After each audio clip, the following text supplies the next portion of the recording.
Welcome, listeners, to the Story Pillow. Tonight, we journey into the harrowing trenches of World War I, where the horrors of battle and the fragile bonds of humanity collide. Through the eyes of young Paul Bäumer, this powerful story unveils the profound cost of war on the body, mind, and soul. Settle in as we explore this timeless and deeply moving masterpiece. This book is to be neither an accusation nor a confession, and least of all an adventure. For death is not an adventure to those who stand face to face with it. It will try simply to tell of a generation of men who, even though they may have escaped its shells, were destroyed by the war. Chapter 1. We are at rest 5 miles behind the front. Yesterday we were relieved, and now our bellies are full of beef and haricot beans. We are satisfied and at peace.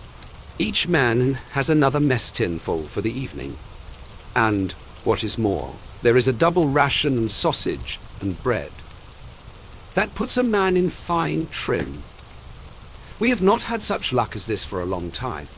The cook with his carroty head is begging us to eat. He beckons with his ladle to everyone that passes and spoons him out a great dollop.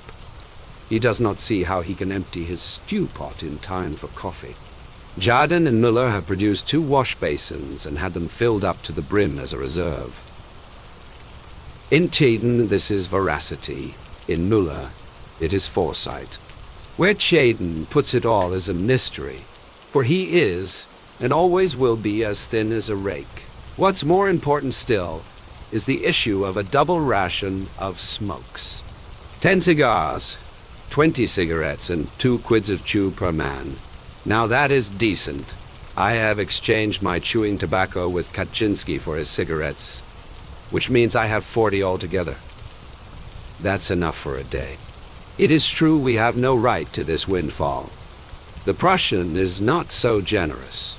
We have only a miscalculation to thank for it. 14 days ago, we had to go up and relieve the front line. It was fairly quiet on our sector, so the quartermaster, who remained in the rear, had requisitioned the usual quantity of rations and provided for the full company of 150 men. But on the last day, an astonishing number of English field guns opened up on us with high explosive drumming ceaselessly on our position, so that we suffered heavily and came back only 80 strong. Last night we moved back and settled down to get a good sleep for once.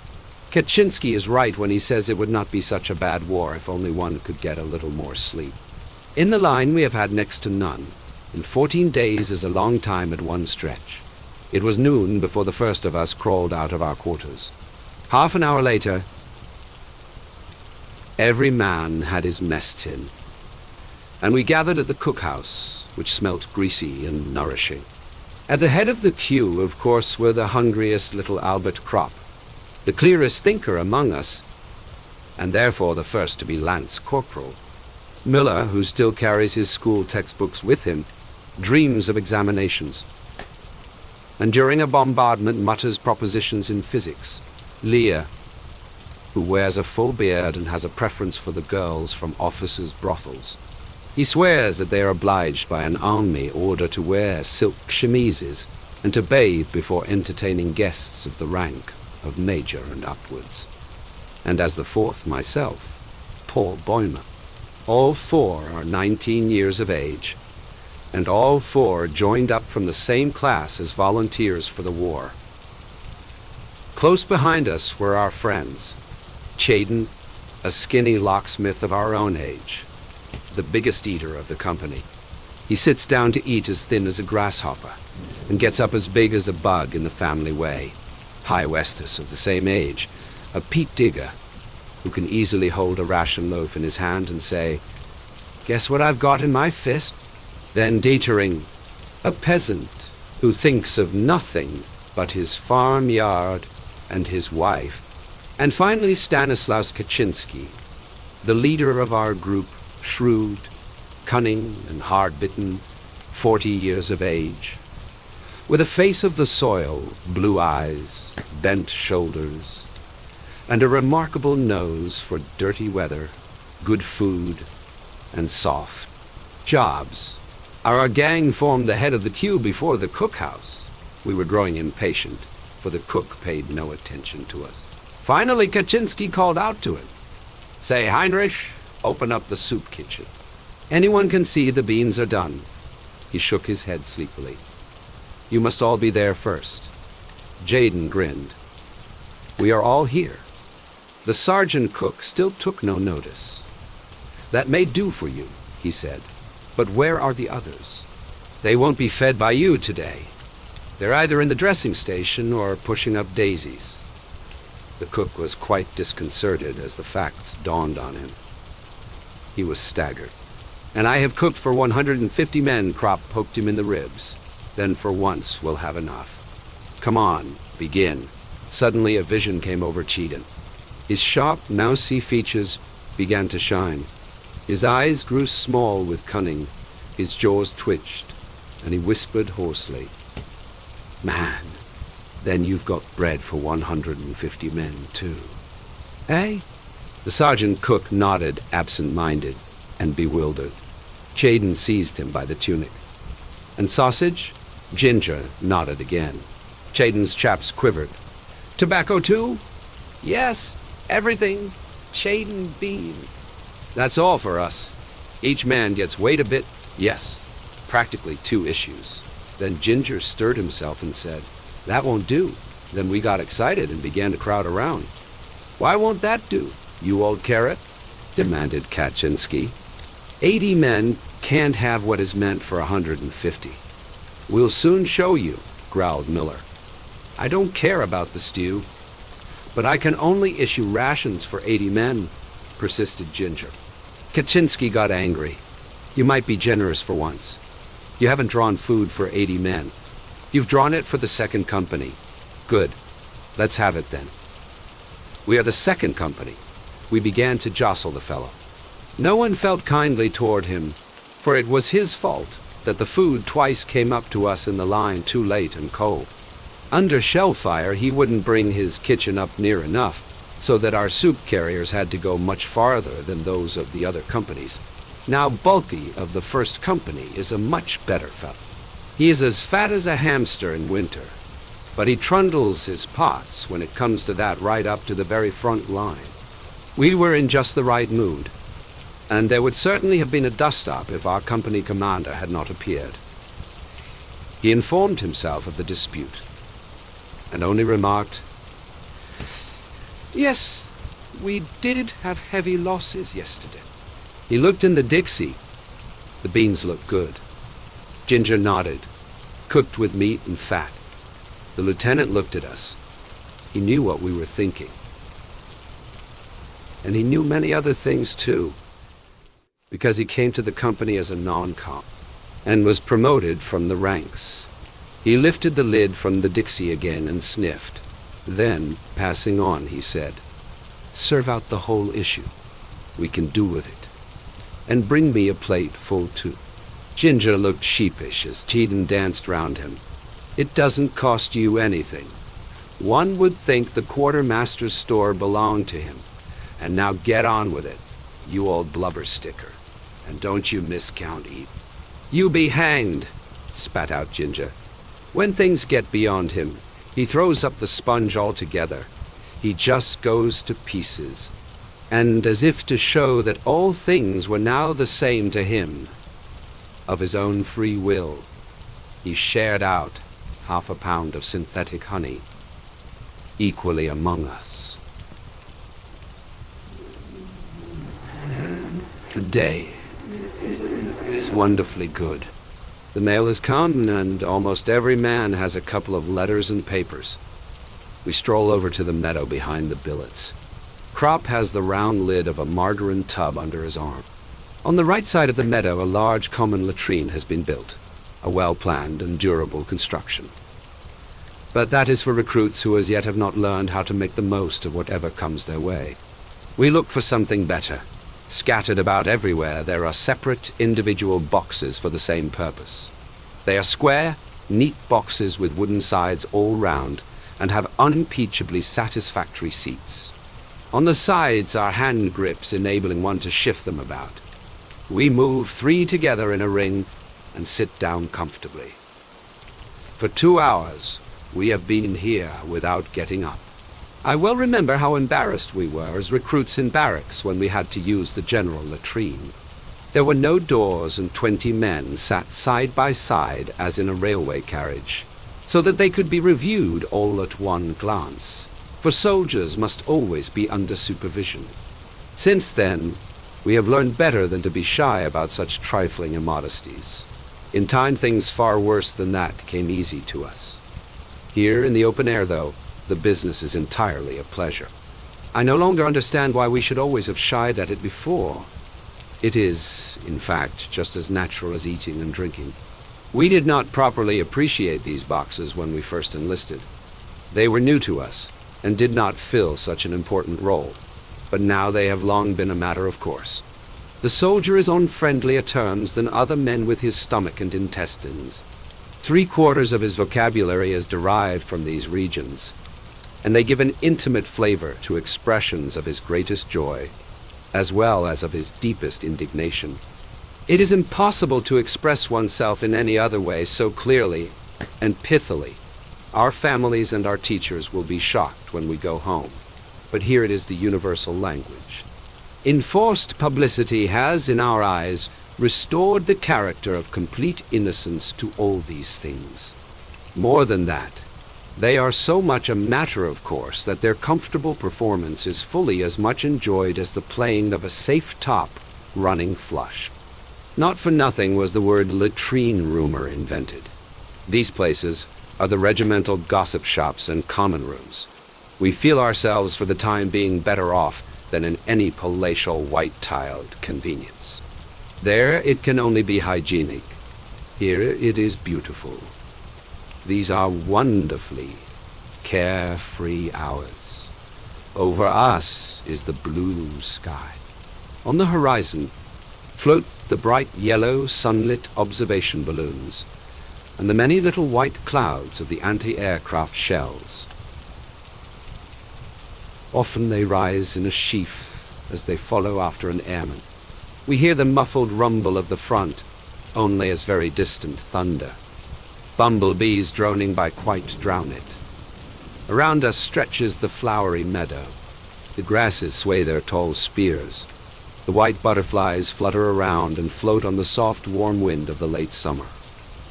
We read letters and newspapers and smoke. We take off our caps and lay them down beside us. The wind plays with our hair. It plays with our words and thoughts. The 3 boxes stand in the midst of the glowing red field poppies. We set the lid of the margarine tub on our knees, and so have a good table for a game of scat. Crop has the cards with him. After every throw-in, the loser pays into the pool. One could sit like this forever. The notes of an accordion float across from the billets. Often we lay aside the cards and look about us. One of us will say, "Well, boys," or "It was a near thing that time." And for a moment we fall silent. There is in each of us a feeling of constraint. We are all sensible of it. It needs no words to communicate it. It might easily have happened that we should not be sitting here on our boxes today.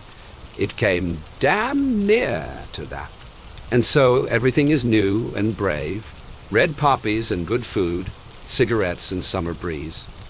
Crop asks, "Anyone seen Kemrick lately?" "He's up at St. Joseph's." I tell him. Miller explains that he has a flesh wound in his thigh, a good blighty. We decide to go and see him this afternoon. Crop pulls out a letter. Cantorek sends you all his best wishes. We laugh. Miller throws his cigarette away and says, "I wish he was here." Cantorek had been our schoolmaster, an active little man in a grey tailcoat, with a face like a shrew mouse. He was about the same size as Corporal Himmelsstoss, the terror of Klosterberg. It is very queer that the unhappiness of the world is so often brought on by small men. They are so much more energetic and uncompromising than the big fellows. I have always taken good care to keep out of sections with small company commanders. They are mostly confounded little martinets. During drill time, Kantorek gave us long lectures until the whole of our class went under his shepherding to the district commandant and volunteered. I can see him now, as he used to glare at us through his spectacles and say in a moving voice, "Won't you join up, comrades?" These teachers always carry their feelings ready in their waistcoat pockets and fetch them out at any hour of the day. But we didn't think of that then. There was indeed one of us who hesitated and did not want to fall into line. That was Joseph Beam, a plump, homely fellow. But he did allow himself to be persuaded. Otherwise, he would have been ostracized. And perhaps more of us thought as he did, but no one could very well stand out, because at that time, even one's parents were ready with the word coward. No one had the vaguest idea what we were in for. The wisest were just the poor and simple people. They knew the war to be a misfortune, whereas people who were better off were beside themselves with joy, though they should have been much better able to judge what the consequences would be. Kaczynski said that was a result of their upbringing. It made them stupid. And what Kat said, he had thought about. Strange to say, Bean was one of the first to fall. He got hit in the eye during an attack, and we left him lying for dead. We couldn't bring him with us, because we had to come back helter-skelter. In the afternoon, suddenly we heard him call, and saw him outside creeping towards us. He had only been knocked unconscious. Because he could not see, and was mad with pain, he failed to keep under cover, and so was shot down before anyone could go and fetch him in. Naturally, we couldn't blame Kantorek for this. Where would the world be if one brought every man to book? There were thousands of Kantoreks, all of whom were convinced that there was only one way of doing well, and that way theirs. And that is just why they let us down so badly. For us lads of 18, they ought to have been mediators and guides to the world of maturity, the world of work, of duty, of culture, of progress to the future. We often made fun of them and played jokes on them, but in our hearts we trusted them. The idea of authority which they represented was associated in our minds with a greater insight and a manlier wisdom. But the first death we saw shattered this belief. We had to recognize that our generation was more to be trusted than theirs. They surpassed us only in phrases and in cleverness. The first bombardment showed us our mistake, and under it the world as they had taught it to us broke in pieces. While they continued to write and talk, we saw the wounded and dying. While they taught that duty to one's country is the greatest thing, we already knew that death throes are stronger. But for all that we were no mutineers, no deserters, no cowards, they were very free with all these expressions. We loved our country as much as they. We went courageously into every action. But also we distinguished the false from the true. We had suddenly learned to see, and we saw that there was nothing of their world left. We were all at once terribly alone, and alone we must see it through. Before going over to see Kemmerich, we pack up his things. He will need them on the way back. In the dressing station there is great activity. It reeks as ever of carbolic, ether, and sweat. Most of us are accustomed to this in the billets, but here it makes one feel faint. We asked for Kemmerich. He lies in a large room and receives us with feeble expressions of joy and helpless agitation. While he was unconscious, someone had stolen his watch.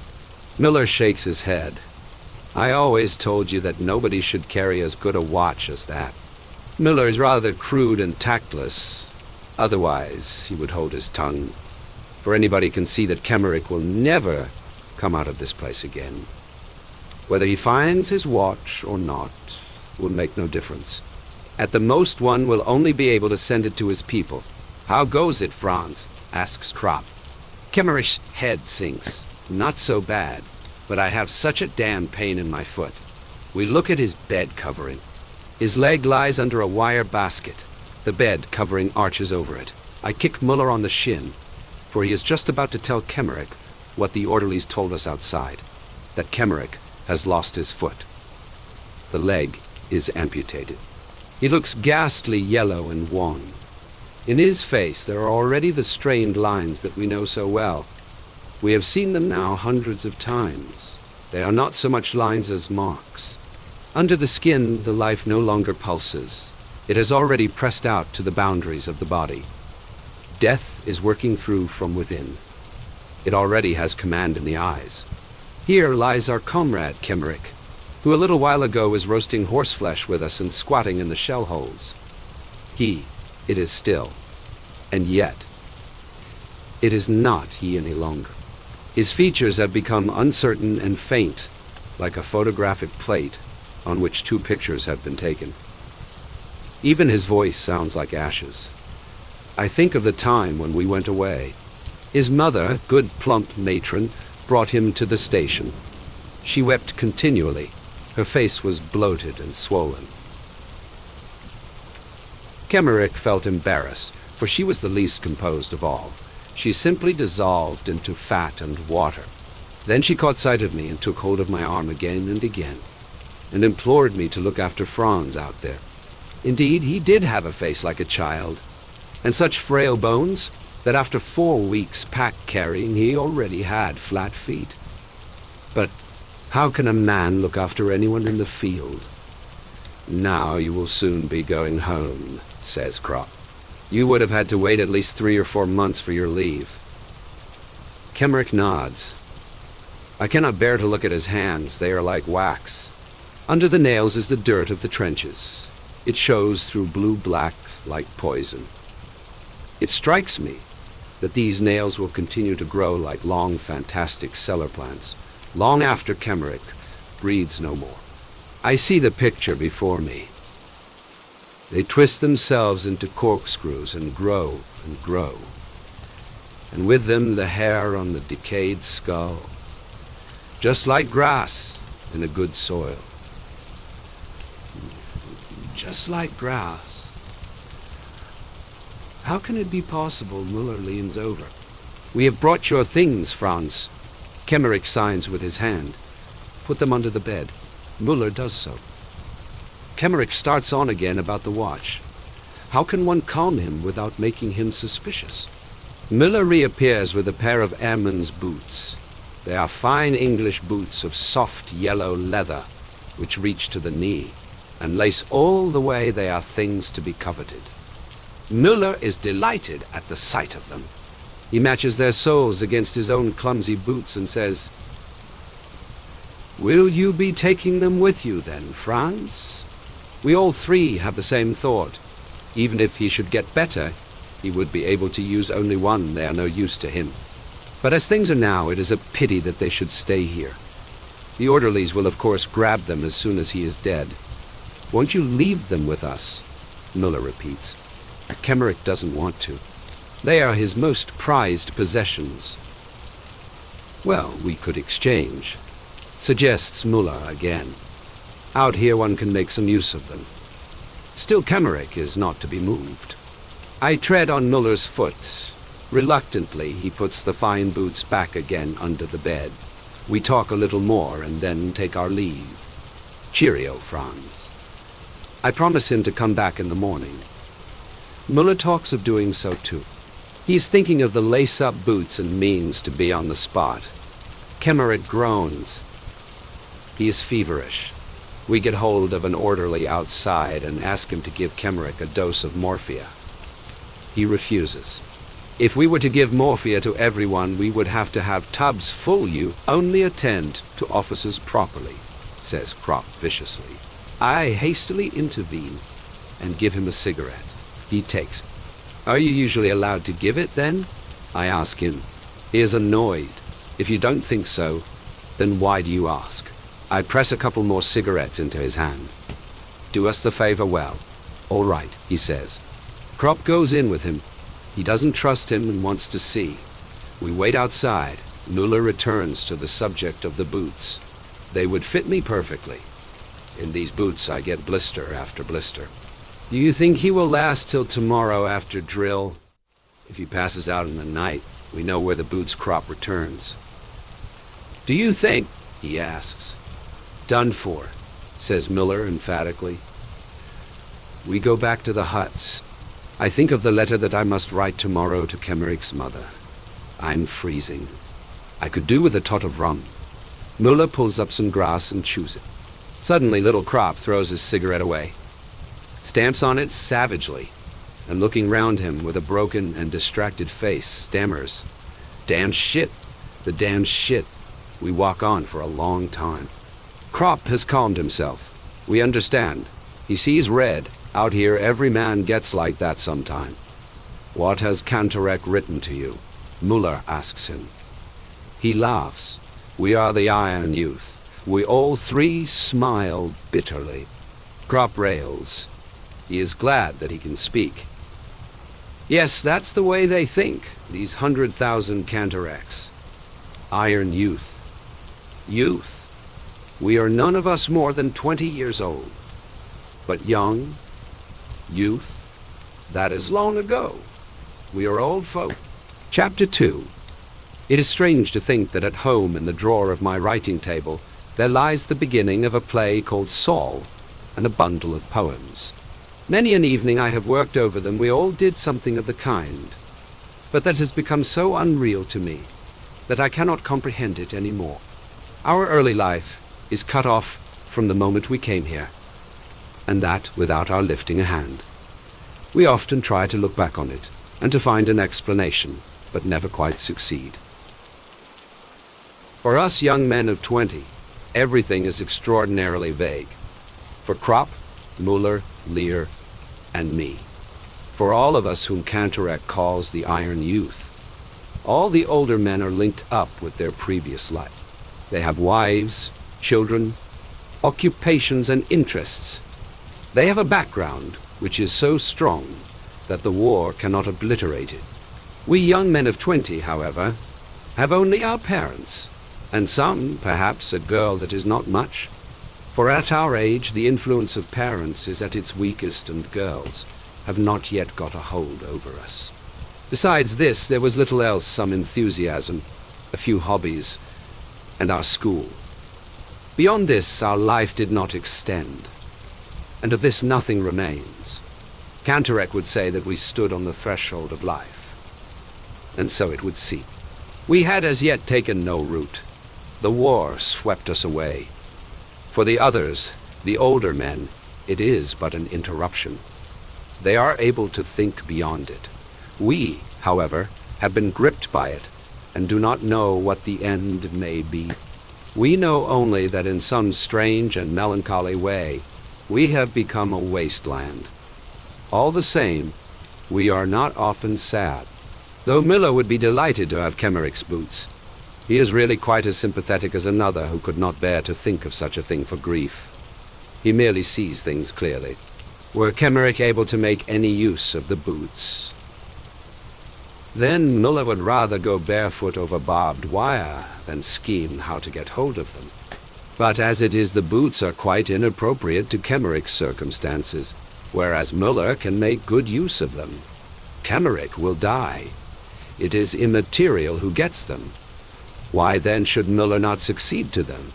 He has more right than a hospital orderly. When Kemmerich is dead, it will be too late. Therefore, Miller is already on the watch. We have lost all sense of other considerations because they are artificial. Only the facts are real and important for us. And good boots are scarce. Once it was different. When we went to the district commandant to enlist, we were a class of 20 young men, many of whom proudly shaved for the first time before going to the barracks. We had no definite plans for our future. Our thoughts of a career and occupation were as yet of too unpractical a character to furnish any scheme of life.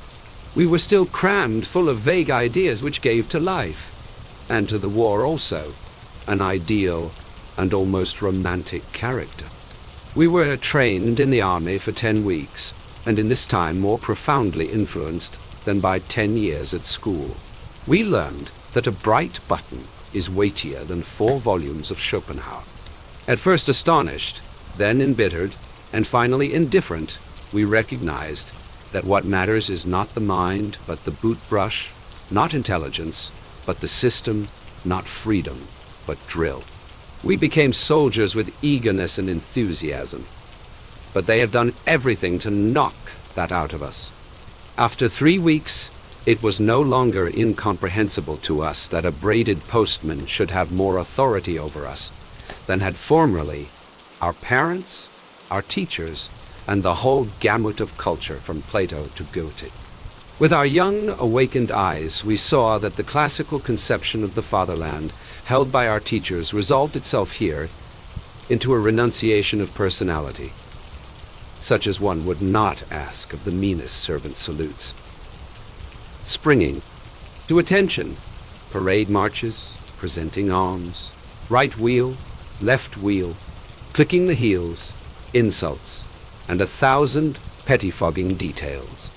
We had fancied our task would be different, only to find we were to be trained for heroism, as though we were circus ponies. But we soon accustomed ourselves to it. We learned, in fact, that some part of these things was necessary, but the rest merely show. Soldiers have a fine nose for such distinctions. By 3s and 4s, our class was scattered over the platoons amongst Frisian fishermen, peasants and laborers with whom we soon made friends. Kropp, Müller, Kemmerich, and I went to know. 9 platoon under Corporal Himmelstoss. He had the reputation of being the strictest disciplinarian in the camp, and was proud of it. He was a small, undersized fellow with a foxy, waxed moustache, who had seen 12 years' service and was in civil life a postman. He had a special dislike for Kropp, Jaden, Westus, and me, because he sensed a quiet defiance. I have remade his bed 14 times in one morning. Each time he had some fault to find and pulled it to pieces. I have kneaded a pair of prehistoric boots that were as hard as iron for 20 hours, with intervals, of course, until they became as soft as butter. And not even Himmelstoss could find anything more to do to them. To them. Under his orders, I'd have scrubbed out the corporal's mess with a toothbrush. Kropp and I were given the job of clearing the barrack square of snow with a hand broom and a dustpan, and we would have gone on till we were frozen, had not a lieutenant accidentally appeared, who sent us off and hauled Himmelstoss over the coals. But the only result of this was to make Himmelstoss hate us more. For 6 weeks, consecutively, I did guard every Sunday, and was hut orderly for the same length of time. With full pack and rifle, I have had to practice on a soft, wet, newly plowed field to prepare to advance, and the lie down, until I was one lump of mud, and finally collapsed. 4 hours later, I had to report to Himmelstoss with my clothes scrubbed clean, my hands chafed and bleeding. Together with Kropp, Westus, and Jaden, I have stood at attention in a hard frost, without gloves for a quarter of an hour at a stretch, while Himmelstoss watched for the slightest movement of our bare fingers on the steel barrel of the rifle. I have run 8 times from the top floor of the barracks down to the courtyard in my shirt at 2 o'clock in the morning, because my drawers projected 3 inches beyond the edge of the stool, on which one had to stack all one's things. Alongside me ran the Corporal Himmelstoss, and trod on my bare toes. At bayonet practice, I had constantly to fight with Himmelstoss, I with a heavy iron weapon, whilst he had a handy wooden one, with which he easily struck my arms till they were black and blue.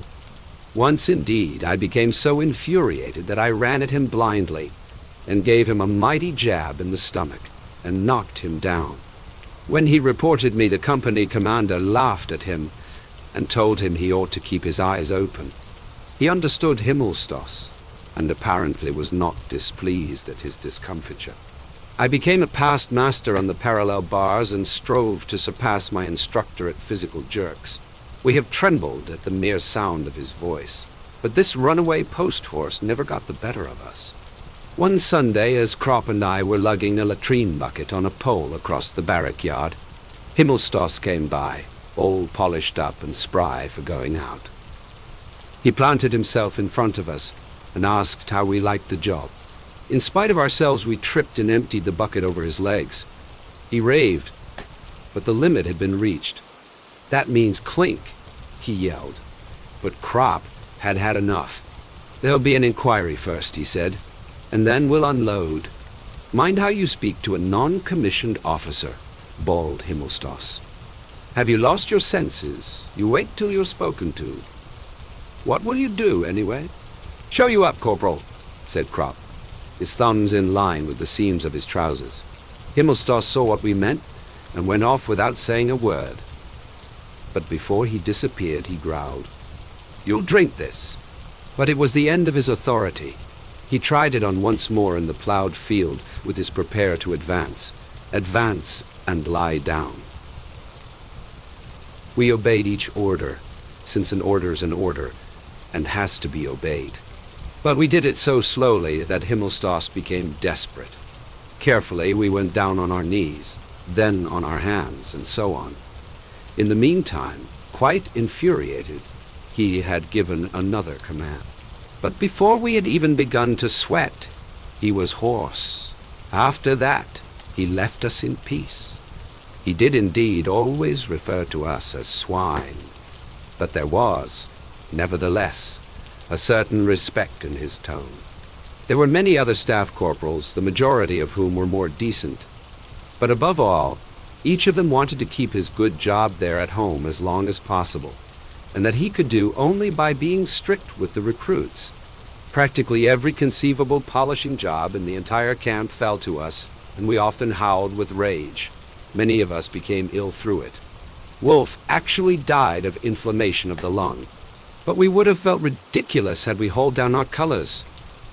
We became hard, suspicious, pitiless, vicious, tough, and that was good. For these attributes had been entirely lacking in us. Had we gone into the trenches without this period of training, most of us would certainly have gone mad. Only thus were we prepared for what awaited us. We did not break down, but endured. Our 20 years, which made many another thing so grievous, helped us in this. But by far the most important was that it awakened in us a strong, practical sense of esprit de corps, which in the field developed into the finest thing that arose out of the war comradeship. I sit by Kemmerich's bed. He is sinking steadily. Around us is a great commotion. A hospital train has arrived, and the wounded fit to be moved are being selected.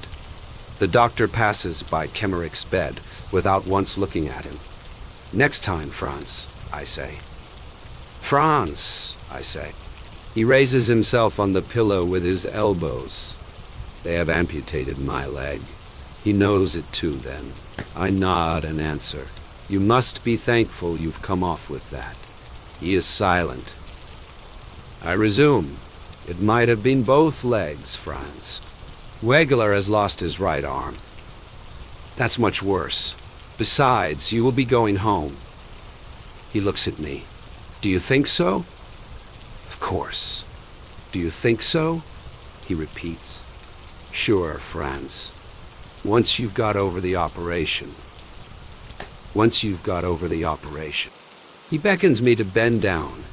I stoop over him and he whispers, "I don't think so." "Don't talk rubbish, Franz. In a couple of days you'll see for yourself." What is it anyway? An amputated leg. Here they patch up far worse things than that. He lifts one hand. "Look here, though. These fingers. That's the result of the operation. Just eat decently, and you'll soon be well again. Do they look after you properly?" He points to a dish that is still half full. I get excited. "Franz, you must eat. Eating is the main thing. That looks good, too." He turns away. After a pause, he says slowly, "I wanted to become a head forester once." "So you may still," I assure him. There are splendid artificial limbs now. You'd hardly know there was anything missing. They are fixed on to the muscles. You can move the fingers and work, and even write with an artificial hand. And besides, they will always be making new improvements. For a while he lies still. Then he says, You can take my lace-up boots with you for Miller. I nod and wonder what to say to encourage him. His lips have fallen away. His mouth has become larger. His teeth stick out and look as though they were made of chalk. The flesh melts. The forehead bulges more prominently. The cheekbones protrude. The skeleton is working itself through. The eyes are already sunken in. In a couple of hours it will be over. He is not the first that I have seen thus, but we grew up together, and that always makes it a bit different. I have copied his essays. At school, he used to wear a brown coat with a belt and shiny sleeves. He was the only one of us, too, who could do the giant's turn on the horizontal bar. His hair flew in his face like silk when he did it. Kantorek was proud of him for it. But he couldn't endure cigarettes. His skin was very white. He had something of the girl about him. I glance at my boots. They are big and clumsy. The breeches are tucked into them. And standing up, one looks well-built and powerful in these great drain pipes. But when we go bathing and strip, suddenly we have slender legs again and slight shoulders. We are no longer soldiers, but little more than boys. No one would believe that we could carry packs. It is a strange moment when we stand naked. Then we become civilians and almost feel ourselves to be so. When bathing, Franz Kemmerich looked as slight and frail as a child. There he lies now, but why? The whole world ought to pass by this bed and say, that is Franz Kemmerich, 19.5 years old. He doesn't want to die. Let him not die. My thoughts become confused. This atmosphere of carbolic and gangrene clogs the lungs. It is a thick gruel. It suffocates. It grows dark. Kemmerich's face changes color. It lifts from the pillow and is so pale that it gleams. The mouth moves slightly. I draw near to him. He whispers, "If you find my watch, send it home." I do not reply. It is no use any more. No one can console him.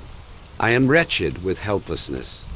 This forehead with its hollow temples, this mouth that is now merely a slit, this sharp nose, and the fat, weeping woman at home to whom I must write. If only the letter were sent off already. Hospital orderlies go to and fro with bottles and pails.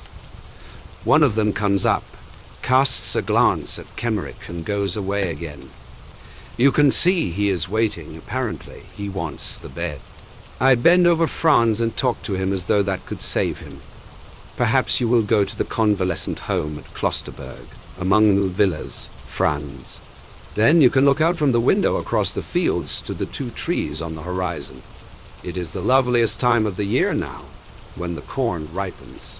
At evening, the fields in the sunlight look like mother of pearl. And the lane of poplars by the Klosterbach, where we used to catch sticklebacks. You can build an aquarium again and keep fish in it. And you can go out without asking anyone. You can even play the piano if you want to. I lean down over his face, which lies in the shadow. He still breathes, lightly. His face is wet. He is crying. What a fine mess I have made of it with my foolish talk. But Franz... I put my arm round his shoulder and put my face against his. Will you sleep now? He does not answer. The tears run down his cheeks.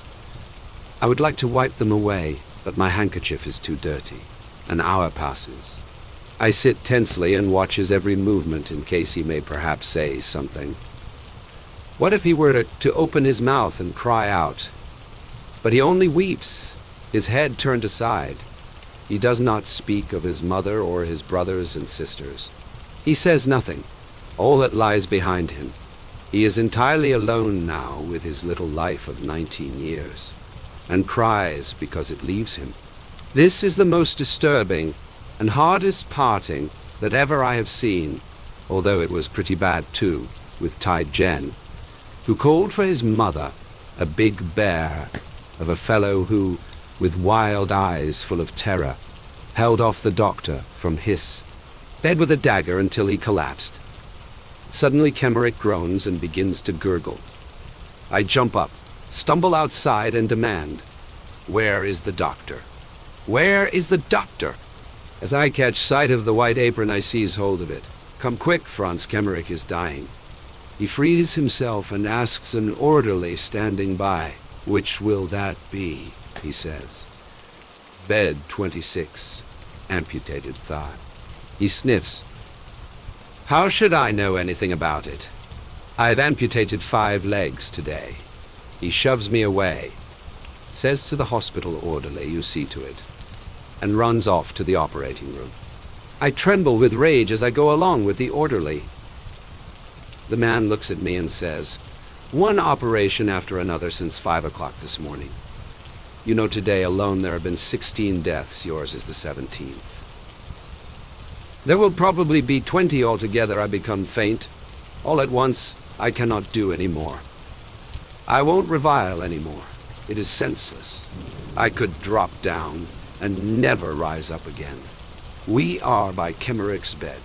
He is dead. The face is still wet from the tears. The eyes are half open and yellow like old horn buttons. The orderly pokes me in the ribs. "Are you taking his things with you?" I nod. He goes on, "We must take him away at once. We want the bed." Outside, they are lying on the floor.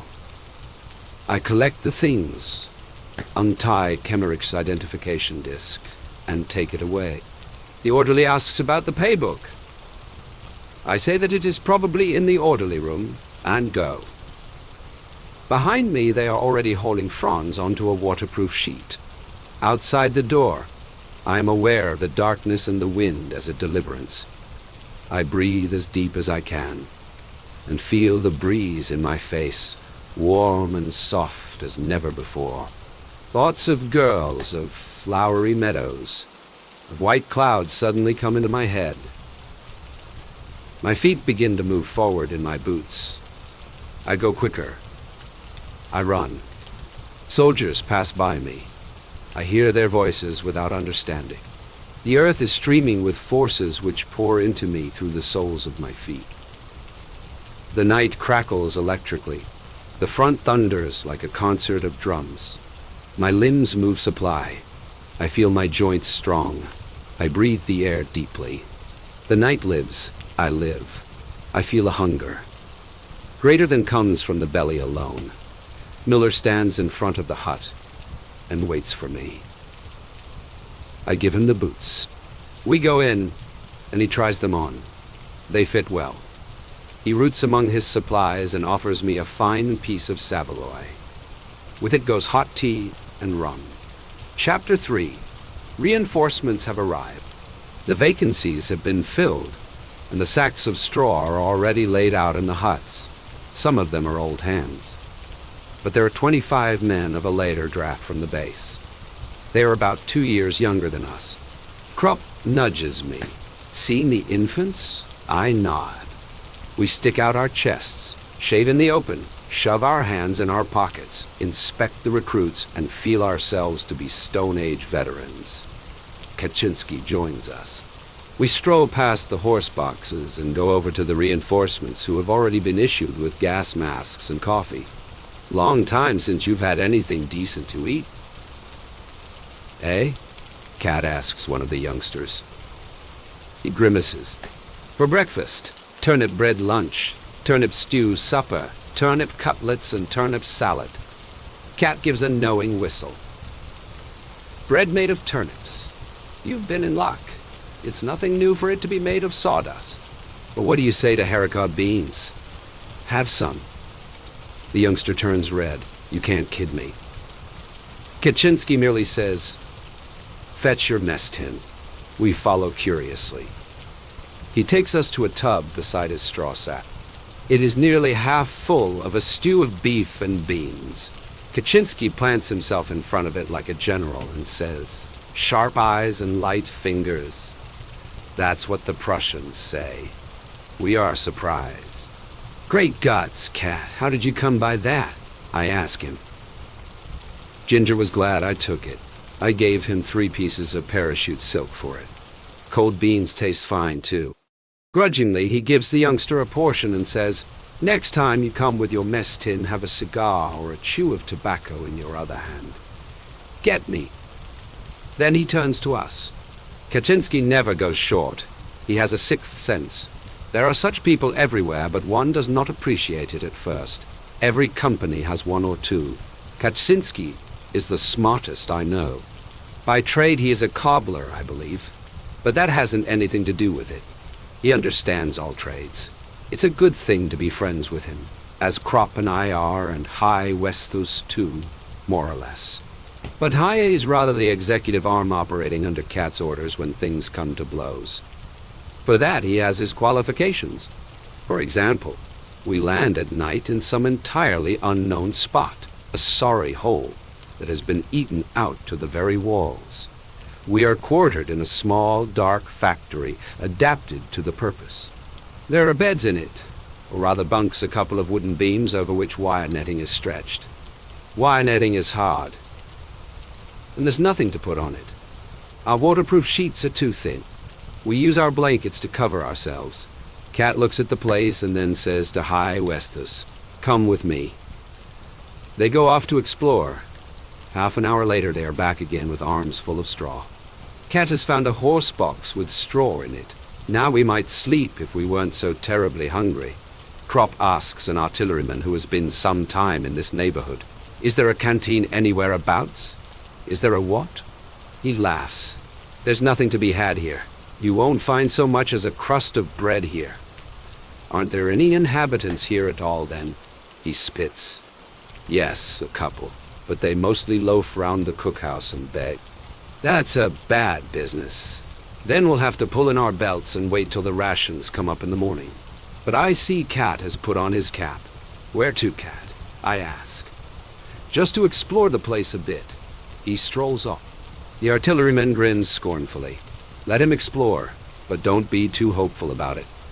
Disappointed, we lie down and consider whether we couldn't have a go at the iron rations. But it's too risky, so we try to get a wink of sleep. Kropp divides a cigarette and hands me half.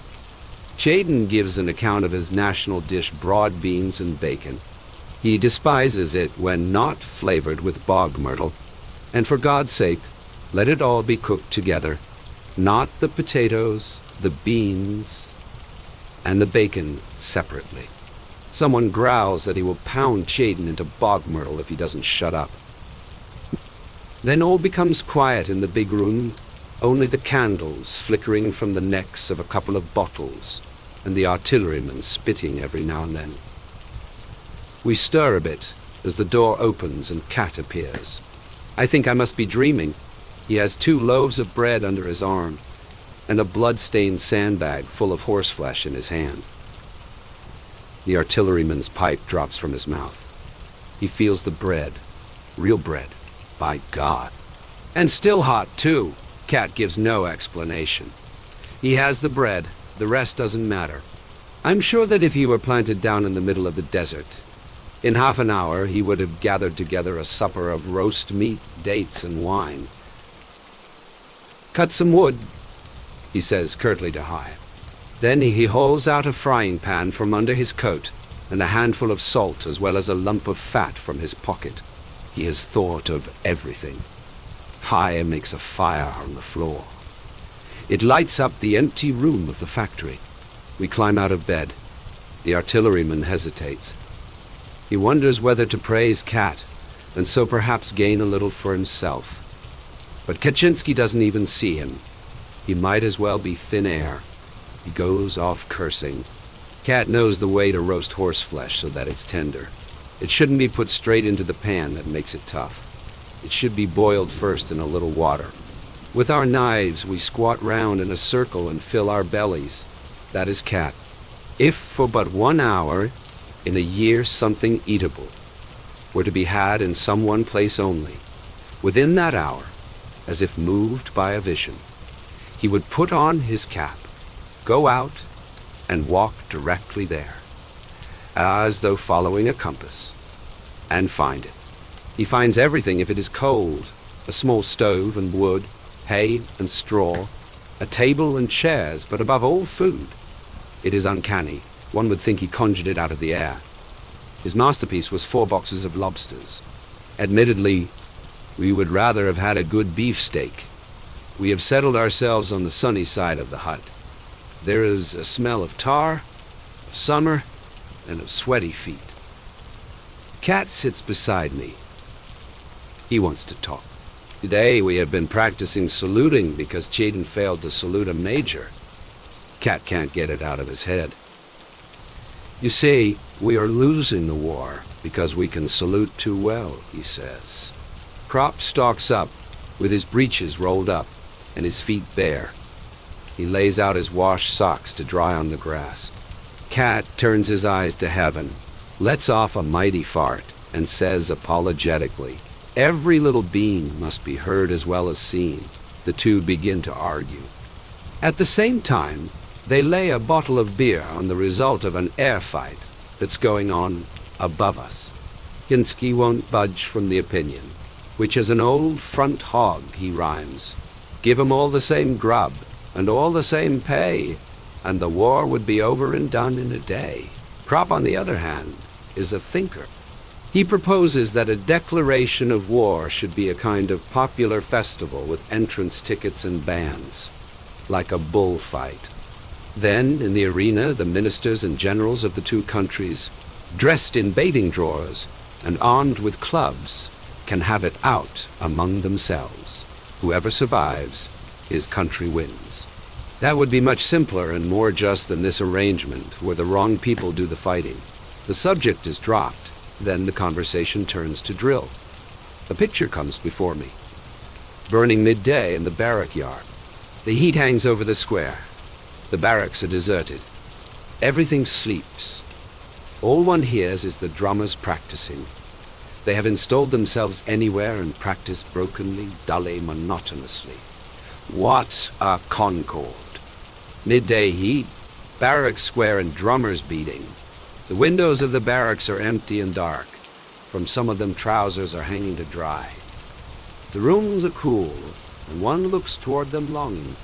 Oh, dark, musty platoon huts, with the iron bedsteads, the checkered bedding, the lockers, and the stools.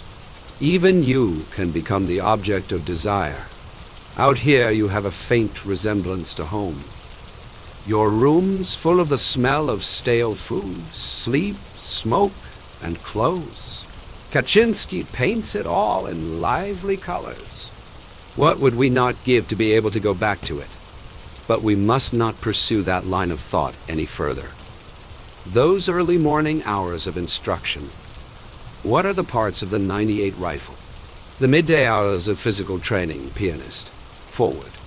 By the right, quick march. Report to the cookhouse for potato peeling. We indulge in reminiscences. Crop laughs suddenly and says, "Change at Loney." That was our corporal's favorite game. Loney is a railway junction. In order that our fellows going on leave shouldn't get lost there, Himmelstas used to practice the change in the barrack room. We had to learn it at Loney. To reach the branch line, we must pass through a subway. The beds represented the subway, and each man stood at attention on the left side of his bed. Then came the command, "Change at Loney." And like lightning, everyone scrambled under the bed to the opposite side. We practiced this for a whole hour. Meanwhile, the German aeroplane has been shot down.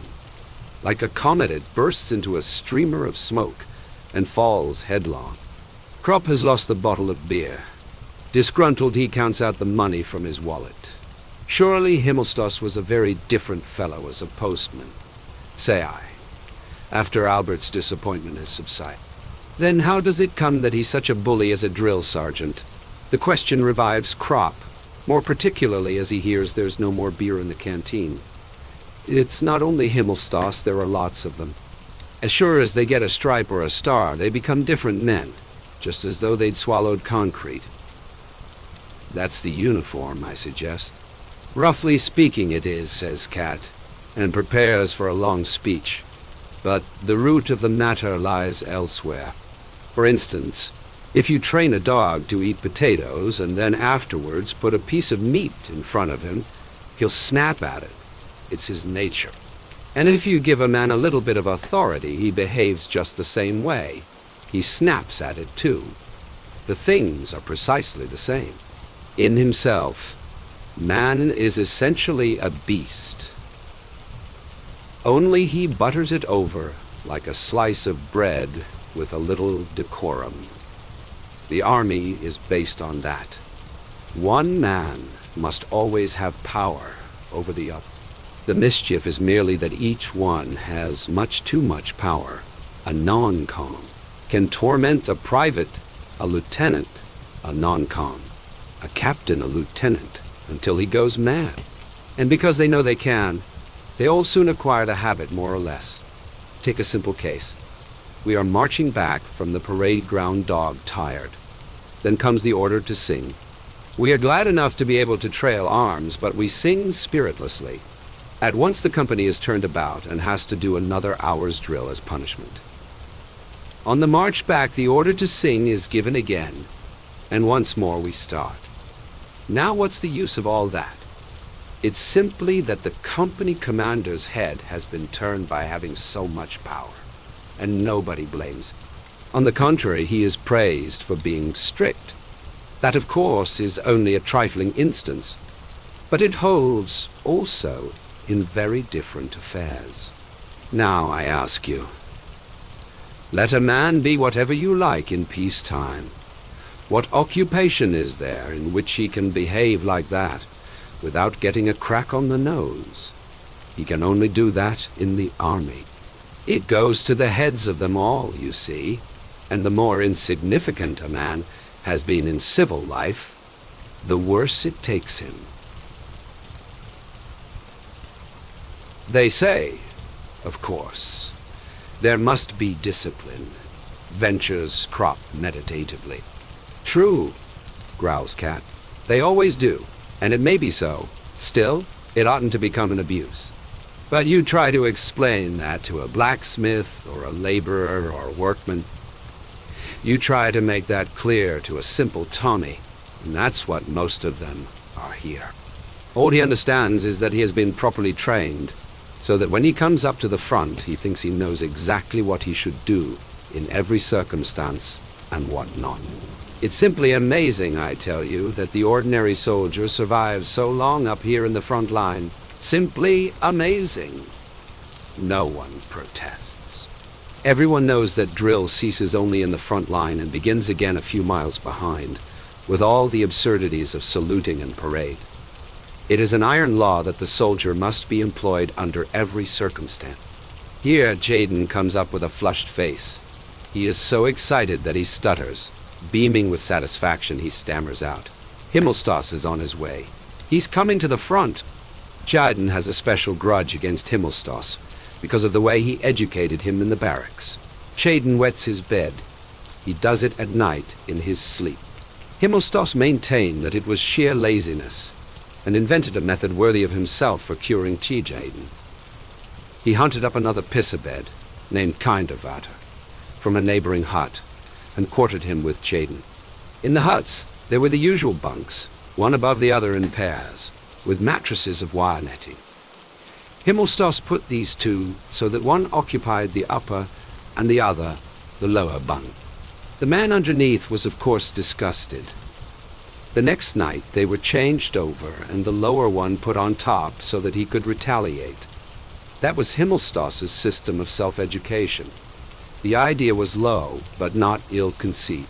Unfortunately, it accomplished nothing because the first assumption was wrong.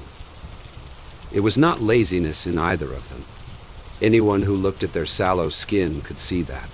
The matter ended in one of them always sleeping on the floor, where he frequently caught cold.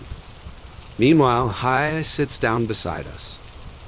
He winks at me and rubs his paws thoughtfully. We once spent the finest day of our army life together the day before we left for the front. We had been allotted to one of the recently formed regiments, but were first to be sent back for equipment to the garrison, not to the reinforcement depot, of course, but to another barracks. We were due to leave next morning early. In the evening, we prepared ourselves to square accounts with Himmelstoss. We had sworn for weeks past to do this. Kropp had even gone so far as to propose entering the postal service in peacetime in order to be Himmelstoss's superior when he became a postman again. He reveled in the thought of how he would grind him. It was this that made it impossible for him to crush us all together. We always reckoned that later, at the end of the war, we would have our revenge on him. In the meantime, we decided to give him a good hiding. What could he do to us anyhow if he didn't recognize us? And we left early the next morning. We knew which pub he used to visit every evening. Returning to the barracks, he had to go along a dark, uninhabited road. There we waited for him behind a pile of stones. I had a bed cover with me. We trembled with suspense, hoping he would be alone. At last we heard his footstep, which we recognized easily. So often had we heard it in the mornings as the door flew open and he bawled, "Get up, alone," whispered Kropp. Alone, I slipped round the pile of stones with Chait. Himmelstoss seemed a little elevated. He was singing. His belt buckle gleamed. He came on unsuspectingly. We seized the bed cover, made a quick leap, threw it over his head from behind, and pulled it round him so that he stood there in a white sack, unable to raise his arms. The singing stopped. The next moment, Hyoestus was there, and spreading out his arms, he shoved us back in order to be first in. He put himself in position with evident satisfaction, raised his arm like a signal mast, and his hand like a coal shovel, and fetched such a blow on the white sack as would have felled an ox. Himmelstoss was thrown down. He rolled 5 yards and started to yell, but we were prepared for that and had brought a cushion. Haya squatted down, laid the cushion on his knees, felt where Himmelstoss's head was, and pressed it down on the pillow. Immediately, his voice was muffled. Haya, let him get a gasp of air every so often, when he would give a mighty yell that was immediately hushed. Shaden unbuttoned Himmelstoss's braces and pulled down his trousers, holding the whip meantime in his teeth. Then he stood up and set to work. It was a wonderful picture. Himmelstoss on the ground, High bending over him with a fiendish grin, and his mouth open with bloodlust, Himmelstoss's head on his knee. Then the convulsed, striped drawers, the knock-knees, executing at every blow most original movements in the lowered breeches, and towering over them like a woodcutter, the indefatigable Shaden. In the end we had to drag him away to get our turn. Finally High stood Himmelstoss on his feet again, and gave one last personal remonstrance. As he stretched out his right arm preparatory to giving him a box on the ear, he looked as if he were going to reach down a star. Himmelstoss staggered. Haya stood him up again, made ready, and fetched him a second, well-aimed beauty with the left hand. Himmelstoss yelled and fell down on all fours, cursing. His striped postman's backside gleamed in the moonlight. We disappeared at full speed. Haya looked round once again and said wrathfully, satisfied and rather mysteriously, "Revenge is black pudding." Himmelstoss ought to have been pleased. His saying that we should each educate one another had borne fruit for himself. We had become successful students of his method. He never discovered whom he had to thank for the business. At any rate, he scored a bed cover out of it, for when we returned a few hours later to look for it, it was no longer to be found. That evening's work made us more or less content to leave next morning, and an old buffer was pleased to describe us as young heroes. Chapter 4. We have to go up on wiring fatigue. The motor lorries roll up after dark. We climb in. It is a warm evening, and the twilight seems like a canopy under whose shelter we feel drawn together. Even the stingy Chaden gives me a cigarette, and then a light. We stand jammed in together, shoulder to shoulder. There is no room to sit. But we do not expect that. Muller is in a good mood for once. He is wearing his new boots. The engines drone. The lorries bump and rattle. The roads are worn and full of holes. We dare not show a light, so we lurch along and are often almost pitched out. That does not worry us, however. It can happen if it likes. A broken arm is better than a hole in the guts, and many a man would be thankful enough for such a chance of finding his way home again. Beside us stream the munition columns in long files. They are making the pace, they overtake us going forward. We joke with them, and they answer back. A wall becomes visible. It belongs to a house which lies on the side of the road. I suddenly prick up my ears. Am I deceived? Am I deceived? Again I hear distinctly the cackle of geese. A glance at Kaczynski, a glance from him to me. We understand one another. Cat, I hear some aspirants for the frying pan over there. He nods. It will be attended to when we come back. I have their number. Of course, Cat has their number. He knows all about every leg of goose within a radius of 15 miles. The lorries arrive at the artillery lines. The gun emplacements are camouflaged with bushes against aerial observation, and looked like a kind of military feast of the tabernacles. These branches might seem gay and cheerful, were not cannon embowered there. The air becomes acrid with the smoke of the guns and the fog. The fumes of powder taste bitter on the tongue.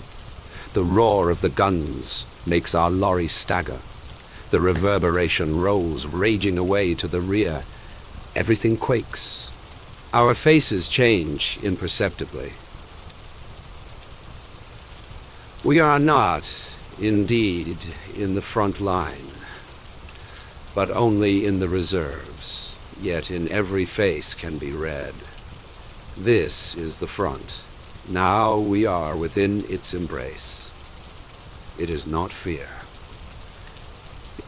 Men who have been up as often as we have become thick-skinned. Only the young recruits are agitated. Cat explains to them. That was a 12-inch. You hear the explosion first, and afterwards comes the sound of the gun. But the hollow sound of the firing does not reach us. It is swallowed up in the general murmur of the front. Cat listens. There'll be a bombardment tonight. We all listen. The front is restless. The Tommies are firing already, says Kropp. The shelling can be heard distinctly. It is the English batteries to the right of our section. They are beginning an hour too soon. According to us, they start punctually at 10 o'clock. What's got them?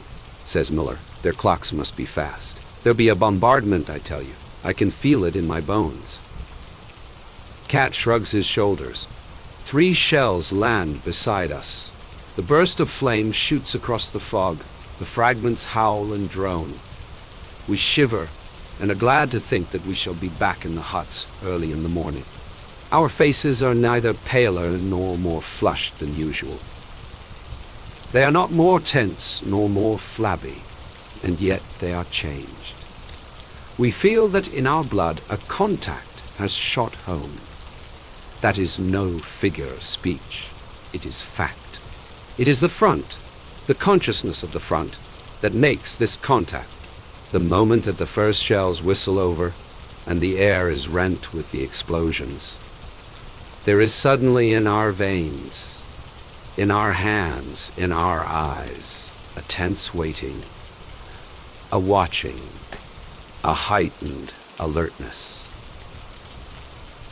a strange sharpening of the furrowed senses.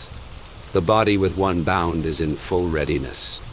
It often seems to me as though it were the vibrating, shuddering air that with a noiseless leap springs upon us, or as though the front itself emitted an electric current which awakened unknown nerve centers.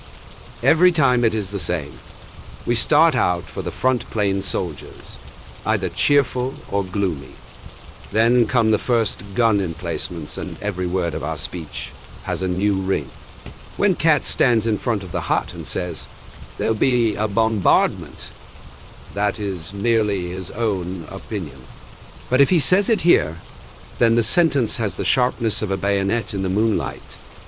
It cuts clean through the thought. It thrusts nearer and speaks to this unknown thing that is awakened in us. A dark meaning there'll be.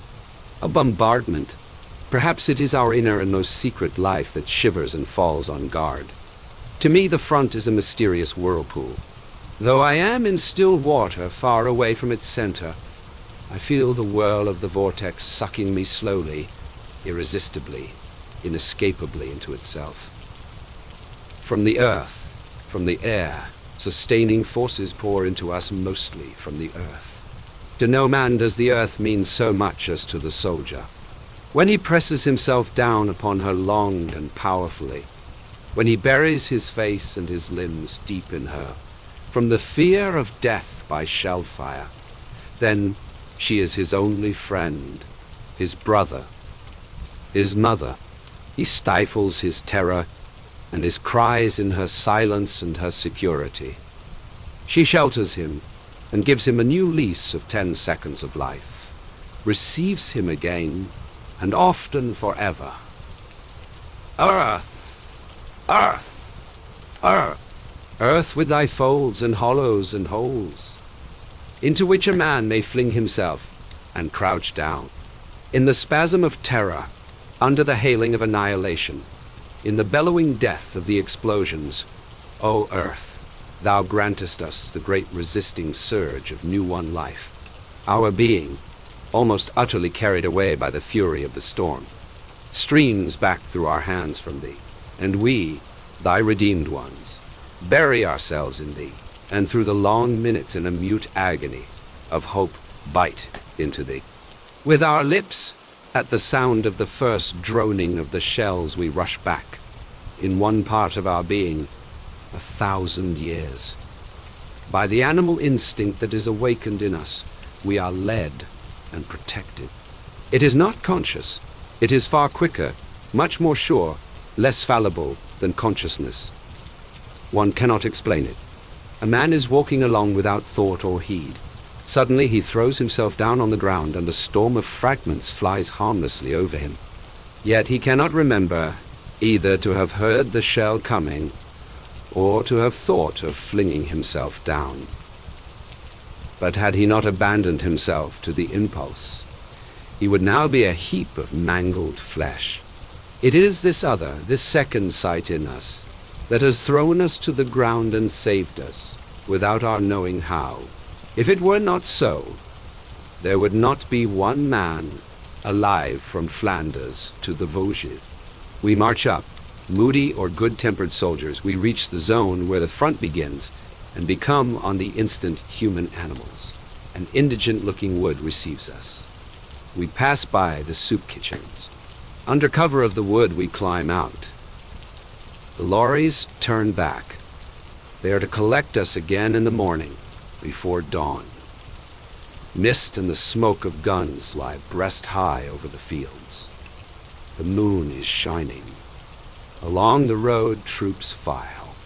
Their helmets gleam softly in the moonlight. The heads and the rifles stand out above the white mist, nodding heads, rocking carriers of guns. Farther on the mist ends.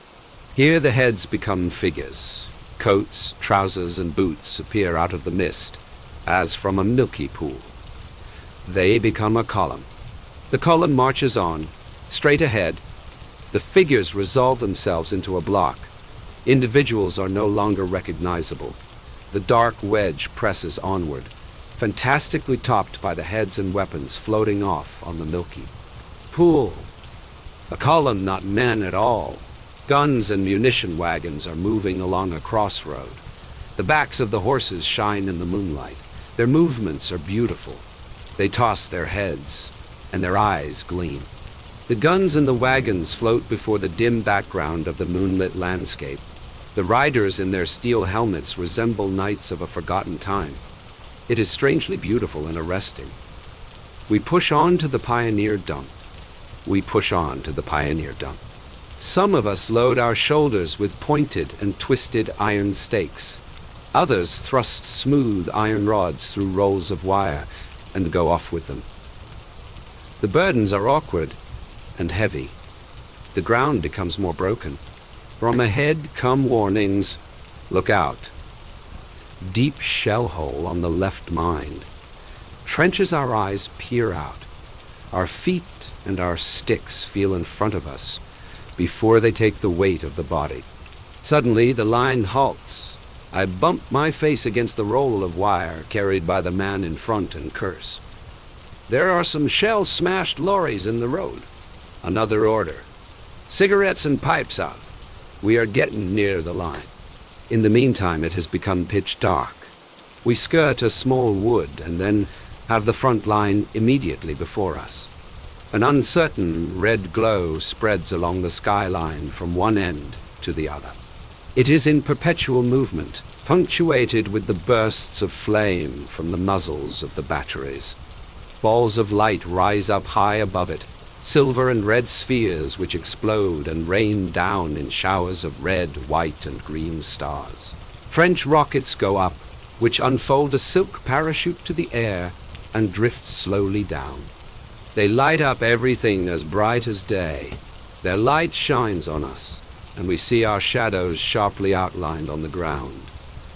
They hover for the space of a minute before they burn out. Immediately, fresh ones shoot up to the sky, and again green, red, and blue stars. Bombardment, says Cat.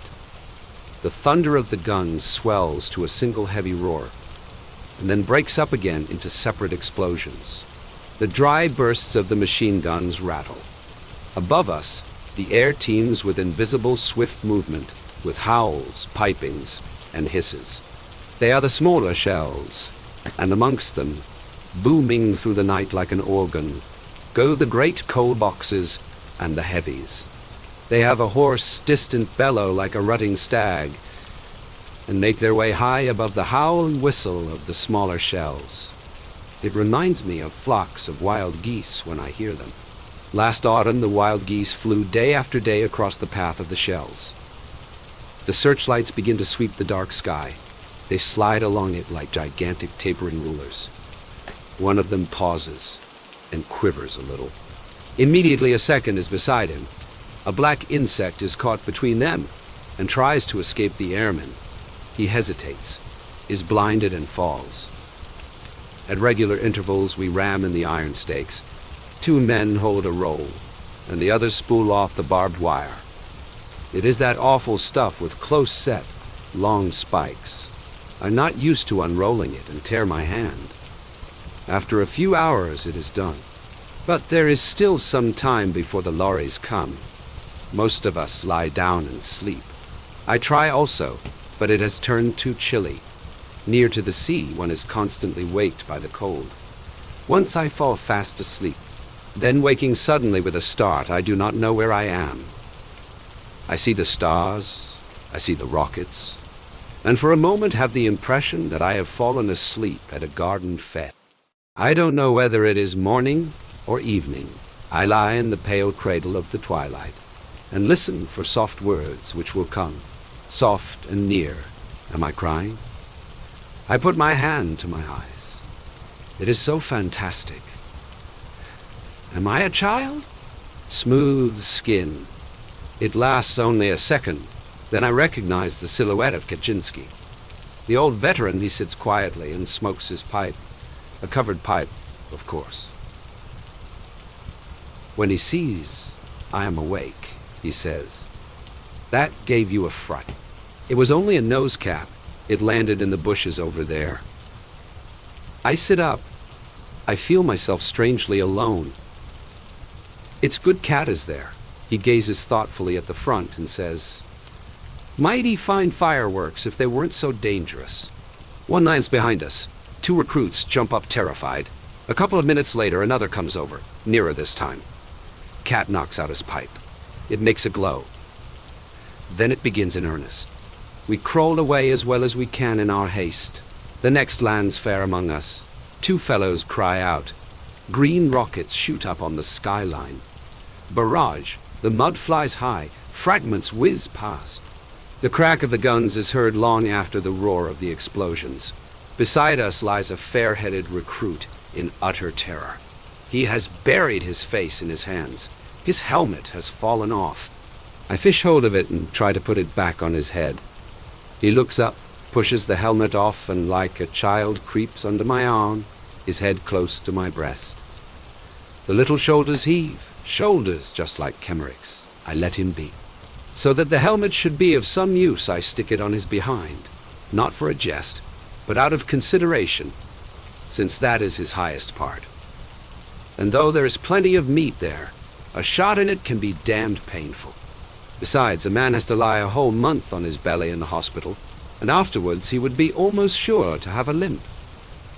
It's got someone pretty badly. Cries are heard between the explosions. At last, it grows quiet. The fire has lifted over us and is now dropping on the reserves. We risk a look. Red rockets shoot up to the sky. Apparently there's an attack coming. Where we are, it is still quiet. I sit up and shake the recruit by the shoulder.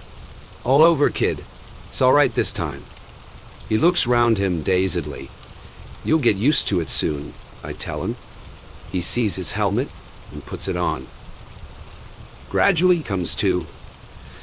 Then suddenly he turns fiery red and looks confused.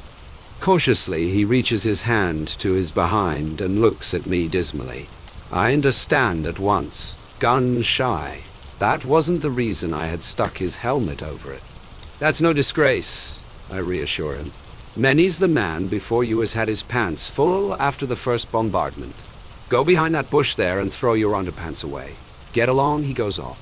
Things become quieter, but the cries do not cease. What's up, Albert? I ask. A couple of columns over there have got it in the neck. The cries continue. It is not men. They could not cry so terribly. Wounded horses, says Cat. It's unendurable. It is the moaning of the world. It is the martyred creation, wild with anguish, filled with terror and groaning. We are pale. Dietering stands up. God, for God's sake, shoot them! He is a farmer and very fond of horses. It gets under his skin. Then, as if deliberately, the fire dies down again. The screaming of the beasts becomes louder. One can no longer distinguish whence in this now quiet, silvery landscape it comes. Ghostly, invisible, it is everywhere, between heaven and earth. It rolls on immeasurably. Dietering raves and yells out, "Shoot them! Shoot them, can't you? Damn you again. They must look after the men first," says Cat quietly. We stand up and try to see where it is. If we could only see the animals, we should be able to endure it better. Miller has a pair of glasses. We see a dark group, bearers with stretchers, and larger black clumps moving about. Those are the wounded horses. But not all of them. Some gallop away in the distance, fall down, and then run on farther. The belly of one is ripped open. The guts trail out. He becomes tangled in them and falls. Then he stands up again. Dietering raises his gun and aims. Cat hits it up in the air. "Are you mad?" Dietering trembles and throws his rifle on the ground. We sit down and hold our ears. But this appalling noise, these groans and screams penetrate. They penetrate everywhere. We can bear almost anything. But now the sweat breaks out on us. We must get up and run, no matter where. But where these cries can no longer be heard. And it is not men, only horses. From the dark group, stretchers move off again. Then single shots crack out. The black heap is convulsed and becomes thinner, at last. But still, it is not the end. The men cannot overtake the wounded beasts which fly in their pain, their wide open mouths full of anguish. One of the men goes down on his knee. A shot, one horse drops another. The last one props himself on his forelegs and drags himself round in a circle like a merry-go-round. Squatting, it drags round in circles on its stiffened forelegs. Apparently, its back is broken. The soldier runs up and shoots it. Slowly, humbly it sinks to the ground.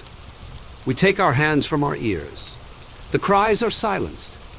Only a long-drawn, dying sigh still hangs on the air. Then again only the rockets, the singing of the shells, and the stars when they shine out wonderfully. Dietering walks up and down cursing. Like to know what harm they've done. He returns to it once again. His voice is agitated. It sounds almost dignified as he says, "I tell you, it is the vilest baseness to use horses in the war." We go back. It is time we return to the lorries. The sky is become a bit brighter. 3 o'clock in the morning. The breeze is fresh and cool. The pale hour makes our faces look gray. We trudge onward in single file through the trenches and shell holes, and come again to the zone of mist.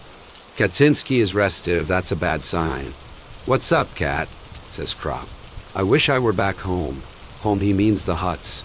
"It won't last much longer, Kat." He is nervous. I don't know. We come to the communication trench and then to the open fields. The little wood reappears. We know every foot of ground here. There's the cemetery with the mounds and the black crosses. That moment it breaks out behind us, swells, roars, and thunders. We duck down. A cloud of flames shoots up 100 yards ahead of us. The next minute, under a second explosion, part of the wood rises slowly in the air. 3 or 4 trees sail up and then crash to pieces. The shells begin to hiss like safety valves. Heavy fire, take cover. Yells somebody cover. The fields are flat. The wood is too distant and dangerous. The only cover is the graveyard and the mounds. We stumble across in the dark, and as though spirited away, every man lies glued behind a mound. Not a moment too soon. The dark goes mad. It heaves and raves. Darknesses blacker than the night rush on us with giant strides, over us and away. The flames of the explosions light up the graveyard. There is no escape. By the light of the shells, I try to get a view of the fields. They are a surging sea. Daggers of flame from the explosions leap up like fountains. It is impossible for anyone to break through it. The wood vanishes. It is pounded, crushed, torn to pieces. We must stay here in the graveyard. The earth bursts before us. It rains clods. I feel a smack. My sleeve is torn away by a splinter. I shut my fist. No pain. Still, that does not reassure me. Wounds don't hurt till afterwards. I feel the arm all over. It is grazed, but sound. Now a crack on the skull. I begin to lose consciousness. Like lightning, the thought comes to me. Don't faint. Sink down in the black broth, and immediately come up to the top again. A splinter slashes into my helmet, but has traveled so far that it does not go through. I wipe the mud out of my eyes. A hole is torn up in front of me. Shells hardly ever land in the same hole twice. I'll get into it. With one bound, I fling myself down and lie on the earth, as flat as a fish. There it whistles again. Quickly, I crouch together, claw for cover. Feel something on the left. Shove in beside it. It gives way. I groan. The earth leaps.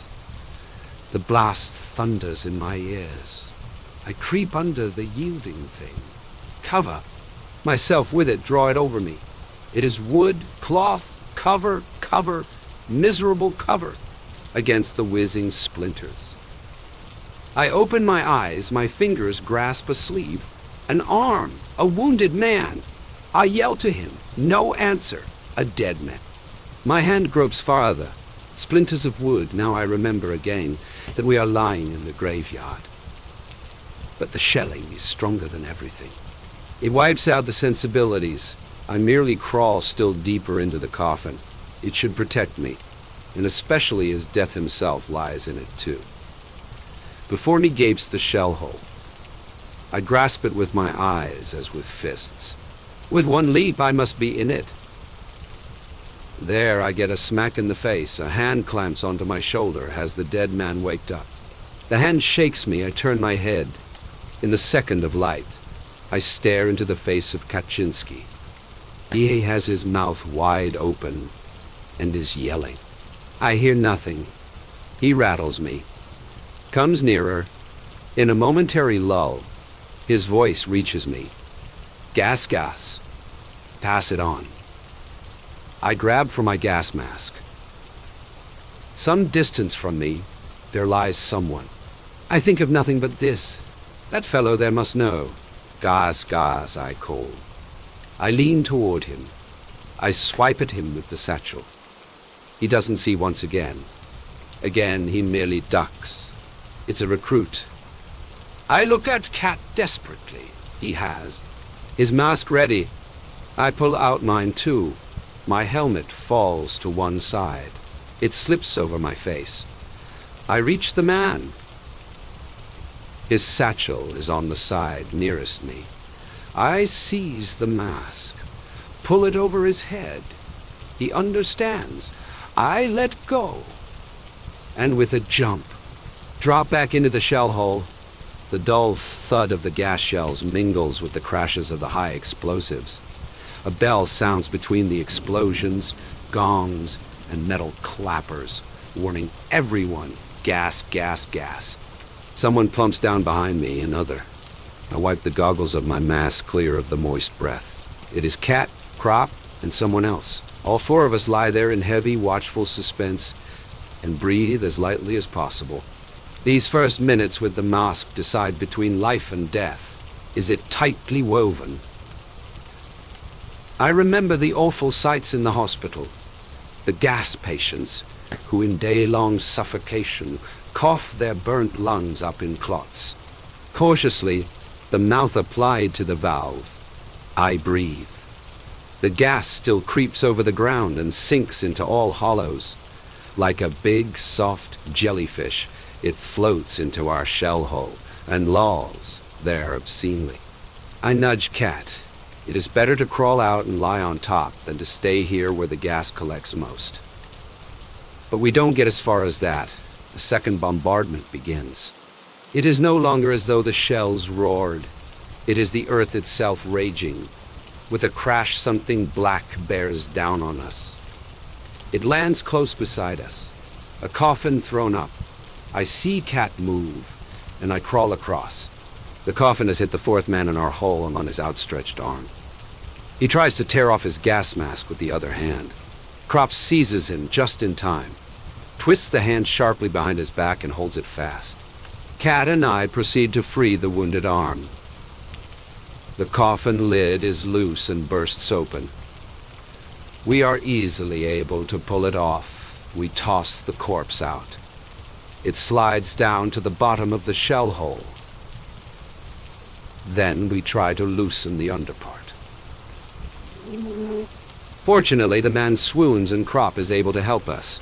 We no longer have to be careful, but work away till the coffin gives with a sigh before the spade that we have dug in under it. It has grown lighter. Cat takes a piece of the lid, places it under the shattered arm, and we wrap all our bandages round it. For the moment, we can do no more. Inside the gas mask, my head booms and roars. It is nigh bursting. My lungs are tight.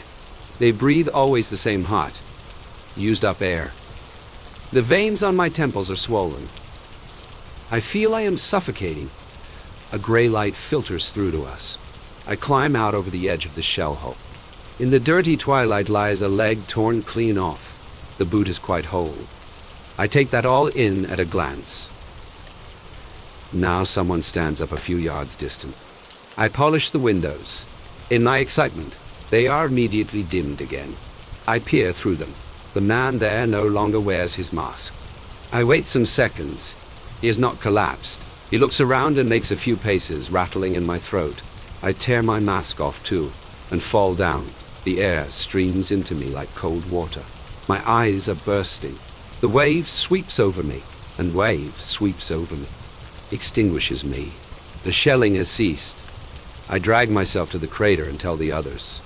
They take off their masks. We lift up the wounded man, one taking his splintered arm, and so we stumble off hastily. The graveyard is a mass of wreckage.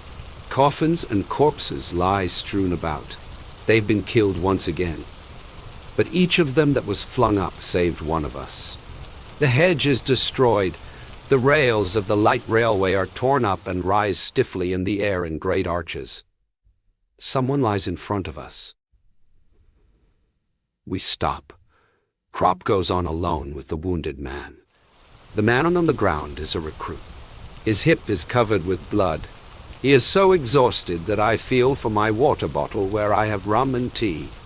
Cat restrains my hand and stoops over him. "Where's it got you, comrade?" His eyes move. He is too weak to answer. We cut off his trousers carefully. He groans. Gently, gently. It is much better if he has been hit in the stomach. He oughtn't to drink anything. There's no vomiting, that's a good sign. We lay the hip bare. It is one mass of mincemeat and bone splinters. The joint has been hit. This lad won't walk anymore. I wet his temples with a moistened finger and give him a swig. His eyes move again. We see now that the right arm is bleeding as well. Cat spreads out 2 wads of dressing, as wide as possible, so that they will cover the wound. I look for something to bind loosely round it. We have nothing more, so I slit up the wounded man's trouser leg still farther, in order to use a piece of his underpants as a bandage. But he is wearing none. I now look at him closely. He is the fair-headed boy of a little while ago. In the meantime, Cat has taken a bandage from a dead man's pocket, and we carefully bind the wound. I say to the youngster, who looks at us fixedly, "We're going for a stretcher now." Then he opens his mouth and whispers, "Stay here, we'll be back again soon," says Cat. "We are only going to get a stretcher for you." We don't know if he understands. He whimpers like a child and plucks at us. "Don't go away." Cat looks around and whispers, "Shouldn't we just take a revolver and put an end to it?" The youngster will hardly survive the carrying, and at the most he will only last a few days. What he has gone through so far is nothing to what he's in for till he dies. Now he is numb and feels nothing. In an hour he will become one screaming bundle of intolerable pain. Every day that he can live will be a howling torture. And to whom does it matter whether he has them or not? I nod. "Yes, Cat, we ought to put him out of his misery." He stands still a moment. He has made up his mind. We look round, but we are no longer alone. A little group is gathering. From the shell holes and trenches appear heads. We get a stretcher. Cat shakes his head.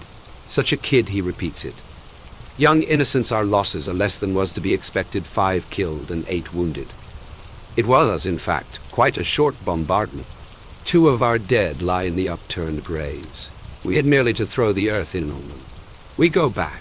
We trot off silently in single file, one behind the other. The wounded are taken to the dressing station. The morning is cloudy. The bearers make a fuss about numbers and tickets. The wounded whimper. It begins to rain. An hour later, we reach our lorries and climb in. There is more room now than there was.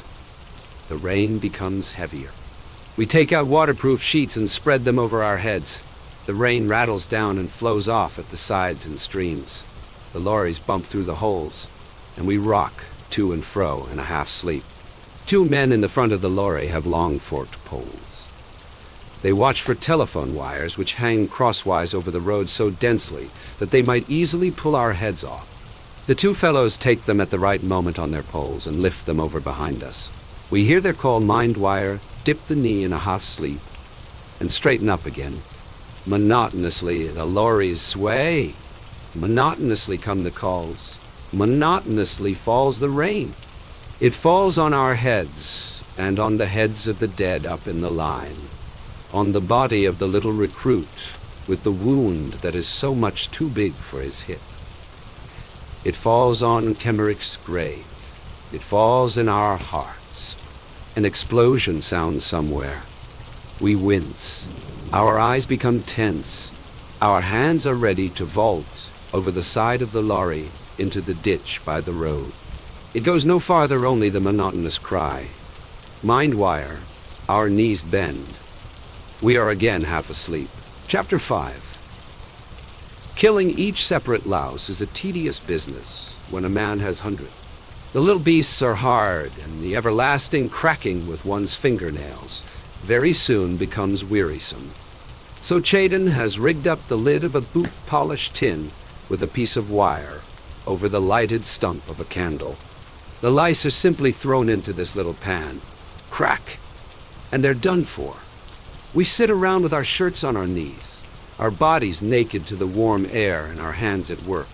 Haya has a particularly fine brand of louse. They have a red cross on their heads. He suggests that he brought them back with him from the hospital at Thorhout, where they attended personally on a surgeon general. He says he means to use the fat that slowly accumulates in the tin lid for polishing his boots, and roars with laughter for half an hour at his own joke. But he hasn't much success today. We are too preoccupied with another affair. The rumor has materialized. Himmelsstoss has come. He appeared yesterday. We've already heard the well-known voice. He seems to have overdone it with a couple of young recruits on the plowed field at home, and unknown to him the son of the local magistrate was watching. That cooked his goose. He will meet some surprises here. Jarden has been meditating for hours what to say to him. Haya gazes thoughtfully at his great paws and winks at me. The thrashing was the high water mark of his life. He tells me he often dreams of it. Kropp and Muller are amusing themselves. From somewhere or other, probably the Pioneer cookhouse, Kropp has bagged for himself a mess tin full of beans. Muller squints hungrily into it, but checks himself and says, "Albert, what would you do if it were suddenly peacetime again?" "There won't be any civil life," says Albert bluntly. "Well, but if persists, Muller, what would you do?" "Clear out of this," growls Kropp. "Of course. And then what?" "Get drunk," says Albert. "Don't talk rot. I mean seriously, so do I," says Kropp. "What else should a man do?" Cat becomes interested. He levies tribute on Kropp's tin of beans, swallows some, then considers for a while and says, "You might get drunk first, of course, but then you'd take the next train for home and mother. Peacetime, man." Albert, he fumbles in his oilcloth pocketbook for a photograph, and suddenly shows it all round. "My old people." Then he puts it back and swears. "Damned lousy war, it's all very well for you to talk," I tell him. "You've a wife and children." "True," he nods, "and I have to see to it that they've something to eat." We laugh. "They won't lack for that, Cat. You'd scrounge it from somewhere." Muller is insatiable and gives himself no peace. He wakes High Westhus out of his dream. "Hi, what would you do if it was peacetime?" "Give you a kick in the backside for the way you talk," I say. "How does it come about exactly? How does the cow shit come on the roof?" Retorts Muller laconically, and turns to High Westhus again. It is too much for High. He shakes his freckled head. "You mean when the war's over?" "Exactly. You've said it." "Well, there'd be women, of course, eh?" High licks his lips. "Sure." "By Jove, yes," says High, his face melting. "Then I'd grab some good buxom dame, some real kitchen wench with plenty to get hold of, you know, and jump straight into bed. Just you think, boys, a real feather bed with a spring mattress. I wouldn't put trousers on again for a week." Everyone is silent. The picture is too good. Our flesh creeps. At last Muller pulls himself together and says, "And then what?" A pause. Then High explains rather awkwardly. "If I were a non-com, I'd stay with the Prussians and serve out my time." "High, you've got a screw loose, surely." I say, "Have you ever dug peat?" He retorts good-naturedly. "You try it." Then he pulls a spoon out of the top of his boot and reaches over into Kropp's mess tin. It can't be worse than digging trenches, I venture. Haya chews and grins. It lasts longer, though. And there's no getting out of it either.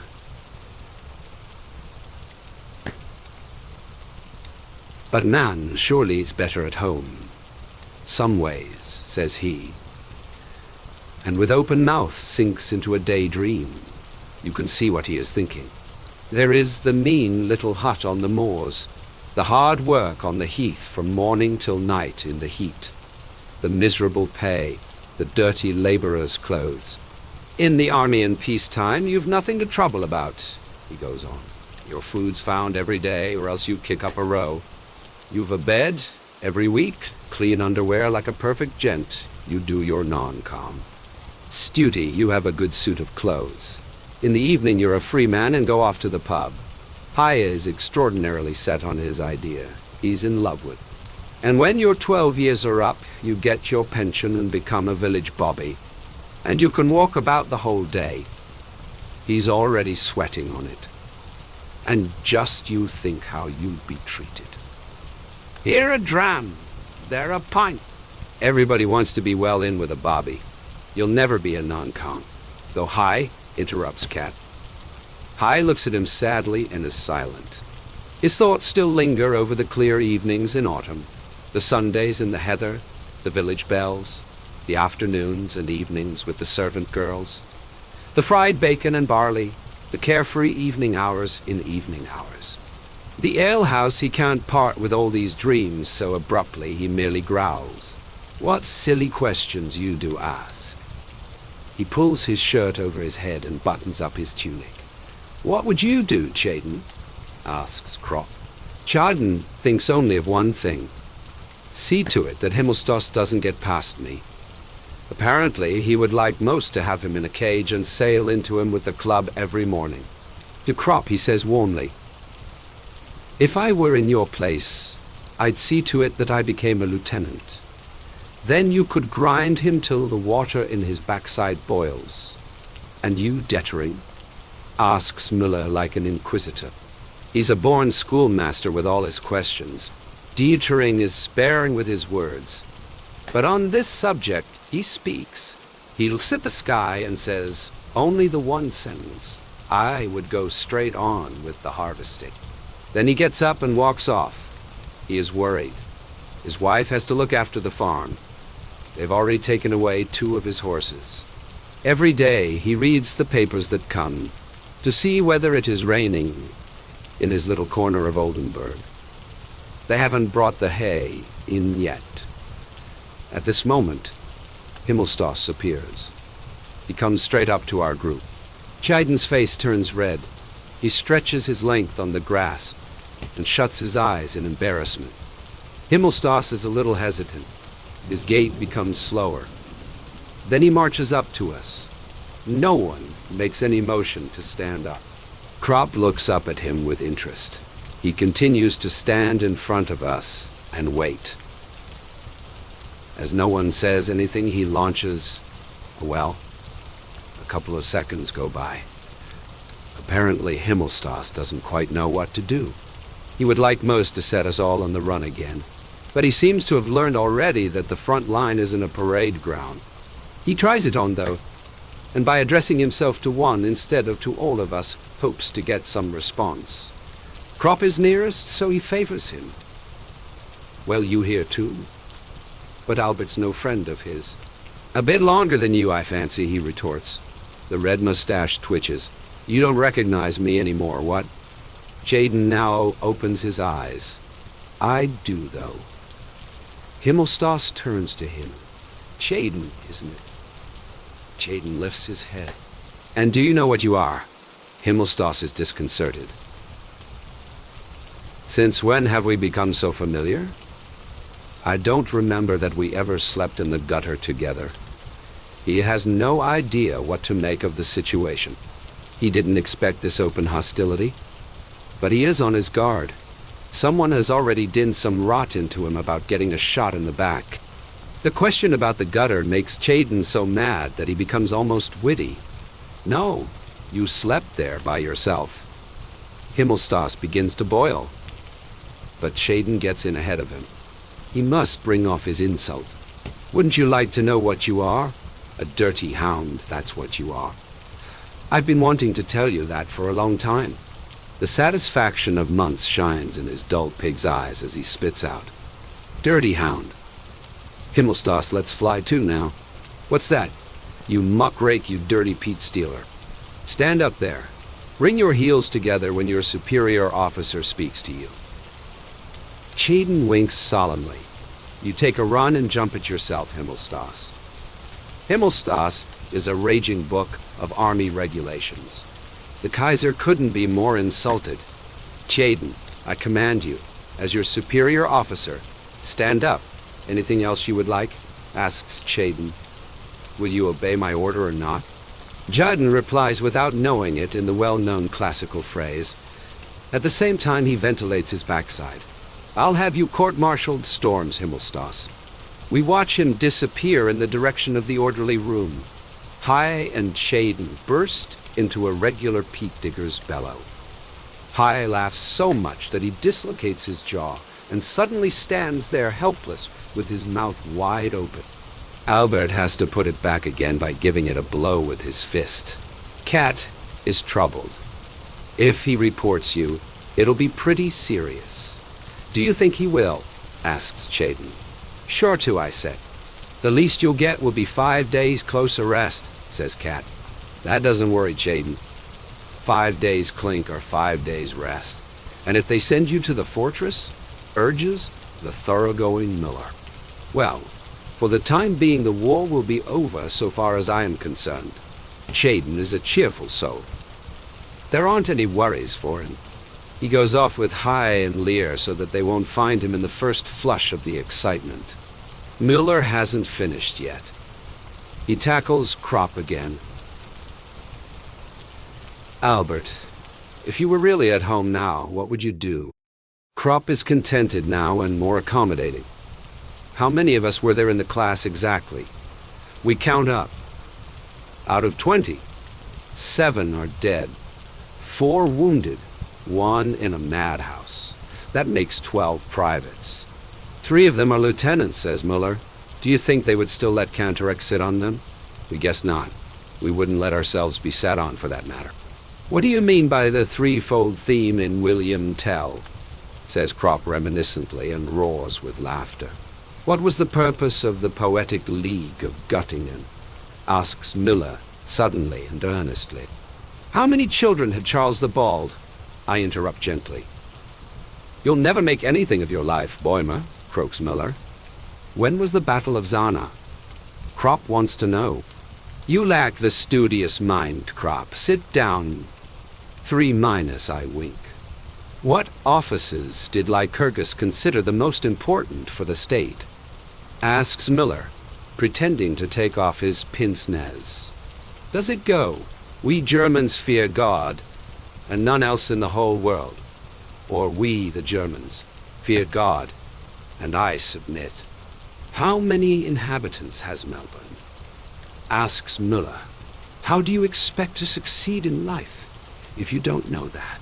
I ask Albert hotly, which he caps with, what is meant by cohesion? We remember mighty little of all that rubbish. Anyway, it has never been the slightest use to us. At school, nobody ever taught us how to light a cigarette in a storm of rain, nor how a fire could be made with wet wood, nor that it is best to stick a bayonet in the belly, because there it doesn't get jammed, as it does in the guts. Ribs? Muller says thoughtfully, what's the use? We'll have to go back and sit on the forms again. I consider that out of the question. We might take a special exam. That needs preparation.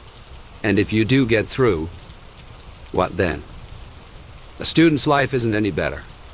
If you have no money, you have to work like the devil. It's a bit better, but it's rot all the same. Everything they teach. Krop supports me. How can a man take all that stuff seriously when he's once been out here? Still, you must have an occupation of some sort. Insists Miller, as though he were Cantorek himself. Albert cleans his nails with a knife.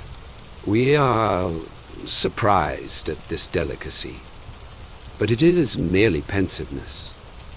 He puts the knife away and continues. That's just it. Cat and Dietering and Hai will go back to their jobs because they had them already. Himmelstas, too. But we never had any. How will we ever get used to one after this? Here. He makes a gesture toward the front. We'll want a private income, and then we'll be able to live by ourselves in a wood, I say. But at once feel ashamed of this absurd idea. But what will really happen when we go back? wonders Miller, and even he is troubled. Kropp gives a shrug. I don't know. Let's get back first, then we'll find out. We are all utterly at a loss. What could we do? I ask. I don't want to do anything, replies Kropp wearily. You'll be dead one day, so what does it matter? I don't think we'll ever go back.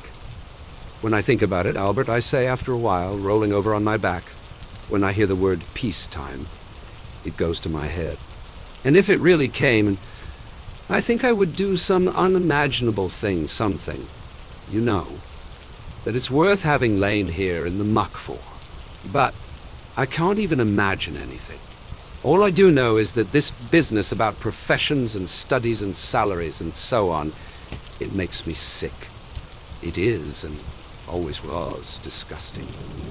I don't see anything at all, Albert. All at once everything seems to me confused and hopeless. Kropp feels it too. It will go pretty hard with us all. But nobody at home seems to worry much about it.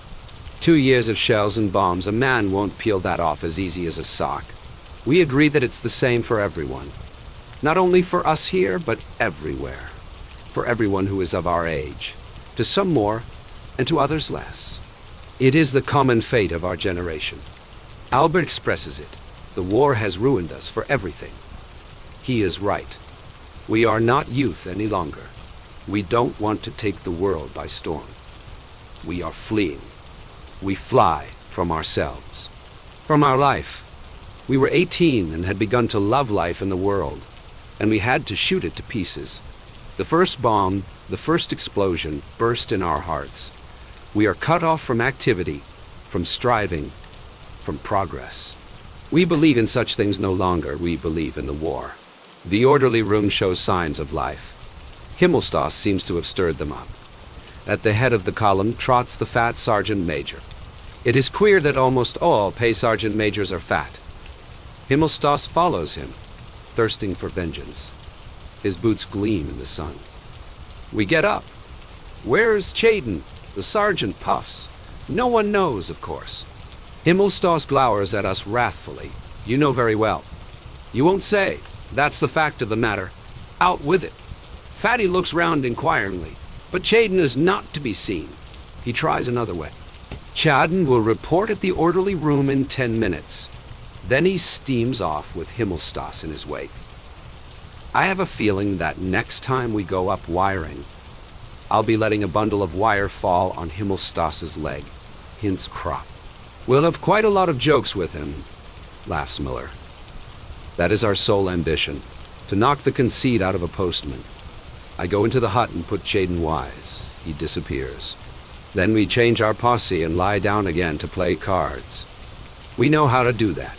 To play cards, to swear, and to fight. Not much for 20 years, and yet too much for 20 years. Half an hour later, Himmelstoss is back again. Nobody pays any attention to him. He asks for Chaden. We shrug our shoulders. Then you'd better find him, he persists. Haven't you been to look for him? Kropp lies back in the grass and says, Have you ever been out here before? That's none of your business, retorts Himmelstoss. I expect an answer. Very good, says Kropp, getting up. See up there where those little white clouds are. Those are anti-aircraft. We were over there yesterday. 5 dead and 8 wounded. It was a lot of fun. Next time you go up with us before they die, the fellows will come up to you, click their heels, and ask stiffly, Please may I go? Please may I go? Please may I hop it? We've been waiting here a long time for someone like you.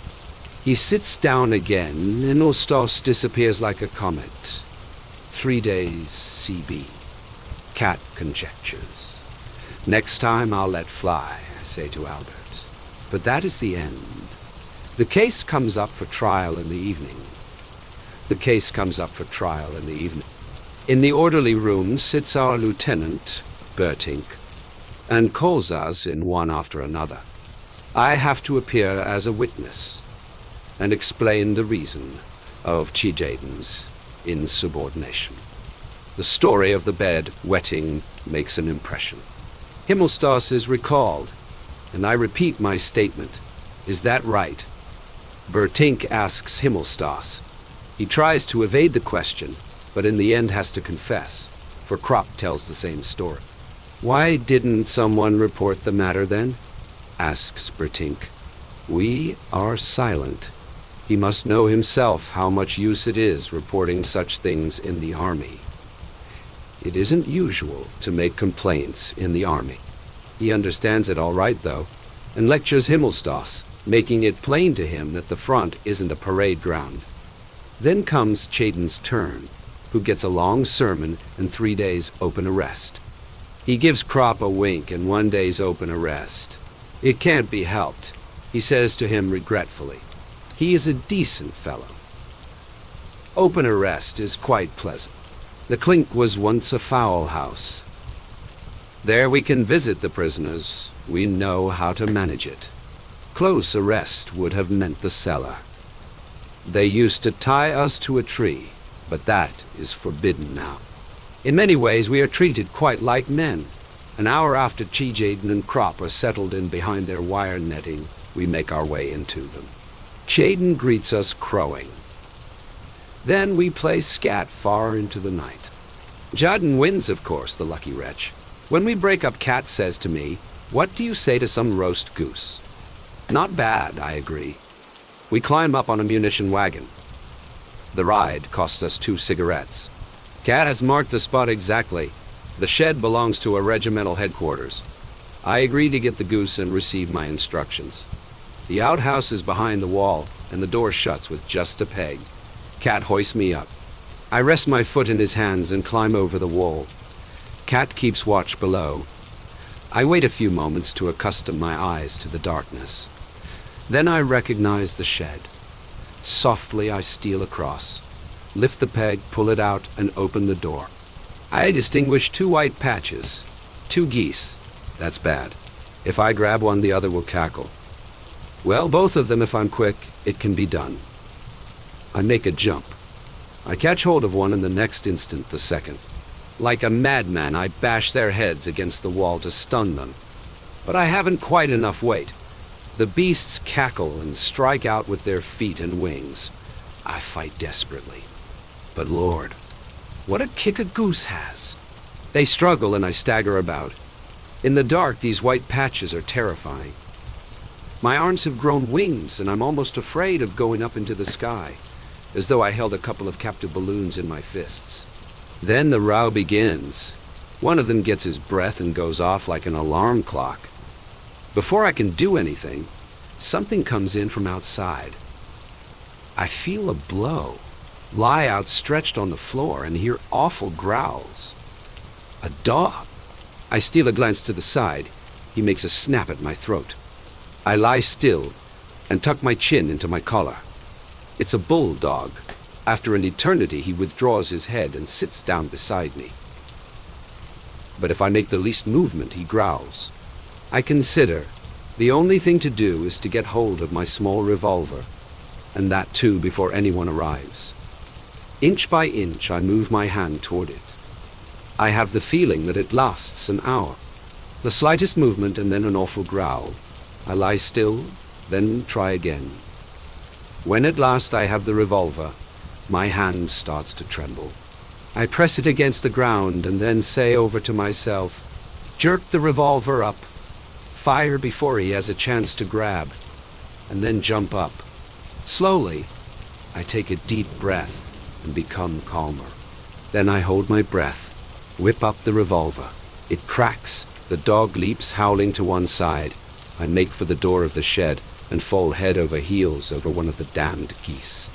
At full speed, I seize it again, and with a swing, toss it over the wall and clamber up. No sooner am I on top than the dog is up again, as lively as ever, and springs at me. Quickly, I let myself drop. 10 paces away stands Cat with the goose under his arm. As soon as he sees me, we run. At last we can take a breather. The goose is dead. Cat saw to that in a moment. We intend to roast it without telling anybody. I fetch a stove and wood from the hut, and we crawl into a small deserted lean-to, which we use for such purposes. The single window space is heavily curtained. There is a sort of hearth, an iron plate set on some bricks. We kindle a fire. Cat plucks and cleans the goose. We put the feathers carefully to one side.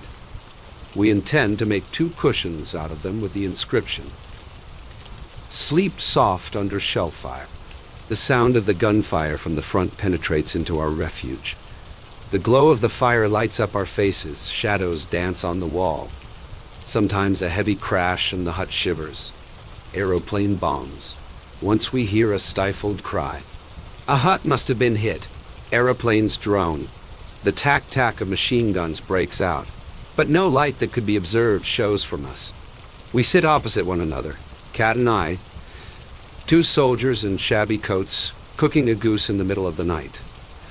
We don't talk much, but I believe we have a more complete communion with one another than even lovers have. We are 2 men, 2-minute sparks of life. Outside is the night and the circle of death. We sit on the edge of it, crouching in danger. The grease drips from our hands. In our hearts we are close to one another, and the hour is like the room, flecked over with the lights and shadows of our feelings, cast by a quiet fire. What does he know of me, or I of him? Formerly we should not have had a single thought in common. Now we sit with a goose between us, and feel in unison, and are so intimate that we do not even speak. It takes a long time to roast a goose, even when it is young and fat. So we take turns. One bastes it while the other lies down and sleeps. A grand smell gradually fills the hut. The noises, without increase in volume, pass into my dream, and yet linger in my memory. In a half-sleep, I watch Cat dip and raise the ladle. I love him, his shoulders, his angular, stooping figure, and at the same time I see behind him woods and stars, and a clear voice utters words that bring me peace. To me, a soldier in big boots, belt, and knapsack, taking the road that lies before him under the high heaven, quickly forgetting and seldom sorrowful, forever pressing on under the wide night sky. A little soldier and a clear voice. And if anyone were to caress him, he would hardly understand.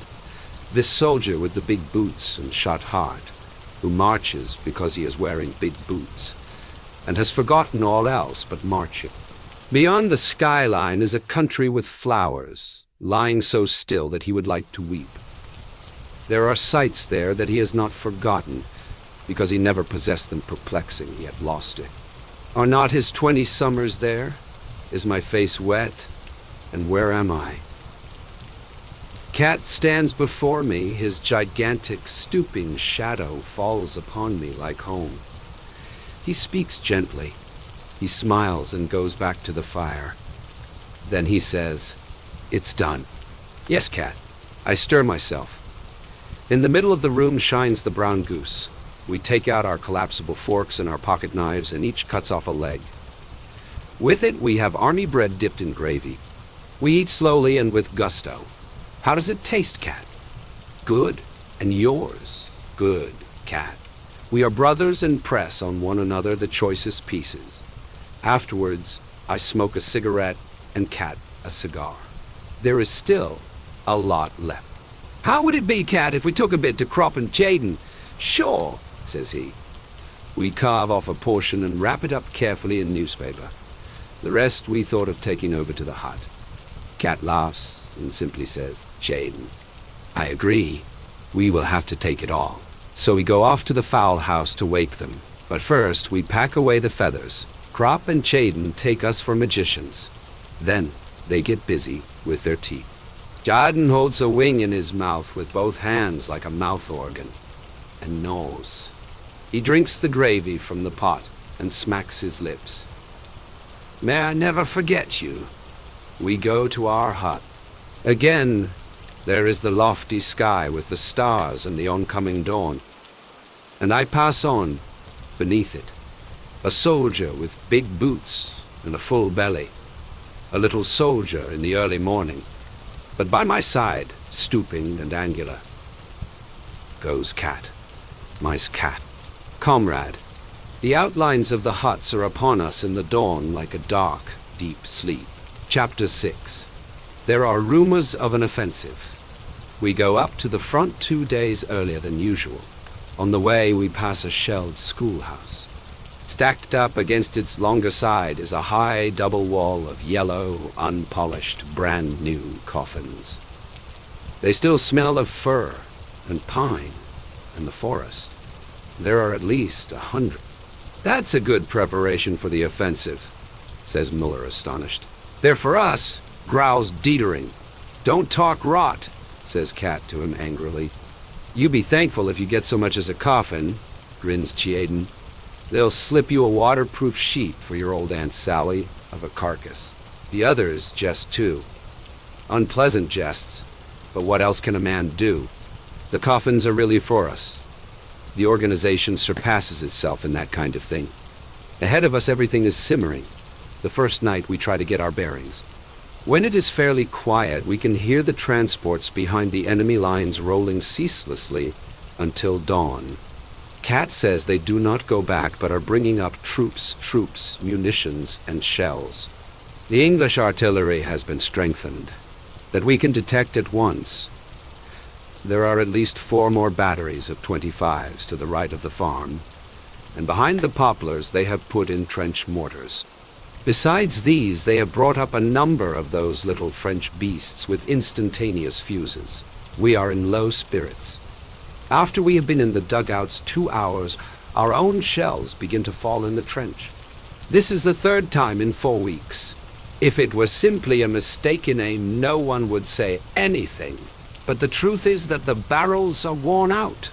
The shots are often so uncertain that they land within our own lines. Tonight, 2 of our men were wounded by them. The front is a cage in which we must await fearfully whatever may happen.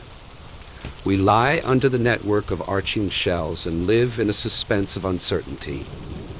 Over us chance hovers. If a shot comes, we can duck.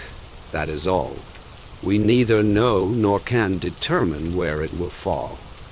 It is this chance that makes us indifferent. A few months ago, I was sitting in a dugout playing scat.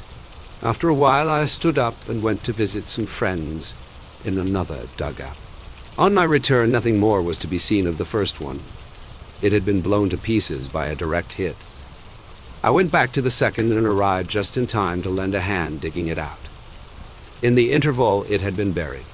It is just as much a matter of chance that I am still alive as that I might have been hit. In a bomb-proof dugout, I may be smashed to atoms, and in the open may survive 10 hours bombardment unscathed. No soldier outlives 1,000 chances, but every soldier believes in chance and trusts his luck.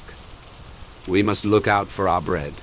The rats have become much more numerous lately because the trenches are no longer in good condition. Dietering says it is a sure sign of a coming bombardment. The rats here are particularly repulsive. They are so fat, the kind we call corpse rats. They have shocking, evil, naked faces, and it is nauseating to see their long, nude tails. They seem to be mighty hungry. Almost every man has had his bread gnawed. Kropp wrapped his in his waterproof sheet and put it under his head, but he cannot sleep because they run over his face to get at it. Dietering meant to outwit them. He fastened a thin wire to the roof and suspended his bread from it. During the night, when he switched on his pocket torch, he saw the wire swinging to and fro. On the bread was riding a fat rat. At last we put a stop to it. We cannot afford to throw the bread away, because already we have practically nothing left to eat in the morning. So we carefully cut off the bits of bread that the animals have gnawed. The slices we cut off are heaped together in the middle of the floor. Each man takes out his spade and lies down prepared to strike. Dietering, Kropp, and Cat hold their pocket lamps ready. After a few minutes, we hear the first shuffling and tugging. It grows. Now it is the sound of many little feet. Then the torches switch on, and every man strikes at the heap, which scatters with a rush. The result is good. We toss the bits of rat over the parapet, and again lie in wait. Several times we repeat the process. At last the beasts get wise to it, or perhaps they have scented the blood. They return no more. Nevertheless, before morning, the remainder of the bread on the floor has been carried off. In the adjoining sector, they attacked 2 large cats and a dog, bit them to death and devoured them. Next day, there is an issue of Edamame cheese. Each man gets almost a quarter of a cheese. In one way, that is all to the good. For Edamame is tasty, but in another way, it is vile, because the fat red balls have long been a sign of a bad time coming. Our forebodings increase as rum is served up. We drink it, of course, but are not greatly comforted. For days we loaf about and make war on the rats. Ammunition and hand grenades become more plentiful. We even overhaul the bayonets, that is to say, the ones that have a saw on the blunt edge. If the fellows over there catch a man with one of those, he's killed at sight. In the next sector, some of our men were found whose noses were cut off, and their eyes poked out with their own saw bayonets. Their mouths and noses were stuffed with sawdust, so that they suffocated. Some of the recruits have bayonets of this kind. We take them away and give them the ordinary kind. But the bayonet has practically lost its importance. It is usually the fashion now to charge with bombs and spades only. The sharpened spade is a more handy and many-sided weapon. Not only can it be used for jabbing a man under the chin, but it is much better for striking with because of its greater weight. And if one hits between the neck and shoulder, it easily cleaves as far down as the chest. The bayonet frequently jams on the thrust, and then a man has to kick hard on the other fellow's belly to pull it out again. And in the interval, he may easily get one himself. And what's more, the blade often gets broken off. At night, they send over gas. We expect the attack to follow and lie with our masks on, ready to tear them off as soon as the first shadow appears. Dawn approaches without anything happening, only the everlasting, nerve-wracking roll behind the enemy lines. Trains, lorries. But what are they concentrating? Our artillery fires on it continually, but still it does not cease. We have tired faces and avoid each other's eyes. It will be like the Somme, says Cat gloomily. There we were shelled steadily for 7 days and nights. Cat has lost all his fun since we have been here, which is bad, for Cat is an old front hog and can smell what is coming. Only Chaden seems pleased with the good rations and the rum. He thinks we might even go back to rest without anything happening at all. It almost looks like it. Day after day passes. At night, I squat in the listening post. Above me, the rockets and parachute lights shoot up and float down again. I am cautious and tense. My heart thumps. My eyes turn again and again to the luminous dial of my watch. The hands will not budge. Sleep hangs on my eyelids. I work my toes in my boots in order to keep awake. Nothing happens till I am relieved. Only the everlasting rolling over there. Gradually we grow calmer, and play, scat, and poker continue. Perhaps we will be lucky. All day the sky is hung with observation balloons. There is a rumor that the enemy are going to put tanks over and use low-flying planes for the attack. But that interests us less than what we hear of the new flamethrowers. We wake up in the middle of the night. The earth booms. Heavy fire is falling on us. We crouch into corners. We distinguish shells of every caliber.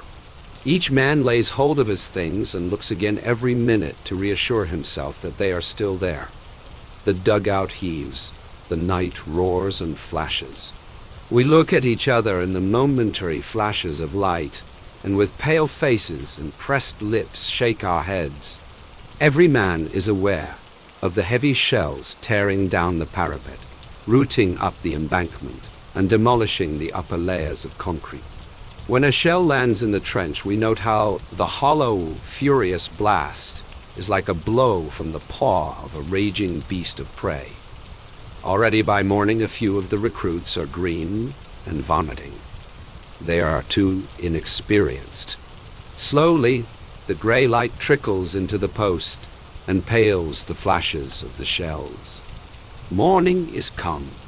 The explosion of mines mingles with the gunfire. That is the most dementing convulsion of all. The whole region where they go up becomes one grave. The reliefs go out. The observers stagger in, covered with dirt and trembling. One lies down in silence in the corner and eats. The other, a reservist reinforcement, sobs. Twice he has been flung over the parapet by the blast of the explosions without getting any more than shell shock. The recruits are eyeing him. We must watch them. These things are catching. Already some lips begin to quiver. It is good that it is growing daylight. Perhaps the attack will come before noon. The bombardment does not diminish. It is falling in the rear too. As far as one can see, it spouts fountains of mud and iron. A wide belt is being raked. The attack does not come, but the bombardment continues. Slowly, we become mute. Hardly a man speaks. We cannot make ourselves understood. Our trench is almost gone. At many places, it is only 18 inches high. It is broken by holes and craters and mountains of earth. A shell lands square in front of our post. At once it is dark. We are buried and must dig ourselves out. After an hour, the entrance is clear again, and we are calmer because we have had something to do. Our company commander scrambles in and reports that 2 dugouts are gone. The recruits calm themselves when they see him. He says that an attempt will be made to bring up food this evening. That sounds reassuring. No one had thought of it except Jaden. Now the outside world seems to draw a little nearer. If food can be brought up, think the recruits, then it can't really be so bad. We do not disabuse them. We know that food is as important as ammunition, and only for that reason must be brought up. But it miscarries. A second party goes out, and it also turns back. Finally, Cat tries, and even he reappears without accomplishing anything. No one gets through. Not even a fly is small enough to get through such a barrage. We pull in our belts tighter and chew every mouthful 3 times as long. Still, the food does not last out. We are damnably hungry. I take out a scrap of bread, eat the white, and put the crust back in my knapsack. From time to time, I nibble at it. The night is unbearable.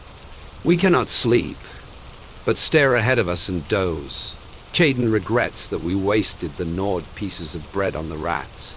We would gladly have them again to eat now. We are short of water too, but not seriously yet. Towards morning, while it is still dark, there is some excitement. Through the entrance rushes in a swarm of fleeing rats that try to storm the walls. Torches light up the confusion. Everyone yells and curses and slaughters.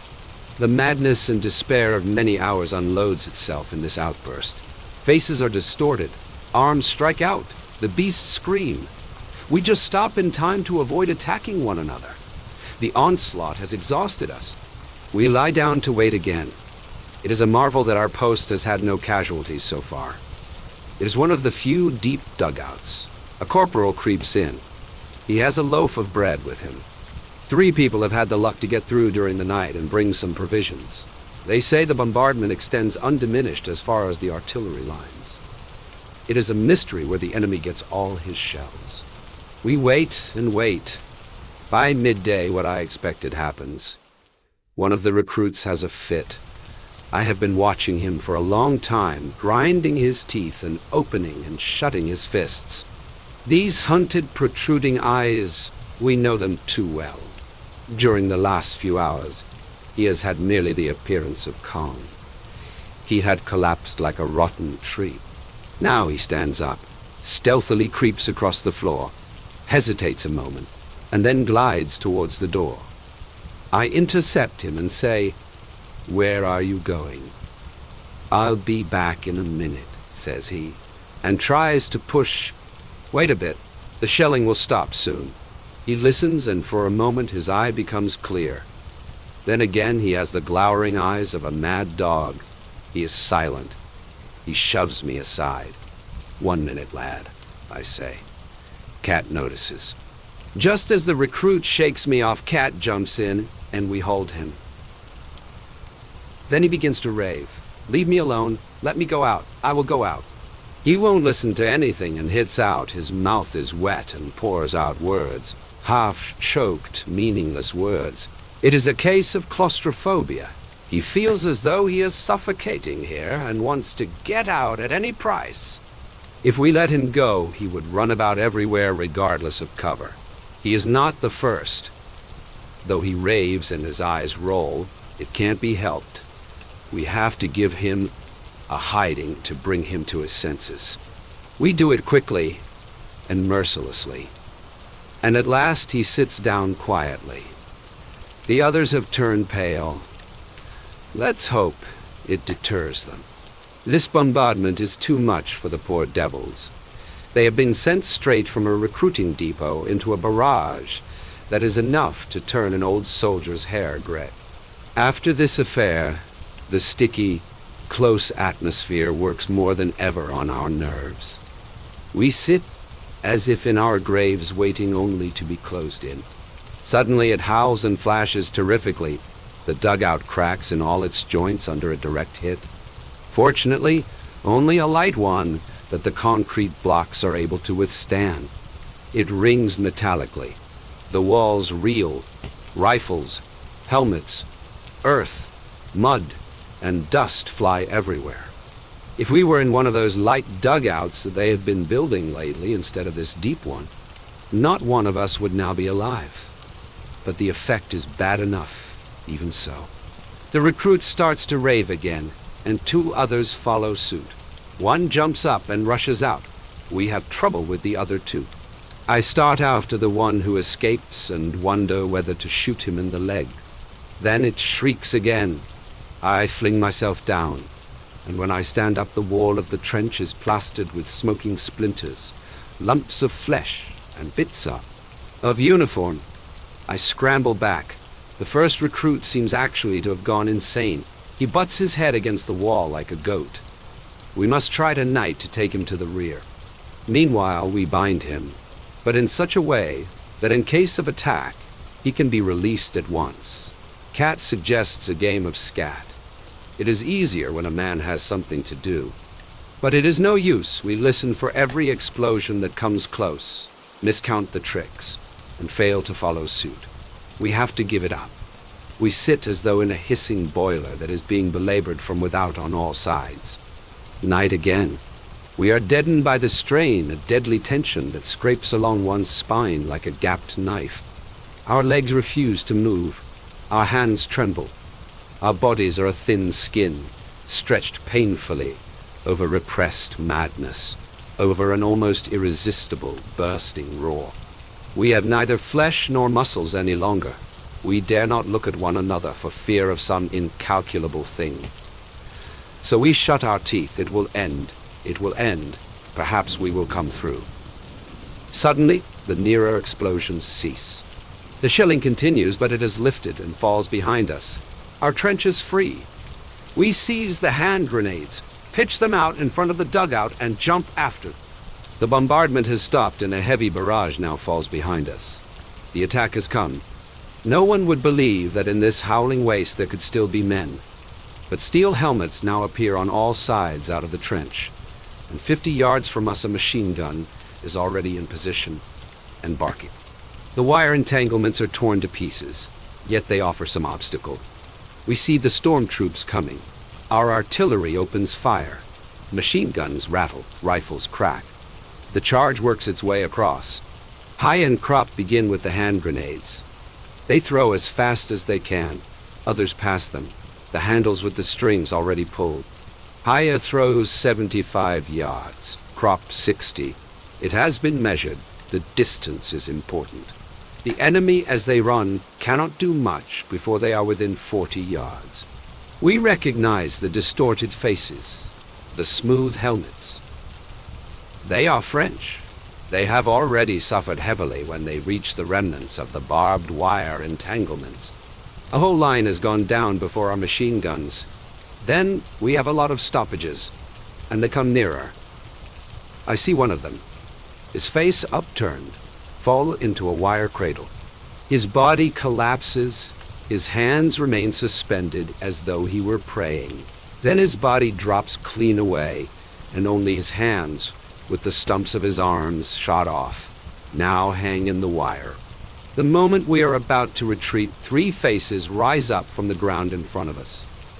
Under one of the helmets, a dark pointed beard, and 2 eyes that are fastened on me. I raise my hand, but I cannot throw into those strange eyes. For one mad moment, the whole slaughter whirls like a circus round me, and these 2 eyes that are alone, motionless. Then the head rises up, a hand, a movement, and my hand grenade flies through the air and into him.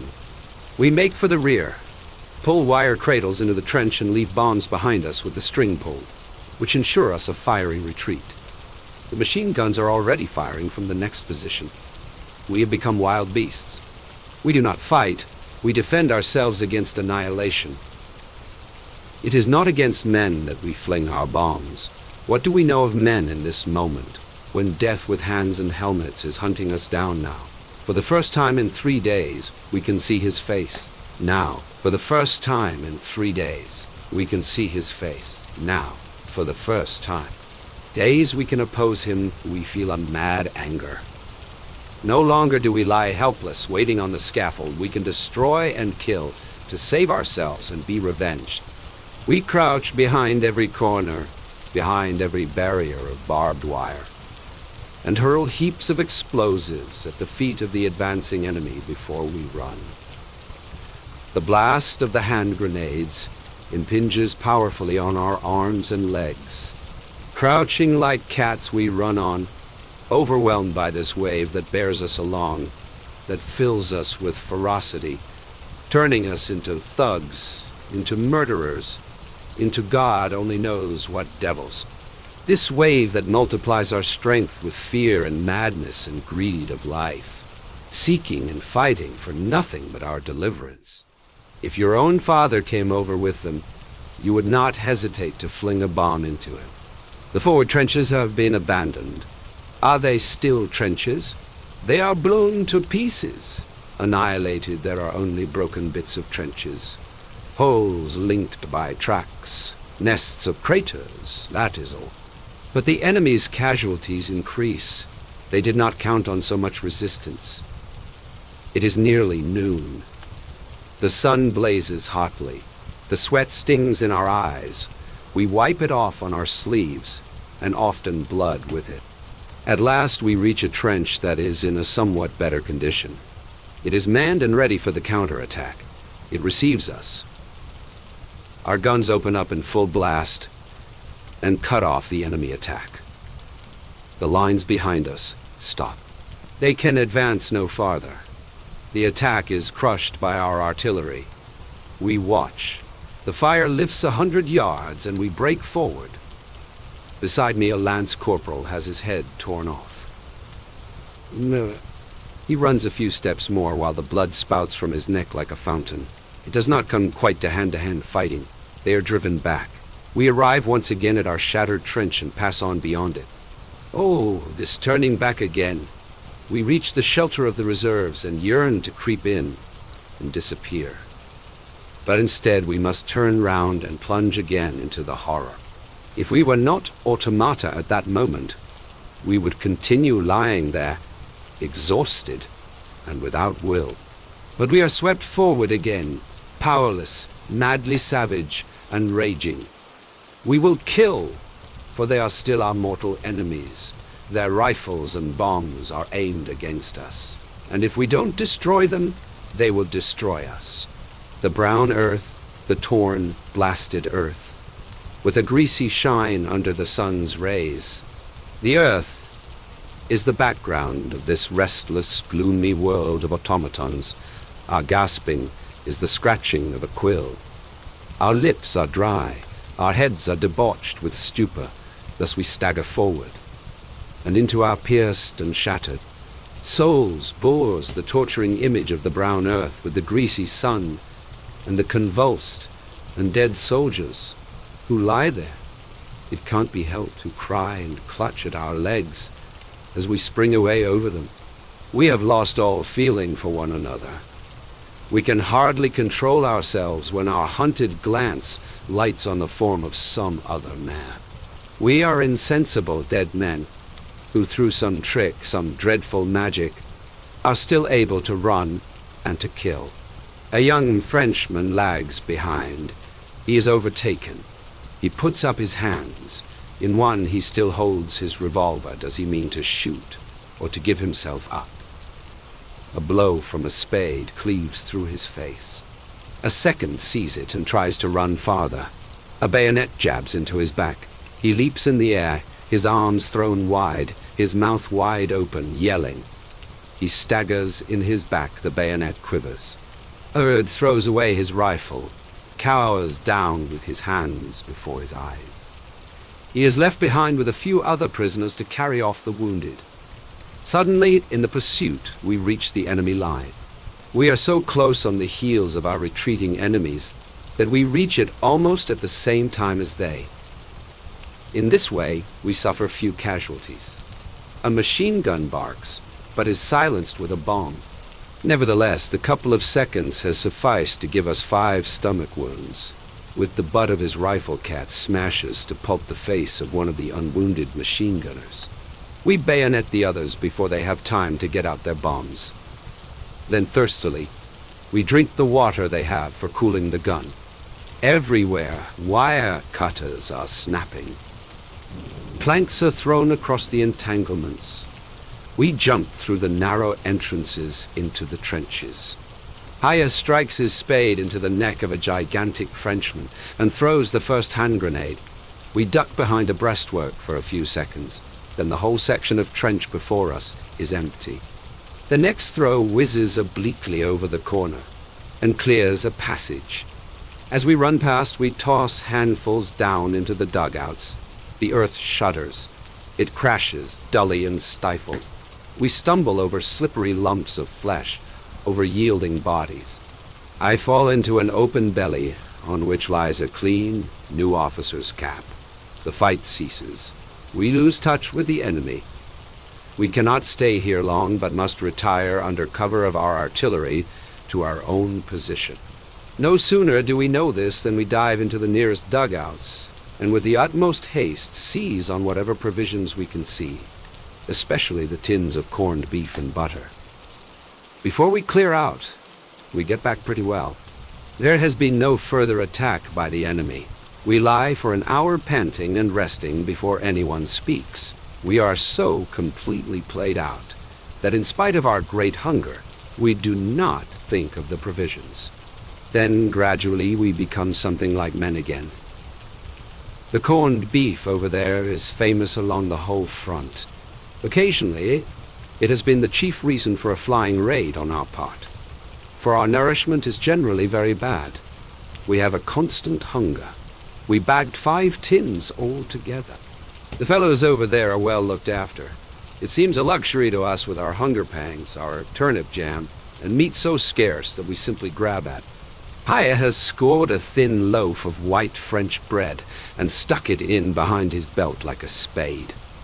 It is a bit bloody at one corner, but that can be cut off. It is a good thing we have something decent to eat at last. We still have a use for all our strength. Enough to eat is just as valuable as a good dugout. It can save our lives. That is the reason we are so greedy for it. Chadden has captured 2 water bottles full of cognac. We pass them round. The evening benediction begins.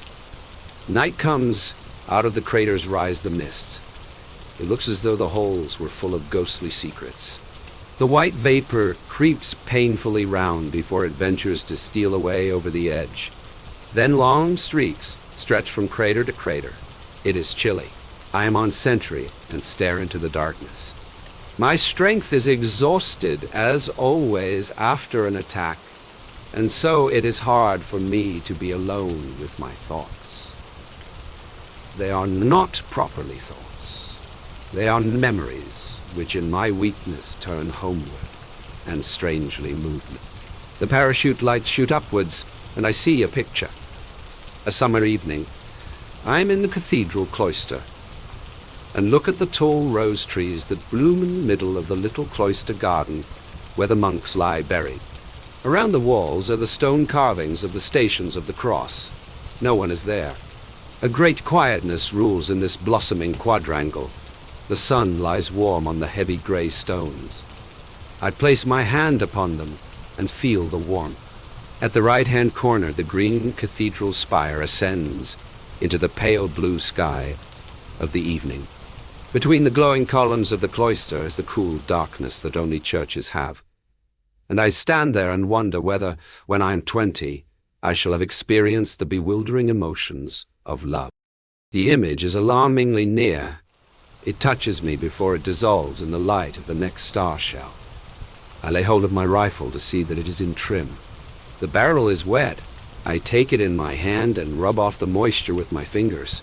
Between the meadows behind our town, there stands a line of old poplars by a stream.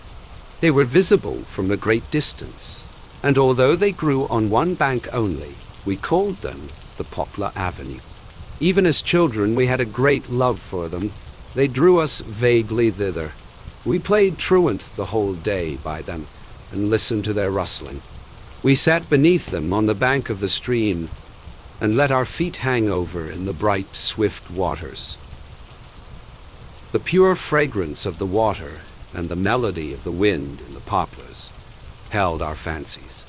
We loved them dearly, and the image of those days still makes my heart pause in its beating.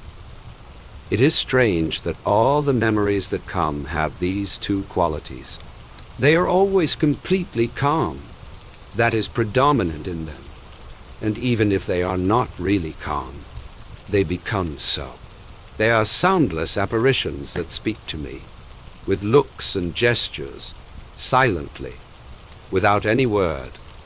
And it is the alarm of their silence that forces me to lay hold of my sleeve and my rifle, lest I should abandon myself to the liberation and allurement in which my body would dilate and gently pass away into the still forces that lie behind these things. They are quiet in this way, because quietness is so unattainable for us now. At the front, there is no quietness, and the curse of the front reaches so far that we never pass beyond it. Even in the remote depots and rest areas, the droning and the muffled noise of shelling is always in our ears. We are never so far off that it is no more to be heard. But these last few days, it has been unbearable. Their stillness is the reason why these memories of former times do not awaken desire, so much as sorrow a strange, inapprehensible melancholy. Once we had such desires, but they return not. They are past. They belong to another world that is gone from us. In the barracks they called forth a rebellious, wild craving for their return. For then they were still bound to us. We belonged to them and they to us, even though we were already absent from them. They appeared in the soldiers' songs which we sang as we marched between the glow of the dawn and the black silhouettes of the forests to drill on the moor. They were a powerful remembrance that was in us and came from us. But here in the trenches they are completely lost to us. They arise no more. We are dead, and they stand remote on the horizon. They are an apparition, a mysterious reflection drawing us home, that we fear and love without hope. They are strong, and our desire is strong, but they are unattainable, and we know it. And even if these scenes of our youth were given back to us, we would hardly know what to do. The tender, secret influence that passed from them into us could not arise again. We long to be in them and to move in them. We long to remember and to love them, and to be stirred by the sight of them. But it would be like gazing at the photograph of a dead comrade. Those are his features. It is his face. And the days we spent together take on a mournful life in the memory. But the man himself it is not. We could never again, as the same beings, take part in those scenes. It was not any recognition of their beauty and their significance that attracted us, but the communion, the feeling of a comradeship with the things and events of our existence, which cut us off and made the world of our parents a thing incomprehensible to us, for then we surrendered ourselves to events and were lost in them. And the least little thing was enough to carry us down the stream of eternity. Perhaps it was only the privilege of our youth, but as yet we recognized no limits and saw nowhere an end. We had that thrill of expectation in the blood which united us with the course of our days. Today we would pass through the scenes of our youth like travelers. We are burnt up by hard facts. Like tradesmen we understand distinctions, and like butchers, necessities. We are no longer untroubled, we are indifferent. We long to be there, but could we live there? We are forlorn like children, and experienced like old men. We are crude and sorrowful, and superficial. I believe we are lost. My hands grow cold, and my flesh creeps, and yet the night is warm. Only the mist is cold, this mysterious mist that trails the dead before us and sucks from them their last, creeping life. By morning they will be pale and green, and their blood congealed and black. Still the parachute rockets shoot up and cast their pitiless light over the stony landscape, which is full of craters and frozen lights like a moon. The blood beneath my skin brings fear and restlessness into my thoughts. They become feeble and tremble. They desire warmth and life. They cannot endure without sympathy and communion. They are disordered before the naked picture of despair. I hear the rattle of the mess tins and immediately feel a strong desire for warm food. It would do me good and comfort. Painfully I force myself to wait until I am relieved. Then I go into the dugout and find a mug of barley. It is cooked in fat and tastes good. I eat it slowly. I remain quiet, though the others are in a better mood, for the shelling has died down. The days go by, and the incredible hours follow one another as a matter of course. Attacks alternate with counterattacks, and slowly the dead pile up in the field of craters between the trenches. We are able to bring in most of the wounded that do not lie too far off, but many have long to wait, and we listen to them dying. For one of them, we searched 2 days in vain. He must be lying on his belly and unable to turn over. Otherwise it is hard to understand why we cannot find him. For it is only when a man has his mouth close to the ground that it is impossible to gauge the direction of his cry. He must have been badly hit, one of those nasty wounds, neither so severe that they exhaust the body at once, and a man dreams on in a half swoon, nor so light that a man endures the pain in the hope of becoming well again. Cat thinks he has either a broken pelvis or a shot through the spine. His chest cannot have been injured, otherwise he would not have such strength to cry out. And if it were any other kind of wound, it would be possible to see him moving. He grows gradually hoarser. The voice sounds so desperate that it prevails everywhere. The first night some of our fellows go out 3 times to look for him. But when they think they have located him and crawl across, next time they hear the voice, it seems to come from somewhere else altogether. We search in vain until dawn. We scrutinize the field all day with glasses, but discover nothing. On the 2nd day, the calls are fainter. That will be because his lips and mouth have become dry. Our company commander has promised special leave with 3 days extra to anyone who finds him. That is a powerful inducement.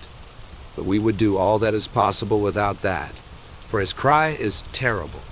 Cat and Crop even go out in the afternoon, and Albert gets the lobe of his ear shot off in consequence. It is to no purpose they come back without him. It is easy to understand what he cries. At first he called only for help. The second night he must have some delirium. He talks with his wife and his children. We often detect the name Elise. Today he merely weeps. By evening the voice dwindles to a croaking, but it persists still through the whole night. We hear it so distinctly because the wind blows toward our line. In the morning, when we suppose he must already have long gone to his rest, there comes across to us one last gurgling rattle. The days are hot, and the dead lie unburied.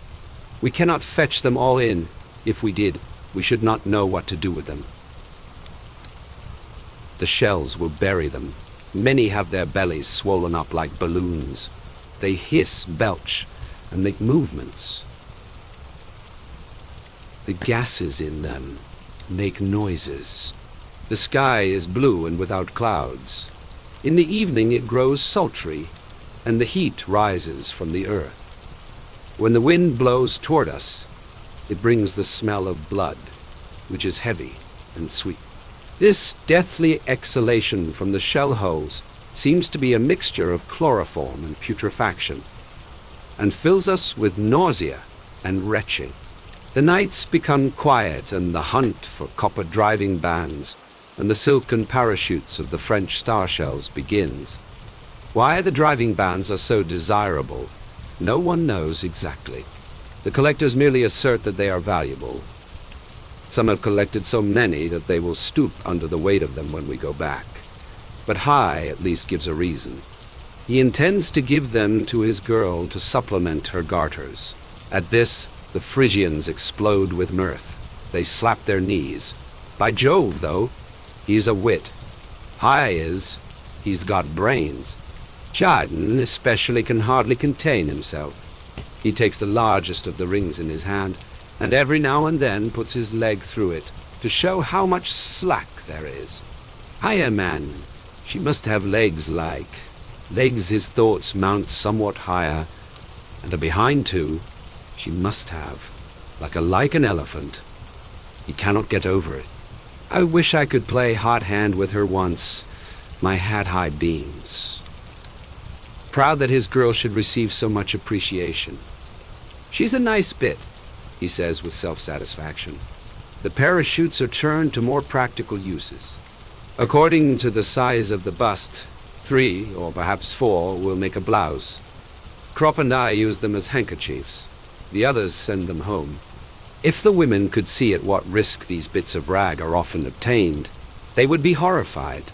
Cat surprises Chadon, endeavoring with perfect equanimity to knock the driving band off a dud. If anyone else had tried it, the thing would have exploded. But Chadon always has his luck with him. One morning, 2 butterflies play in front of our trench.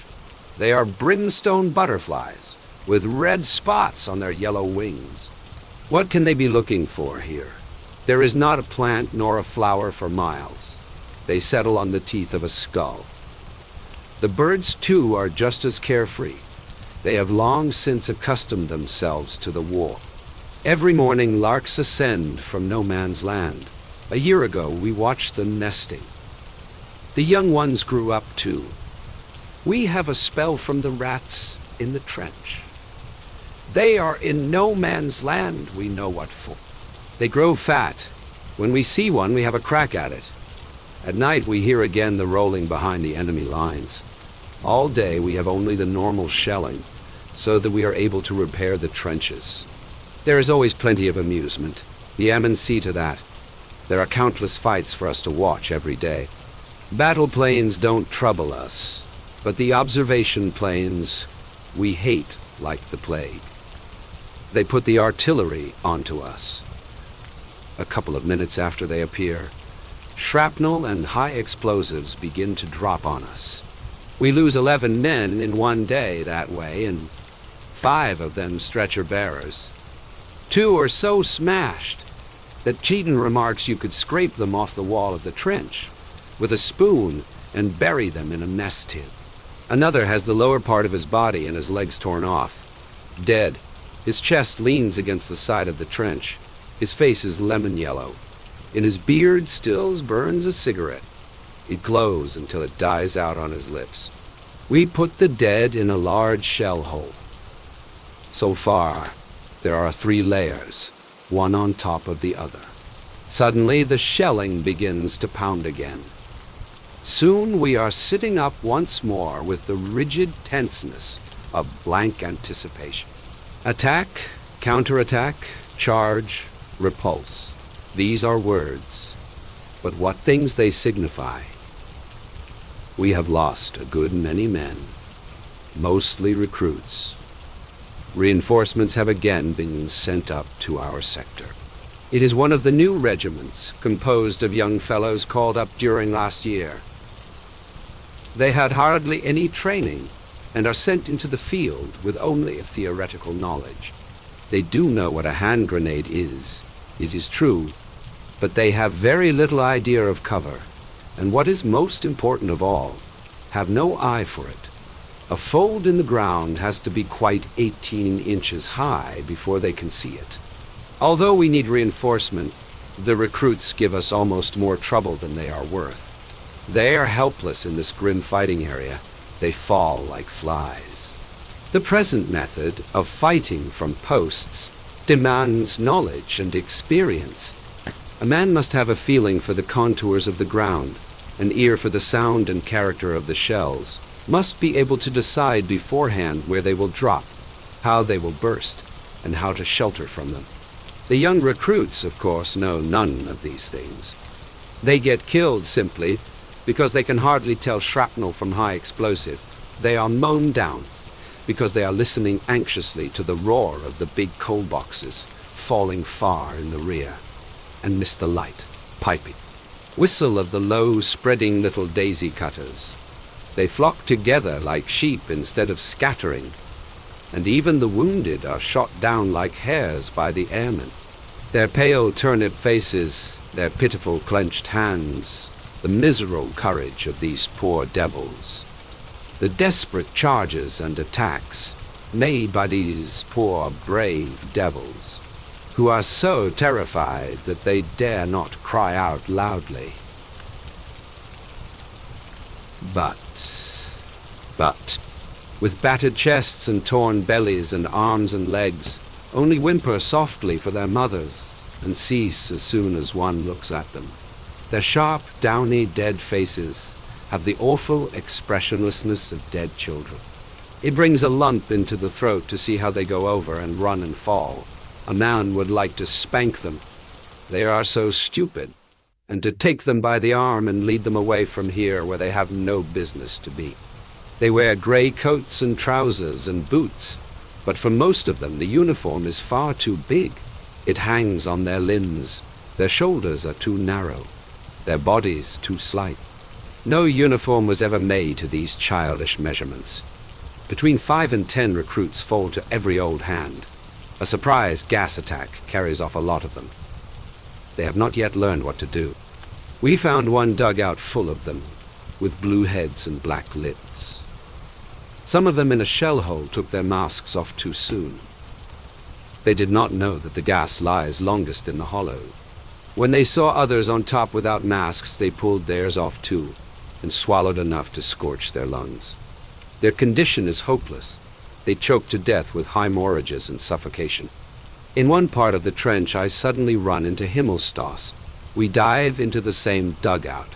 Breathless, we are all lying one beside the other, waiting for the charge. When we run out again, although I am very excited, I suddenly think, where's Himmelstoss? Quickly, I jump back into the dugout and find him with a small scratch, lying in a corner, pretending to be wounded.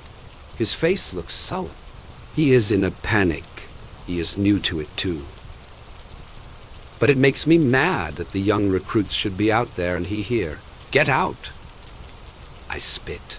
He does not stir. His lips quiver. His mustache twitches. Out, I repeat. He draws up his legs, crouches back against the wall. and shows his teeth like a cur. I seize him by the arm and try to pull him up. He barks. That is too much for me. I grab him by the neck and shake him like a sack. His head jerks from side to side. You lump! Will you get out, you hound, you skunk?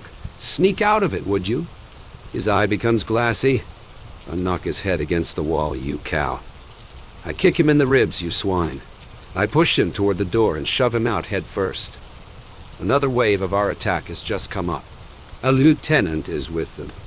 He sees us and yells, "Forward, forward, join in, follow." And the word of command does what all my banging could not. Himmelstos hears the order, looks round him as if awakened, and follows on. I come after and watch him go over. Once more he is the smart Himmelstos of the parade ground. He has even outstripped the lieutenant and is far ahead. Bombardment, barrage, curtain fire, mines, gas, tanks, machine guns, hand grenades, words. But they hold the horror of the world. Our faces are encrusted. Our thoughts are devastated. We are weary to death. When the attack comes, we shall have to strike many of the men with our fists to waken them and make them come with us. Our eyes are burnt. Our hands are torn. Our knees bleed. Our elbows are raw. How long has it been? Weeks, months, years. Only days. We see time pass in the colorless faces of the dying. We cram food into us. We run. We throw. We shoot. We kill. We lie about. We are feeble and spent. And nothing supports us but the knowledge that there are still feebler, still more spent, still more helpless ones there who, with staring eyes, look upon us as gods that escape death many times. In the few hours of rest we teach them. There, see that waggle top? That's a mortar coming. Keep down. It will go clean over. But if it comes this way, then run for it. You can run from a mortar.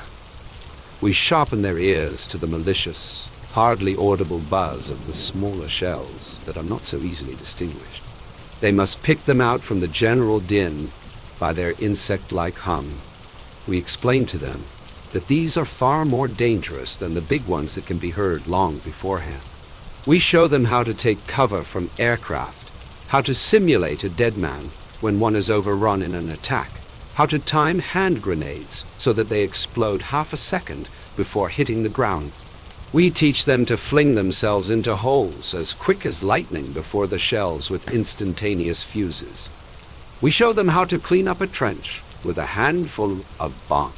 We explain the difference between the fuse length of the enemy bombs and our own. We put them wise to the sound of gas shells. Show them all the tricks that can save them from death. They listen. They are docile. But when it begins again, in their excitement, they do everything wrong. High Westus drags off with a great wound in his back, through which the lung pulses at every breath. I can only press his hand. It's all up, Paul. He groans and bites his arm because of the pain. We see men living with their skulls blown open. We see soldiers run with their 2 feet cut off. They stagger on their splintered stumps into the next shell hole. A lance corporal crawls 1.5 miles on his hands, dragging his smashed knee after him. Another goes to the dressing station, and over his clasped hands bulge his intestines. We see men without mouths, without jaws, without faces. We find one man who has held the artery of his arm in his teeth for 2 hours in order not to bleed to death. The sun goes down, night comes, the shells whine. Life is at an end.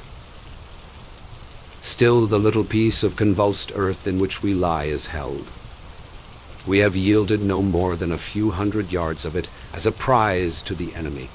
But on every yard there lies a dead man. We have been relieved. The wheels roll beneath us. We stand dully. And when the call mine wire comes, we bend our knees. It was summer when we came up. The trees were still green. Now it is autumn and the night is grey and wet. The lorries stop. We climb out a confused heap, a remnant of many names. On either side stand people, dark, calling out the numbers of the regiments, the companies. And at each call, a little group separates itself off, a small handful of dirty, pallid soldiers, a dreadfully small handful, and a dreadfully small remnant. Now someone is calling the number of our company. It is, yes, the company commander. He has got one, too. His arm is in a sling. We go over to him, and I recognize Cat and Albert. We stand together, lean against each other, and look at one another. And we hear the number of our company called again and again. He will call a long time. They do not hear him in the hospitals and shell holes. Once again. Second company, this way. And then more softly, nobody else second company. He is silent, and then huskily he says, "Is that all?" and gives the order, "Number, the morning is grey." It was still summer when we came up, and we were 150 strong. Now we freeze. It is autumn. The leaves rustle. The voices flutter out wearily. 1, 2, 3, 4, and cease at 32. And there is a long silence before the voice asks, "Anyone else?" and waits and then says softly, in squads, and then breaks off and is only able to finish. Second company with difficulty. Second company march. Easy. A line. A short line trudges off into the morning. 32 men. Chapter 7. They have taken us farther back than usual to a field depot so that we can be reorganized. Our company needs more than 100 reinforcements. In the meantime, when we are off duty, we loaf around. After a couple of days, Himmelstas comes up to us. He has had the bounce knocked out of him since he has been in the trenches and wants to get on good terms with us. I am willing enough because I saw how he brought Hyoestus in when he was hit in the back. Besides, he's decent enough to treat us at the canteen when we are out of funds. Only Chaden is still reserved and suspicious. But he is won over too when Himmelstas tells us that he is taking the place of the sergeant cook who has gone on leave. As a proof, he produces on the spot 2 pounds of sugar for us and a ½ pound of butter specially for Chaden. He even sees to it that we are detailed the next 2 or 3 days to the cookhouse for potato and turnip peel. The grub he gives us there is real officer's fare. Thus, for the moment, we have the 2 things a soldier needs for contentment. Good food and rest. That's not much when one comes to think of it. A couple of years ago, we would have despised ourselves terribly, but now we are quite happy. It is all a matter of habit, even the front line. Habit is the explanation of why we seem to forget things so quickly. Yesterday we were under fire. Today we act the fool and go foraging through the countryside. Tomorrow we go up to the trenches again. We forget nothing really. But so long as we have to stay here in the field, the front-line days, when they are past, sink down in us like a stone. They are too serious for us to be able to reflect on them at once. If we did that, we should have been destroyed long ago. I soon found out this much. Terror can be endured so long as a man simply ducks, but it kills if a man thinks about it. Just as we turn into animals when we go up to the line, because that is the only thing which brings us through safely. So we turn into wags and loafers when we are out resting. We can do nothing else. It is a sheer necessity. We want to live at any price, so we cannot burden ourselves with feelings which, though they might be ornamental enough in peacetime, would be out of place here. Kemmerich is dead. Hyoestus is dying. They will have a job with Hans Kramer's body at the Judgment Day, piecing it together after a direct hit. Martins has no legs anymore. Meyer is dead. Max is dead. Bayer is dead. Hammerling is dead. There are 120 wounded men lying somewhere or other. It is a damnable business. But what has it to do with us now? We live. If it were possible for us to save them, then it would be seen how much we cared. We would have a shot at it, though we went under ourselves. For we can be damned quixotic when we like. Here we do not know much about terror of death. Yes, but that is a different matter. That is physical. But our comrades are dead. We cannot help them. They have their rest, and who knows what is waiting for us. We will make ourselves comfortable and sleep, and eat as much as we can stuff into our bellies, and drink and smoke so that the hours are not wasted. Life is short. The terror of the front sinks deep down when we turn our backs upon it. We make grim, coarse jests about it. When a man dies, then we say he had nipped off his turd, and so we speak of everything that keeps us from going mad. As long as we take it that way, we maintain our own resistance. But we do not forget. It's all rot that they put in the war news about the good humor of the troops, how they are arranging dances almost before they are out of the front line. We don't act like that because we are in a good humor. We are in a good humor because otherwise we should go to pieces. If it were not so, we could not hold out much longer. Our humor becomes more bitter every month. And this I know, all these things that now, while we are still in the war, sink down in us like a stone. After the war shall waken again, and then shall begin the disentanglement of life and death. The days, the weeks, the years out here shall come back again, and our dead comrades shall then stand up again and march with us. Our heads shall be clear. We shall have a purpose, and so we shall march our dead comrades beside us, the years at the front behind us. Against whom? Against whom? Some time ago there was an army theater in these parts. Colored posters of the performances are still sticking on a hoarding. With wide eyes crop and I stand in front of it, we can hardly credit that such things still exist. A girl in a light summer dress, with a red patent leather belt about her hips. She is standing with one hand on a railing, and with the other she holds a straw hat. She wears white stockings and white shoes, fine buckle shoes with high heels. Behind her smiles a blue lake with white horses. At the side is a bright bay. She is a lovely girl with a delicate nose, red lips, and slender legs, wonderfully clean and well cared for. She certainly bathes twice a day, and never has any dirt under her nails. At most, perhaps a bit of sand from the beach. Beside her stands a man in white trousers, a blue jacket and sailor's cap, but he interests us much less. The girl on the poster is a wonder to us. We have quite forgotten that there are such things, and even now we hardly believe our eyes. We have seen nothing like it for years, nothing like it for happiness, beauty, and joy. That is peacetime. That is as it should be. We feel excited. Just look at those thin shoes, though. She couldn't march many miles in those, I say. And then begin to feel silly, for it is absurd to stand in front of a picture like this and think of nothing but marching. How old would she be? Kropp asks.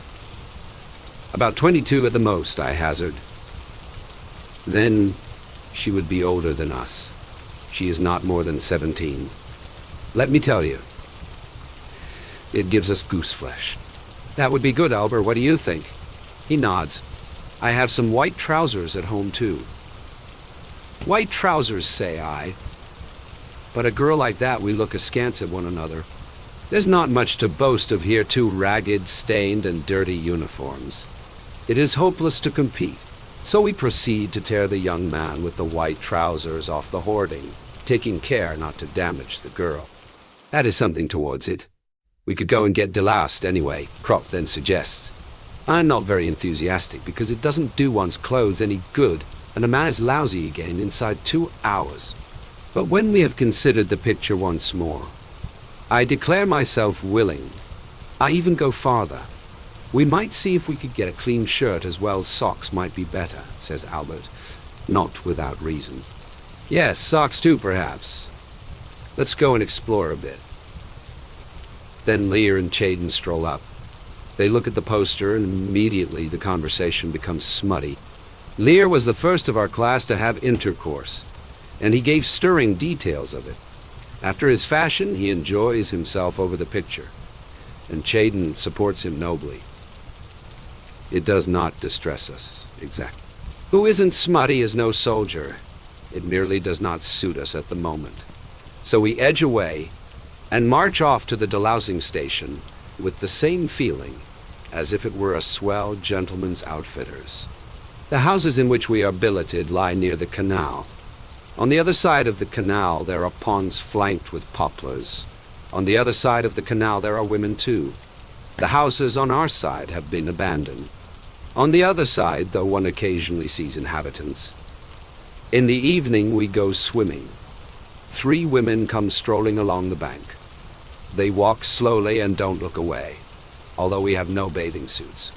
Lear calls out. They laugh and stop to watch us.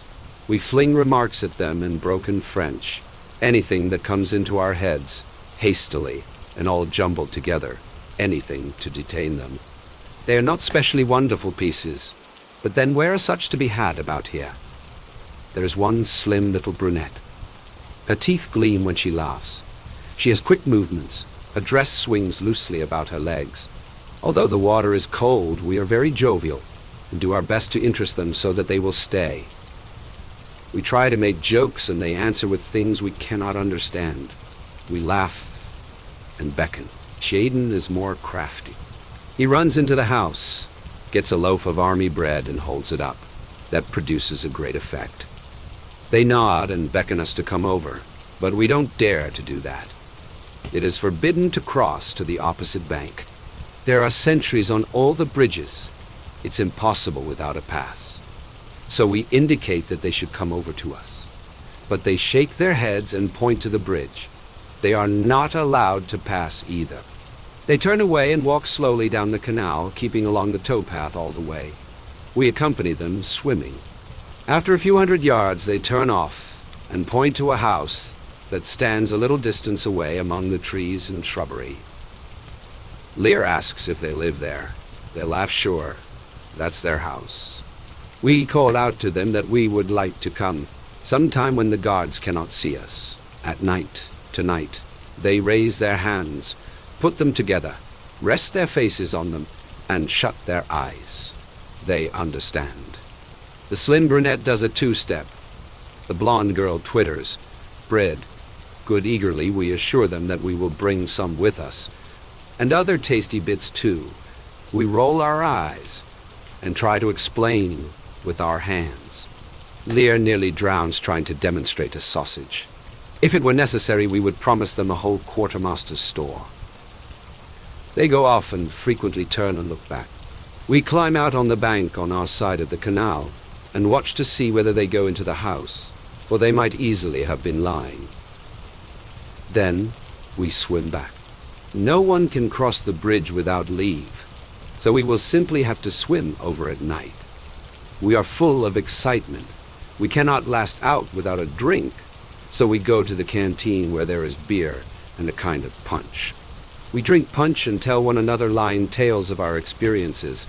Each man gladly believes the other man's story, only waiting impatiently till he can cap it with a taller one. Our hands are fidgety. We smoke countless cigarettes until Crop says, we might as well take them a couple of cigarettes too, so we put some inside our caps to keep them.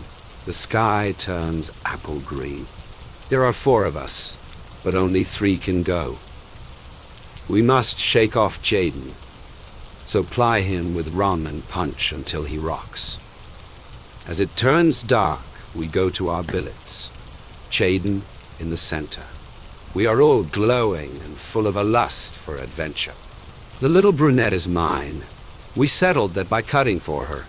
Chaden drops on his sack of straw and snores. Once he wakes up and grins so craftily that we are alarmed and begin to think he is cheating and that we have given him the punch to no purpose. Then he drops back again and sleeps on. We each get hold of a whole army loaf and wrap it up in newspaper. The cigarettes we put in too, as well as 3 good rations of liver sausage that were issued to us this evening. That makes a decent present. We stow the things carefully in our boots. We have to take them to protect our feet against treading on wire and broken glass on the other bank. As we must swim for it, we can take no other clothes. But it is not far and quite dark. We make off with our boots in our hands. Swiftly, we slip into the water, lie on our backs and swim, holding the boots with their contents up over our heads. We climb out carefully on the opposite bank, take out the packages and put on our boots. We put the things under our arms. And so, all wet and naked, clothed only in our boots, we break into a trot.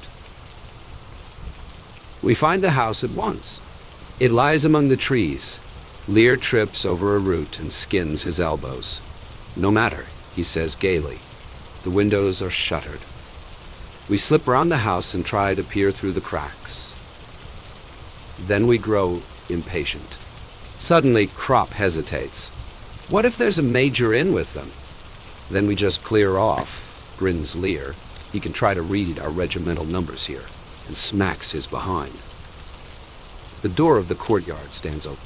Our boots make a great clatter. The house door opens. A chink of light shines through, and a woman cries out in a scared voice, "Shush! Cameron Bono Mai," we say, and show our packages protestingly. The other 2 are now on the scene. The door opens wide and the light floods over us. They recognize us, and all 3 burst into laughter at our appearance. They rock and sway in the doorway. They laugh so much. How supple their movements are. In moment they disappear and throw us bits of clothing which we gladly wrap round ourselves. Then we venture in. A small lamp burns in the room, which is warm and smells a little of perfume. We unwrap our parcels and hand them over to the women. Their eyes shine. It is obvious that they are hungry. Then we all become rather embarrassed. Lear makes the gestures of eating, and then they come to life again and bring out plates and knives and fall to on the food, and they hold up every slice of liver sausage and admire it before they eat it, and we sit proudly by. They overwhelm us with their chatter. We understand very little of it, but we listen, and the words sound friendly. No doubt we all look very young. The little brunette strokes my hair and says what all the French women say. La guerre, grand malheur, pauvres garçons. I hold her arm tightly and press my lips into the palm of her hand. Her fingers close around my face. Close above me are her bewildering eyes, the soft brown of her skin, and her red lips. Her mouth speaks words I do not understand. Nor do I fully understand her eyes. They seem to say more than we anticipated when we came here. There are other rooms adjoining. In passing I see Lear. He has made a great hit with the blonde, and he knows it too. But I am lost in remoteness, in weakness, and in a passion to which I yield myself trustingly. My desires are strangely compounded of yearning and misery.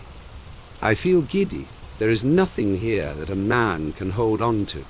We have left our boots at the door. They have given us slippers instead, and now nothing remains to recall for me the assurance and self-confidence of the soldier. No rifle, no belt, no tunic, no cap. I let myself drop into the unknown. Come what may yet, in spite of all, I feel somewhat afraid. The little brunette contracts her brows when she is thinking. But when she talks, they are still. And often the sound does not quite become a word, but suffocates or floats away over me half-finished. An arch, a pathway, a comet. What have I known of it? What do I know of it? The words of this foreign tongue that I hardly understand, they caress me to a quietness, in which the room grows dim and dissolves in the half-light, and only the face above me lives and is clear. How various is a face! But an hour ago it was strange, and now it is touched with a tenderness that comes, not from it, but out of the night. The world and the blood, all these things seem to shine in it together. The objects in the room are touched by it and transformed. They become isolated, and I feel almost awed at the sight of my clear skin when the light of the lamp falls upon it, and the cool, brown hand passes over it. How different all this is from the conditions in the soldiers' brothels to which we are allowed to go, and where we have to wait in long queues. I wish I never thought of them, but desire turns my mind to them involuntarily, and I am afraid, for it might be impossible ever to be free of them again. But then I feel the lips of the little brunette and press myself against them. My eyes close, and I let it all fall from me, war and terror and grossness, in order to awaken young and happy. I think of the picture of the girl on the poster, and for a moment believe that my life depends on winning her. And if I press ever deeper into the arms that embrace me, perhaps a miracle may happen. So, after a time we find ourselves reassembled again. Lear is in high spirits. We pull on our boots and take our leave warmly. The night air cools our hot bodies. The rustling poplars loom large in the dark. The moon floats in the heavens and in the waters of the canal. We do not run, we walk beside one another with long strides. That was worth a ration loaf, says Lear.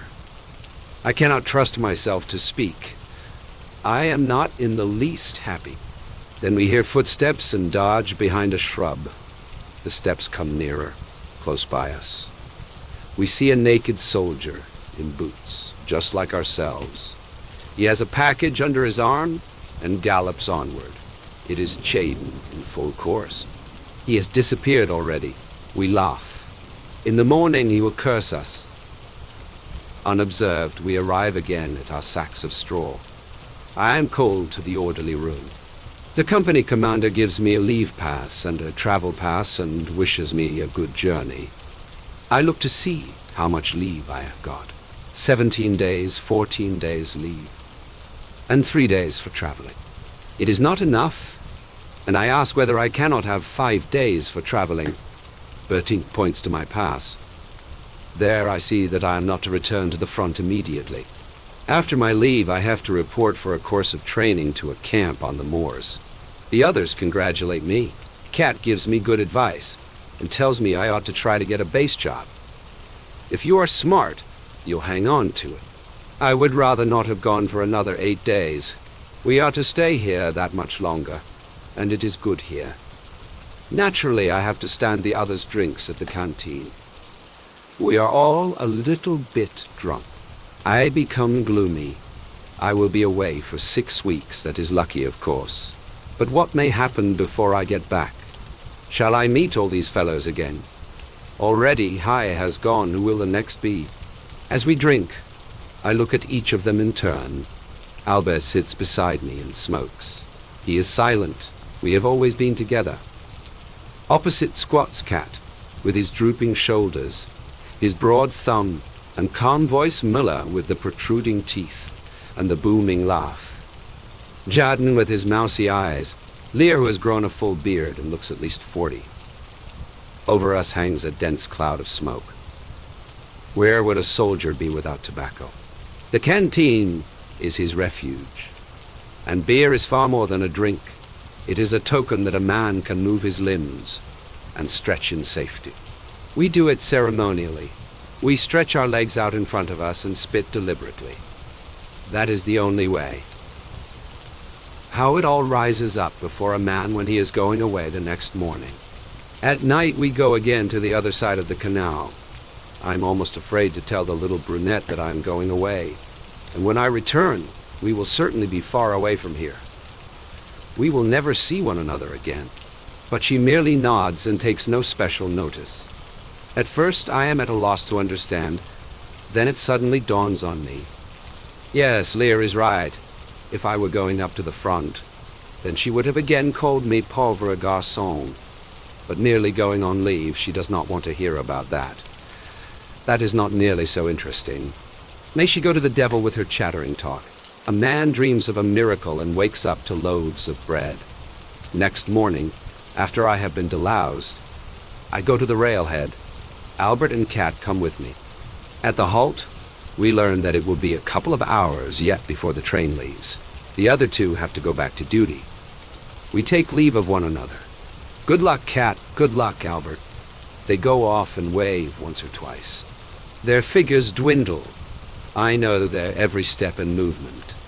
I would recognize them at any distance. Then they disappear. I sit down on my pack and wait. Suddenly, I become filled with a consuming impatience to be gone. I lie down on many a station platform. I stand before many a soup kitchen. I squat on many a bench. Then at last the landscape becomes gloomy, mysterious, and familiar.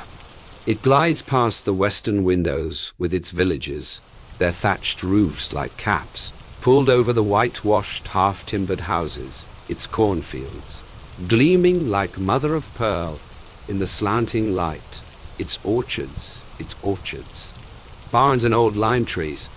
The names of the stations begin to take on meaning, and my heart trembles. The train stamps and stamps onward. I stand at the window and hold on to the frame. These names mark the boundaries of my youth. Smooth meadows, fields, farmyards. A solitary team moves against the skyline along the road that runs parallel to the horizon. A barrier, before which peasants stand waiting. Girls waving, children playing on the embankment. Roads leading into the country.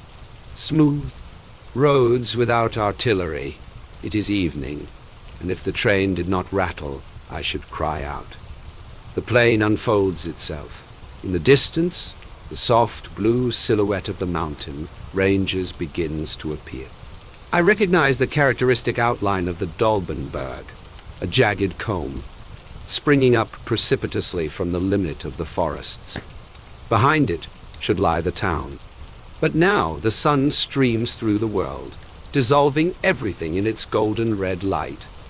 The train swings round one curve, and then another. Far away, in a long line, one behind the other, stand the poplars, unsubstantial, swaying and dark, fashioned out of shadow, light, and desire. The field swings round as the train encircles it, and the intervals between the trees diminish. The trees become a block, and for a moment I see one, only then they reappear from behind the foremost tree, and stand out a long line against the sky, until they are hidden by the first houses. A street crossing. I stand at the window. I cannot drag myself away. The others put their baggage ready for getting out. I repeat to myself the name of the street that we cross ever Bremerstrasse below. There are cyclists, lorries, men. It is a gray street and a gray subway. It embraces me as though it were my mother.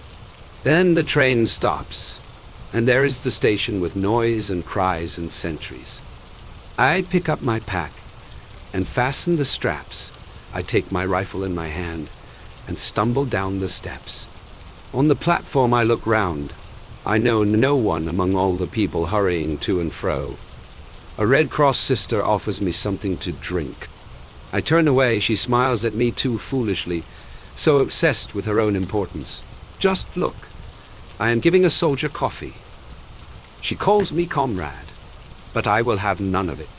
Outside, in front of the station, the stream roars alongside the street. It rushes foaming from the sluices of the mill bridge. There stands the old square watchtower, in front of it the great mottled lime tree, and behind it the evening. Here we have often sat. How long ago it is. We have passed over this bridge and breathed the cool, acid smell of the stagnant water. We have leaned over the still water on this side of the loch, where the green creepers and weeds hang from the piles of the bridges. And on hot days we rejoiced in the spouting foam on the other side of the loch, and told tales about our school teachers. I pass over the bridge. I look right and left. The water is as full of weeds as ever, and it still shoots over in gleaming arches.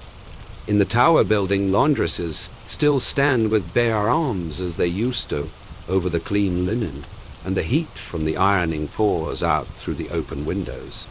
Dogs trot along the narrow street.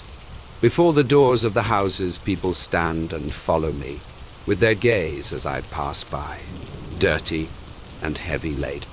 In this confectioner's, we used to eat ices, and there we learned to smoke cigarettes. Walking down the street, I know every shop, the colonial warehouse, the chemists, the tobacconists. Then at last I stand before the brown door with its worn latch, and my hand grows heavy. I open the door, and a wonderful freshness comes out to meet me. My eyes are dim. The stairs creak under my boots. Upstairs a door rattles. Someone is looking over the railing. It is the kitchen door that was open.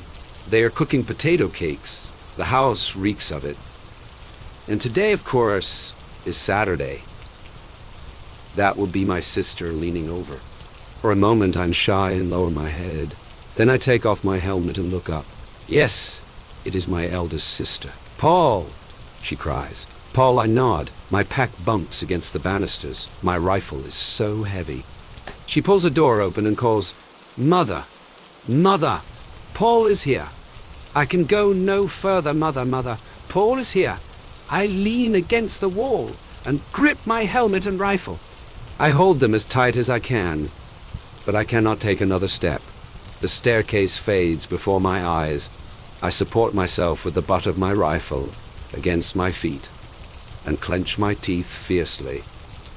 But I cannot speak a word, my sisters. Cole has made me powerless. I can do nothing. I struggle to make myself laugh, to speak, but no word comes. And so I stand on the steps, miserable, helpless, paralyzed, and against my will the tears run down my cheeks. My sister comes back and says, "Why, what is the matter?" Then I pull myself together and stagger onto the landing. I lean my rifle in a corner. I set my pack against the wall, place my helmet on it, and fling down my equipment and baggage. Then I say fiercely, "Bring me a handkerchief." She gives me one from the cupboard, and I dry my face. Above me on the wall hangs the glass case with the colored butterflies that once I collected. Now I hear my mother's voice. It comes from the bedroom. "Is she in bed?" I ask my sister. "She is ill," she replies. I go into her, give her my hand, and say as calmly as I can, "Here I am, mother." She lies still in the dim light. Then she asks anxiously, "Are you wounded?" And I feel her searching glance. "No, I have got..." My mother is very pale. "I'm afraid to make a light. Here I lie now," says she, and cry instead of being glad. "Are you sick, mother?" I ask. "I am going to get up a little today," she says, and turns to my sister, who is continually running to the kitchen to watch that the food does not burn. "And put out the jar of preserved whortleberries. You like that, don't you?" She asks me. "Yes, mother. I haven't had any for a long time." "We might almost have known you were coming," laughs my sister. "There is just your favorite dish, potato cakes, and even whortleberries to go with them too. And it is Saturday," I add. "Sit here beside me," says my mother. She looks at me. Her hands are white and sickly and frail compared with mine. We say very little, and I am thankful that she asks nothing. What ought I to say? Everything I could have wished for has happened. I have come out of it safely and sit here beside her. And in the kitchen stands my sister making the evening bread and singing. "Dear boy," says my mother softly, "we were never very demonstrative in our family. Poor folk who toil and are full of cares are not so. It is not their way to protest what they already know. When my mother says to me, "Dear boy," it means much more than when another uses it. I know well enough that the jar of whortleberries is the only one they have had for months, and that she has kept it for me. And the somewhat stale cakes that she gives me too. She has taken a favorable opportunity of getting a few and has put them all by for me. I sit by her bed, and through the window, the chestnut trees in the beer garden opposite glow in brown and gold. I breathe deeply and say over to myself, "You are at home, you are at home." But a sense of strangeness will not leave me. I can find nothing of myself in all these things. There's my mother, there's my sister, there my case of butterflies, and there the mahogany piano, but I am not myself there. There is a distance, a veil between us. I go and fetch my pack to the bedside and turn out the things I have brought: a whole Edinburgh cheese that Cat provided me with, 2 loaves of army bread, 3/4 of a pound of butter, 2 tins of liver sausage, a pound of dripping, and a little bag of rice. I suppose you can make some use of that. They nod. Is it pretty bad for food here? I inquire. Yes, there's not much. Do you get enough out there? I smile and point to the things I have brought. Not always quite so much as that, of course, but we fare reasonably well. Erna goes out to bring in the food. Suddenly my mother seizes hold of my hand and asks falteringly, "Was it very bad out there, Paul?" Mother, what should I answer to that? You would not understand and never realize it, and you never should realize it. Was it bad, you ask? You, Mother. I shake my head and say, "No, Mother, not so very. There are always a lot of us together, so it isn't so bad." "Yes, but Heinrich Bredemeyer was here just lately, and he said it was terrible out there now with the gas and all the rest of it." It is my mother who says that. She says, with the gas and all the rest of it. She does not know what she is saying. She is merely anxious for me. Should I tell her how we once found 3 enemy trenches with their garrison all stiff as though stricken with apoplexy? Against the parapet in the dugouts just where they were, the men stood and lay about with blue faces, dead. No, Mother. That's only talk, I answer. There's not very much in what Bredemeyer says. You see, for instance, I'm well and fit. Before my mother's tremulous anxiety, I recover my composure. Now, I can walk about and talk and answer questions without fear of having suddenly to lean against the wall, because the world turns soft as rubber and my veins become brimstone. My mother wants to get up, so I go for a while to my sister in the kitchen. "What is the matter with her?" I ask. She shrugs her shoulders. "She has been in bed 2 months now, but we did not want to write and tell you. Several doctors have been to see her. One of them said it is probably cancer again." I go to the district commandant to report myself. Slowly I wander through the streets. Occasionally someone speaks to me. I do not delay long, for I have little inclination to talk. On my way back from the barracks, a loud voice calls out to me. Still lost in thought, I turn round and find myself confronted by a major. "Can't you salute?" He blusters. "Sorry, Major," I say in embarrassment. "I didn't notice you." "Don't you know how to speak properly?" he roars. I would like to hit him in the face, but control myself, for my leave depends on it. I click my heels and say, "I did not see you, Herr Major." "Then keep your eyes open," he snorts. "What is your name?" I give it. His fat red face is furious. "What regiment?" I give him full particulars. Even yet he has not had enough. Where are they? But I have had more than enough and say, "Between Langmark and Bixgood." "Eh?" he asks, a bit stupefied. I explained to him that I arrived on leave only an hour or 2 since, thinking that he would then trot along. But not at all. He gets even more furious. You think you can bring your front-line manners here, what? Well, we don't stand that sort of thing. Thank God we have discipline here. 20 paces backwards, double march, he commands. I am mad with rage, but I cannot say anything to him. He could put me under arrest if he liked. So I double back, and then march up to him. 6 paces from him, I spring to a stiff salute and maintain it until I am 6 paces beyond him. He calls me back again and affably gives me to understand that for once he is pleased to put mercy before justice. I pretend to be duly grateful. Now dismiss, he says. I turn about smartly and march off. That ruins the evening for me. I go back home and throw my uniform into a corner. I ought to have done that before. Then I take out my civilian clothes from the wardrobe and put them on. I feel awkward. The suit is rather tight and short. I have grown in the army. Collar and tie give me some trouble. In the end, my sister ties the bow for me. But how light the suit is! It feels as though I had nothing on but a shirt and underpants. I look at myself in the glass. It is a strange sight. A sunburnt, overgrown candidate for confirmation gazes at me in astonishment. My mother is pleased to see me wearing civilian clothes. It makes me less strange to her. But my father would rather I kept my uniform on so that he could take me to visit his acquaintances. But I refuse. It is pleasant to sit quietly somewhere in the beer garden, for example, under the chestnuts by the skittle alley.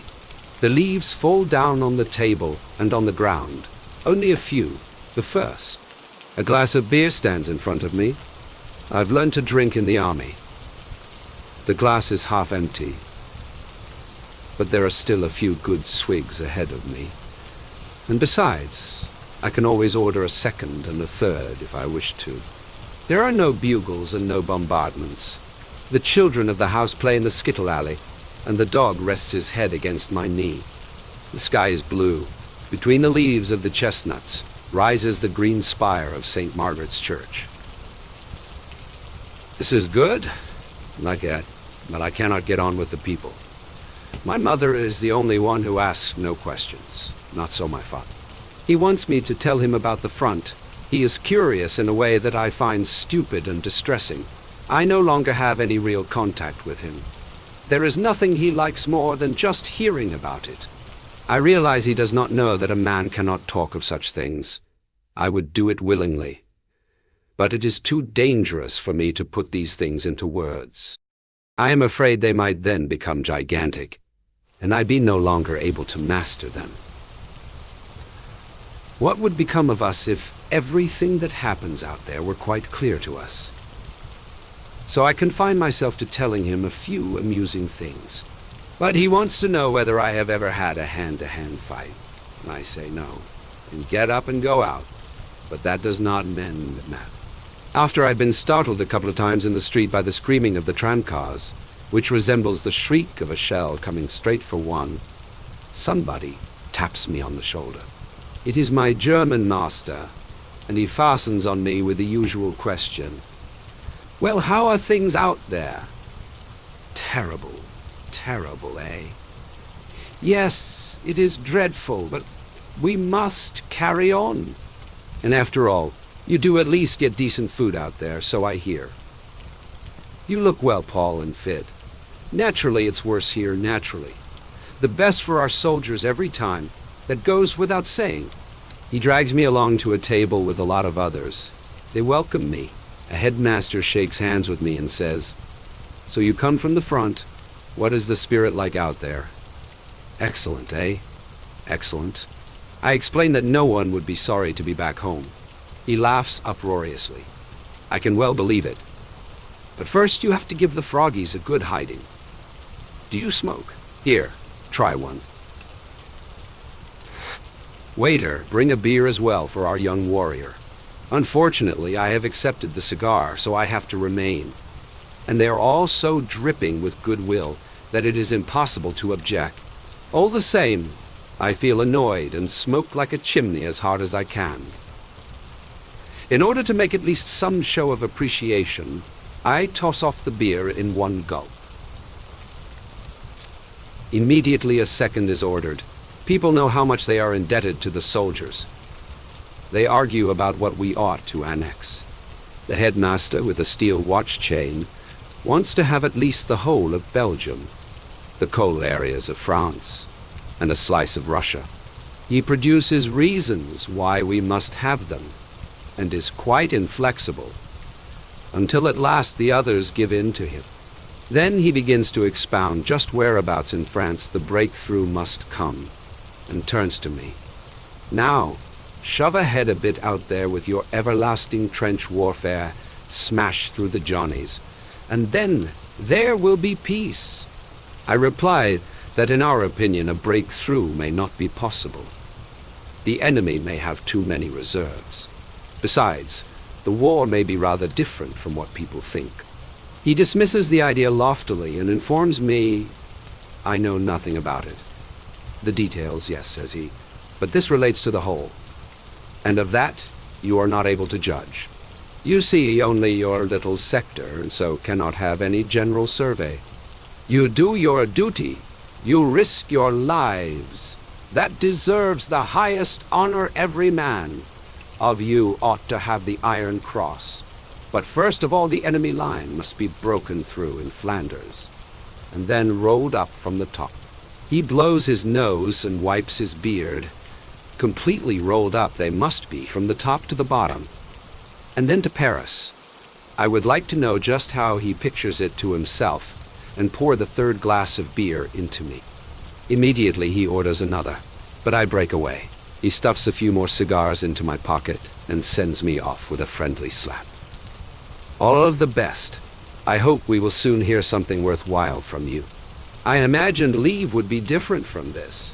Indeed, it was different a year ago. It is I, of course, that have changed in the interval. There lies a gulf between that time and today. At that time, I still knew nothing about the war. We had been only in quiet sectors. But now I see that I have been crushed without knowing it. I find I do not belong here anymore. It is a foreign world. Some of these people ask questions. Some ask no questions. But one can see that they are quite confident. They know all about it. They often say so with their air of comprehension. So there is no point in discussing it. They make up a picture of it for themselves. I prefer to be alone, so that no one troubles me. For they all come back to the same thing, how badly it goes, and how well it goes. One thinks it is this way, another that. And yet, they are always absorbed in the things that go to make up their own existence. Formerly I lived in just the same way myself, but now I feel no contact here any longer. They talk to me too much. They have worries, aims, desires that I cannot comprehend. I often sit with one of them in the little beer garden and try to explain to him that this is really the only thing. Just to sit quietly, like this. They understand, of course, they agree. They may even feel it so too. But only with words, yes. That is it, they feel it.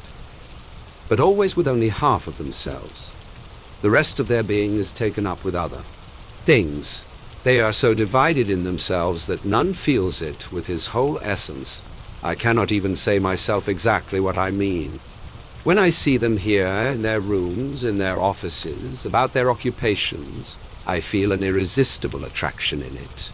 I would like to be here too, and forget the war. But also it repels me. It is so narrow. How can that fill a man's life? He ought to smash it to bits. And how can they do it? While out at the front, the splinters are whining over the shell holes, and the star shells go up. The wounded are carried back on waterproof sheets, and comrades crouch in the trenches. They are different men here. Men I cannot properly understand, whom I envy and despise. I must think of Kat and Albert and Müller and Tjaden. What will they be doing? No doubt they are sitting in the canteen, or perhaps swimming soon. They will have to go up to the front line again. In my room behind the table stands a brown leather sofa. I sit down on it. On the walls are pasted countless pictures that I once used to cut out of the newspapers. In between are drawings and postcards that have come my way. In the corner is a small iron stove. Against the wall opposite stand the bookshelves with my books. I used to live in this room before I was a soldier. The books I bought gradually with the money I earned by coaching. Many of them are second-hand. All the classics, for example. One volume in blue cloth boards cost 1 mark 20 pfennig. I bought them complete because I was thoroughgoing. I did not trust the editors of selections, even though they may have chosen all the best. So I purchased only collected works. I read most of them with laudable zeal, but few of them really appealed to me. I preferred the other books, the moderns, which were of course much dearer. A few I came by not quite honestly. I borrowed and did not return them because I did not want to part with them. One shelf is filled with school books. They are not so well cared for. They are badly thumbed, and pages have been torn out for certain purposes. Then below are periodicals, papers, and letters, all jammed in, together with drawings and rough sketches. I want to think myself back into that time. It is still in the room. I feel it at once. The walls have preserved it. My hands rest on the arms of the sofa. Now I make myself at home and draw up my legs so that I sit comfortably in the corner, in the arms of the sofa. The little window is open. Through it I see the familiar picture of the street with the rising spire of the church at the end. There are a couple of flowers on the table. Pen holders. A shell as a paperweight. The inkwell here, nothing has changed. It will be like this too, if I am lucky, when the war is over and I come back here for good. I will sit here just like this and look at my room and wait. I feel excited, but I do not want to be, for that is not right. I want that quiet rapture again. I want to feel the same powerful, nameless urge that I used to feel when I turned to my books. The breath of desire that then arose from the colored backs of the books shall fill me again, melt the heavy, dead lump of lead that lies somewhere in me, and waken again the impatience of the future, the quick joy in the whirl of thought. It shall bring back again the lost eagerness of my youth. I sit and wait. It occurs to me that I must go and see Kemmerich's mother. I might visit Mittelstadt too. He should be at the barracks. I look out of the window. Beyond the sober picture of the street appears a range of hills, distant and light. It changes to a clear day in autumn, and I sit by the fire with Kat and Albert and eat potatoes baked in their skins. But I do not want to think of that. I sweep it away. The room shall speak. It must catch me up and hold me. I want to feel that I belong here. I want to hearken and know when I go back to the front that the war will sink down, be drowned utterly in the great homecoming tide. Know that it will then be past forever and not gnaw us continually, that it will have none but an outward power over us. The backs of the books stand in rows. I know them all still. I remember arranging them in order. I implore them with my eyes. Speak to me, take me up, take me. Life of my youth, you who are carefree. Beautiful, receive me again. I wait. I wait. I wait. Images float through my mind, but they do not grip me. They are mere shadows and memories. Nothing my disquietude grows. A terrible feeling of foreignness suddenly rises up in me. I cannot find my way back. I am shut out, though I entreat earnestly and put forth all my strength. Nothing stirs, listless and wretched, like a condemned man. I sit there, and the past withdraws itself. And at the same time I fear to importune it too much, because I do not know what might happen then. I am a soldier. I must cling to that. Wearily I stand up and look out of the window. Then I take one of the books, intending to read, and turn over the leaves. but I put it away and take out another. There are passages in it that have been marked. I look, turn over the pages, take up fresh books. Already they are piled up beside me. Speedily more join the heap. Papers, magazines, letters. I stand there dumb, as before a judge, dejected. Words, words, words, they do not reach me. Slowly, I place the books back in the shelf. Nevermore. Quietly, I go out of the room. Still, I do not give up hope. I do not indeed go to my room anymore, but comfort myself with the thought that a few days are not enough to judge by. Afterwards, later on, there is plenty of time for that. So I go over to see Mittelstadt in the barracks, and we sit in his room. There is an atmosphere about it that I do not like, but with which I am quite familiar. Mittelstadt has some news ready for me that electrifies me on the spot.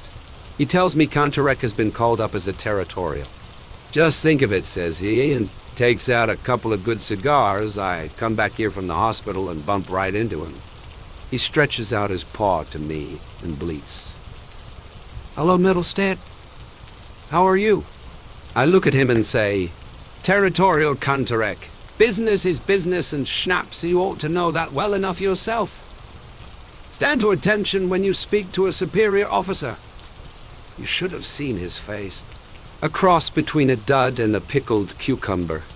He tried once again to chum up, so I snubbed him a bit harder. Then he brought up his biggest guns and asked confidentially, "Would you like me to use my influence so that you can take an emergency exam?" He was trying to remind me of those things, you know.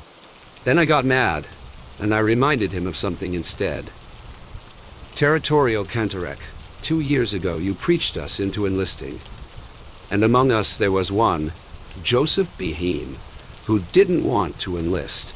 He was killed 3 months before he would have been called up in the ordinary way. If it had not been for you, he would have lived just that much longer. And now, dismiss. You will hear from me later." It was easy to get put in charge of his company. First thing I did was to take him to the stores and fit him out with a suitable equipment. You will see in a minute. We go out to the parade ground. The company has fallen in. Mittelstadt stands them at ease and inspects. Then I see Kantorek and am scarcely able to stifle my laughter. He is wearing a faded blue tunic. On the back and in the sleeves there are big dark patches.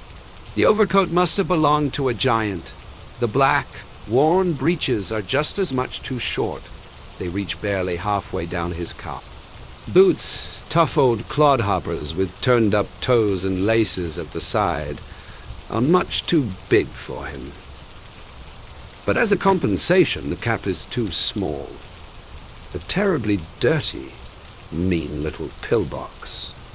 The whole rig-out is just pitiful. Mittelstadt stops in front of him. "Territorial Kantorek, do you call those buttons polished? You seem as though you can never learn."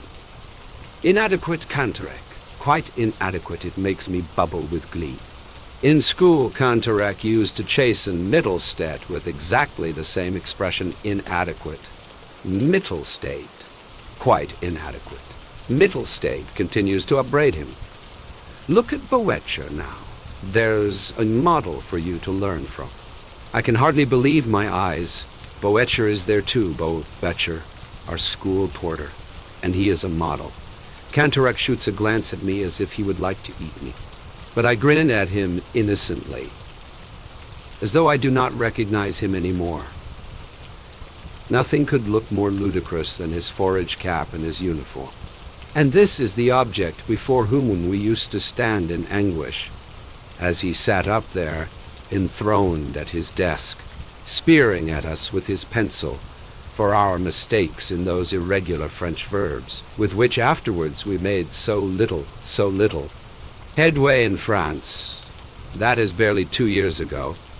And now here stands Territorial Kantorek, the spell quite broken, with bent knees, arms like pothooks, unpolished buttons, and that ludicrous rig-out, an impossible soldier. I cannot reconcile this with the menacing figure at the schoolmaster's desk. I wonder what I, the old soldier, would do if this skin full of woe ever dared to say to me again, "Bäumer, give the imperfect of Allah." Then Mittelstadt makes them practice skirmishing, and as a favor appoints Cantorec's squad leader. Now in skirmishing, the squad leader has always to keep 20 paces in front of his squad. If the order comes on the march, about turn, the line of skirmishers simply turns about. But the squad leader, who now finds himself suddenly 20 paces in rear of the line, has to rush up at the double and take his position. Again, 20 paces in front of the squad. That makes altogether 40 paces double march. But no sooner has he arrived than the order on the march, about turn, comes again, and he once more has to race at top speed, another 40 paces, to the other side. In this way, the squad has made merely the turnabout and a couple of paces, while the squad leader dashes backwards and forwards like a fart on a curtain pole. That is one of Himmelstoss's well-worn recipes. Cantorec can hardly expect anything else from Mittelstadt, for he once messed up the latter's chance of promotion, and Mittelstadt would be a big fool not to make the best of such a good opportunity as this before he goes back to the front again. A man might well die easier after the army has given him just one such stroke of luck. In the meantime, Cantorec is dashing up and down like a wild boar. After a while, Mittelstadt stops the skirmish and begins the very important exercise of creeping. On hands and knees, carrying his gun in regulation fashion, Cantorec shoves his absurd figure over the sand immediately in front of us. He is breathing hard and is panting as music. Mittelstadt encourages Cantorec the Territorial with quotations from Cantorec the schoolmaster. Territorial Cantorec, we have the good fortune to live in a great age. We must all humble ourselves, and for once put aside bitterness. Cantorec sweats and spits out a dirty piece of wood that has lodged in his teeth. Mittelstadt stoops down and says reproachfully, "And in the trifles never lose sight of the great adventure. Territorial Cantorec!" It amazes me that Cantorec does not explode with a bang, especially when, during physical exercises, Mittelstadt copies him to perfection, seizing him by the seat of his trousers as he is climbing along the horizontal bar, so that he can just raise his chin above the beam and then starts to give him good advice. That is exactly what Cantorec used to do to him at school. The extra fatigues are next detailed off. Cantorec and Bäumer, bread fatigue. Take the handcart with you. In a couple of minutes, the two set off together, pushing the barrow. Cantorec in a fury walks with his head down, but the porter is delighted to have scored light duty. The bakehouse is away at the other end of the town, and the two must go there and back through the whole length of it. They've done that a couple of times already. Grins Mittelstadt. There are still a few people waiting to see them. Excellent, I say. But hasn't he reported you yet? He did try. Our CO laughed like the deuce when he heard the story. He hasn't any time for schoolmasters. Besides, I'm sweet with his daughter. He'll mess up the examination for you. I don't care, says Mittelstadt calmly. Besides, his complaint came to nothing because I could show that he had had hardly anything but light duty. Couldn't you polish him up a bit? I asked. He's too stupid, I couldn't be bothered, answers Mittelstadt contemptuously. What is leave? A pause that only makes everything after it so much worse. Already the sense of parting begins to intrude itself. My mother watches me silently. I know she counts the days. Every morning she is sad. It is one day less. She has put away my pack. She does not want to be reminded by it. The hours pass quickly if a man broods. I pull myself together and go with my sister to the butcher's to get a pound of bones. That is a great luxury, and people line up early in the morning and stand waiting. Many of them faint. We have no luck. After waiting by turns for 3 hours, the queue disperses. The bones have not lasted out. It is a good thing I get my rations. I bring them to my mother, and in that way we all get something decent to eat. The days grow ever more strained, and my mother's eyes more sorrowful.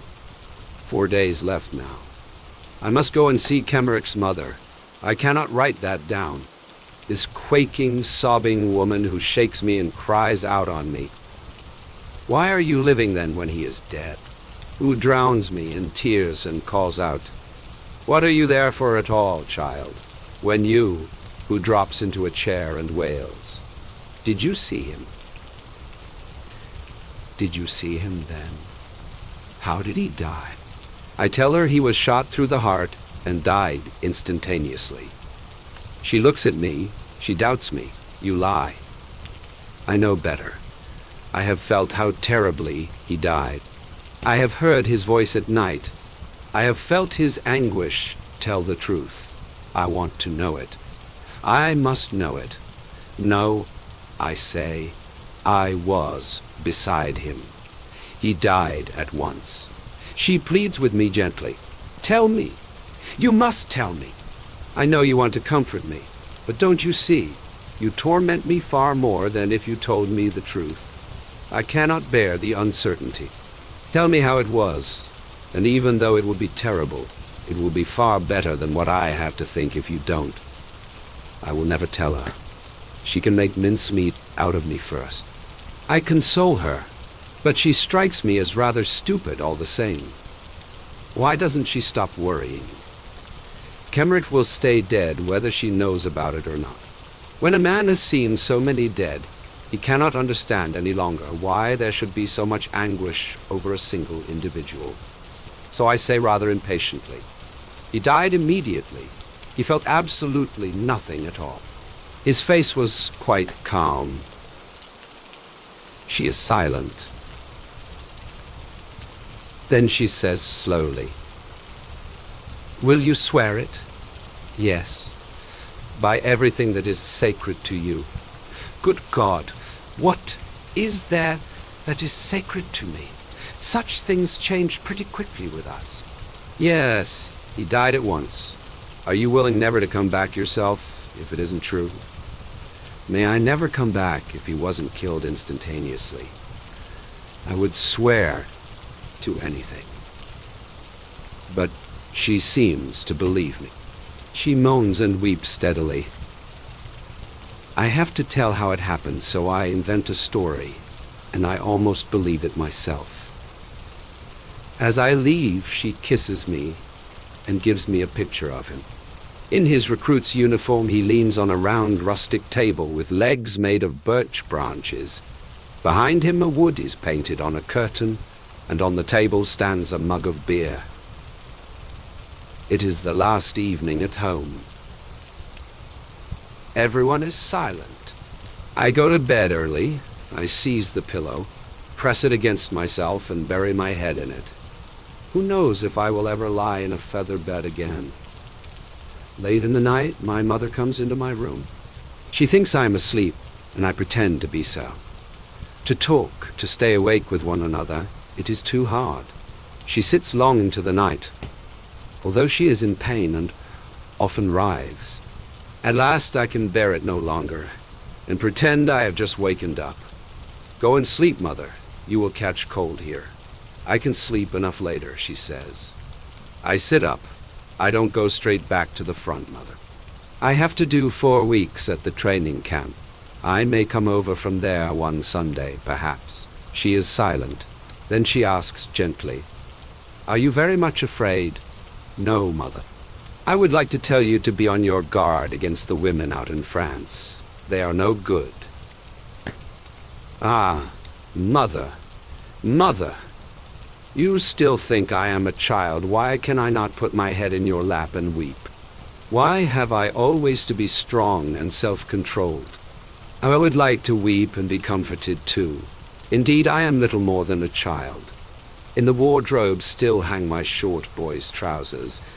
It is such a little time ago. Why is it over? Where we are, there aren't any women, mother, I say as calmly as I can. And be very careful at the front, Paul. Ah, mother, mother, why do I not take you in my arms and die with you? What poor wretches we are. Yes, mother, I will. I will pray for you every day, Paul. Ah, mother, mother, let us rise up and go out. Back through the years, where the burden of all this misery lies on us. No more. Back to you and me alone. Perhaps you can get a job that is not so dangerous. Yes, mother. Perhaps I can get into the cookhouse that can easily be done. You do it then. And if the others say anything that won't worry me, mother, she sighs. Her face is a white gleam in the darkness. Now you must go to sleep, mother. She does not reply. I get up and wrap my cover around her shoulders. She supports herself on my arm. She in pain. And so I take her to her room. I stay with her a little while, and you must get well again, mother, before I come back. Yes, yes, my child. You ought not to send your things to me, mother. We have plenty to eat out there. You can make much better use of them here. How destitute she lies there in her bed. She that loves me more than all the world. As I am about to leave, she says hastily, I have 2 pairs of underpants for you. They are wool. They will keep you warm. You must not forget to put them in your pack. Ah, mother, I know what these underpants have cost you in waiting and walking and begging. Ah, mother, mother, how can it be that I must part from you? Who else is there that has any claim on me but you? Here I sit, and there you are lying, and we have so much to say that we could never say it. Good night, mother. Good night, my child. The room is dark. I hear my mother's breathing and the ticking of the clock. Outside the window, the wind blows, and the chestnut trees rustle. On the landing, I stumble over my pack, which lies there already made up, because I have to leave early in the morning. I bite into my pillow. I grasp the iron rods of my bed with my fists. I ought never to have come here. Out there I was indifferent and often hopeless. I will never be able to be so again. I was a soldier, and now I am nothing but an agony for myself, for my mother, for everything that is so comfortless and without end. I ought never to have come on leave. Chapter 8. I already know the camp on the moors. It was here that Himmelstos gave Chejaden his education. But now I know hardly anyone here. As ever, all is altered. There are only a few people that I have occasionally met before. I go through the routine mechanically. In the evenings I generally go to the soldiers' home, where the newspapers are laid out, but which I do not read. Still, there is a piano there that I am glad enough to play on. 2 girls are in attendance. One of them is young. The camp is surrounded with high barbed wire fences. If we come back late from the soldiers' home, we have to show passes. But those who are on good terms with the guard can get through, of course. Between the junipers and the birch trees on the moor, we practice company drill each day. It is bearable if one expects nothing better. We advance at a run, fling ourselves down, and our panting breath moves the stalks of the grasses and the flowers of the heather to and fro. Looked at so closely, one sees the fine sand is composed of millions of the tiniest pebbles, as clear as if they had been made in a laboratory. It is strangely inviting to dig one's hands into it. But most beautiful are the woods with their line of birch trees. Their color changes with every minute. Now the stems gleam purest white, and between them airy and silken hangs the pastel green of the leaves. The next moment all changes to an opalescent blue, as the shivering breezes pass down from the heights and touch the green lightly away. And again in one place it deepens almost to black as a cloud passes over the sun. And this shadow moves like a ghost through the dim trunks and passes far out over the moor to the sky. Then the birches stand out again like gay banners on white poles, with their red and gold patches of autumn-tinted leaves. I often become so lost in the play of soft light and transparent shadow that I almost fail to hear the commands. It is when one is alone that one begins to observe nature and to love her. And here I have not much companionship, and do not even desire it.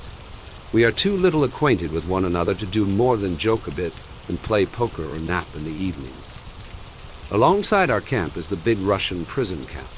It is separated from us by a wire fence, but in spite of this, the prisoners come across to us. They seem nervous and fearful, though most of them are big fellows with beards. They look like meek, scolded St. Bernard dogs. They slink about our camp and pick over the garbage tins. One can imagine what they find there. With us, food is pretty scarce and none too good at that turnips cut into 6 pieces and boiled in water, and unwashed carrot top.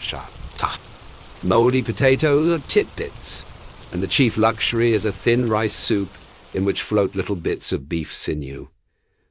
But these are cut up so small that they take a lot of finding.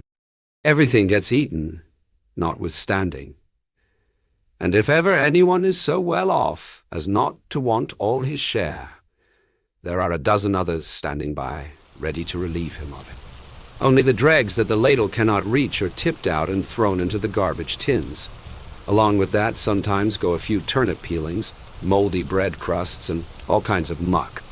This thin, miserable, dirty garbage is the objective of the prisoners. They pick it out of the stinking tins greedily and go off with it under their blouses. It is strange to see these enemies of ours so close up. They have faces that make one think honest peasant faces, broad foreheads, broad noses, broad mouths, broad hands, and thick hair. They ought to be put to threshing, reaping, and apple picking. They look just as kindly as our own peasants in Friesland. It is distressing to watch their movements, to see them begging for something to eat. They are all rather feeble, for they only get enough nourishment to keep them from starving. Ourselves, we have not had sufficient to eat for long enough. They have dysentery. Furtively, many of them display the blood-stained tails of their shirts. Their backs, their necks are bent, their knees sag, their heads droop as they stretch out their hands and beg in the few words of German that they know, beg with those soft, deep, musical voices that are like warm stoves and cozy rooms at home. Some men there are who give them a kick so that they fall over. But those are not many. The majority do nothing to them, just ignore them. Occasionally, when they are too groveling, it makes a man mad, and then he kicks them. If only they would not look at one. So what great misery can be in 2 such small spots, no bigger than a man's thumb in their eyes. They come over to the camp in the evenings and trade. They exchange whatever they possess for bread. Often they have fair success, because they have very good boots, and ours are bad. The leather of their knee boots is wonderfully soft, like suede. The peasants among us, who get titbits sent from home, can afford to trade. The price of a pair of boots is about 2 or 3 loaves of army bread, or a loaf of bread and a small, tough ham sausage. But most of the Russians have long since parted with whatever things they had. Now they wear only the most pitiful clothing and try to exchange little carvings and objects that they have made out of shell fragments and copper driving bands. Of course, they don't get much for such things. Though they may have taken immense pains with them, they go for a slice or 2 of bread. Our peasants are hard and cunning when they bargain. They hold the piece of bread or sausage right under the nose of the Russian, till he grows pale with greed and his eyes bulge, and then he will give anything for it. The peasants wrap up their booty with the utmost solemnity, and then get out their big pocket knives, and slowly and deliberately cut off a slice of bread for themselves from their supply, and with every mouthful take a piece apiece. The good, tough sausage, and so reward themselves with a good feed. It is distressing to watch them take their afternoon meal thus. One would like to crack them over their thick pates. They rarely give anything away. How little we understand one another. I am often on guard over the Russians. In the darkness one sees their forms move like sick storks, like great birds. They come close up to the wire fence and lean their faces against it. Their fingers hook round the mesh. Often many stand side by side and breathe the wind that comes down from the moors and the forest. They rarely speak, and then only a few words. They are more human and more brotherly towards one another, it seems to me, than we are. But perhaps that is merely because they feel themselves to be more unfortunate than us. Anyway, the war is over so far as they are concerned. But to wait for dysentery is not much of a life either. The territorials who are in charge of them say that they were much more lively at first. They used to have intrigues among themselves, as always happens, and it would often come to blows and knives. But now they are quite apathetic and listless. Most of them do not masturbate anymore. They are so feeble, though occasionally it is so bad that they do it barracks fashion. They stand at the wire fence. Sometimes one goes away, and then another at once takes his place in the line. Most of them are silent. Occasionally one begs a cigarette butt. I see their dark forms, their beards move in the wind. I know nothing of them except that they are prisoners, and that is exactly what troubles me. Their life is obscure and guiltless. If I could know more of them, what their names are, how they live, what they are waiting for, what are their burdens, then my emotion would have an object and might become sympathy. But, as it is, I perceive behind them only the suffering of the creature, the awful melancholy of life, and the piteousness of men. A word of command has made these silent figures our enemies. A word of command might transform them into our friends. At some table, a document is signed by some persons whom none of us knows, and then for years together, that very crime on which formerly the world's condemnation and severest penalty fell becomes our highest aim. But who can draw such a distinction when he looks at these quiet men with their childlike faces and apostles' beards?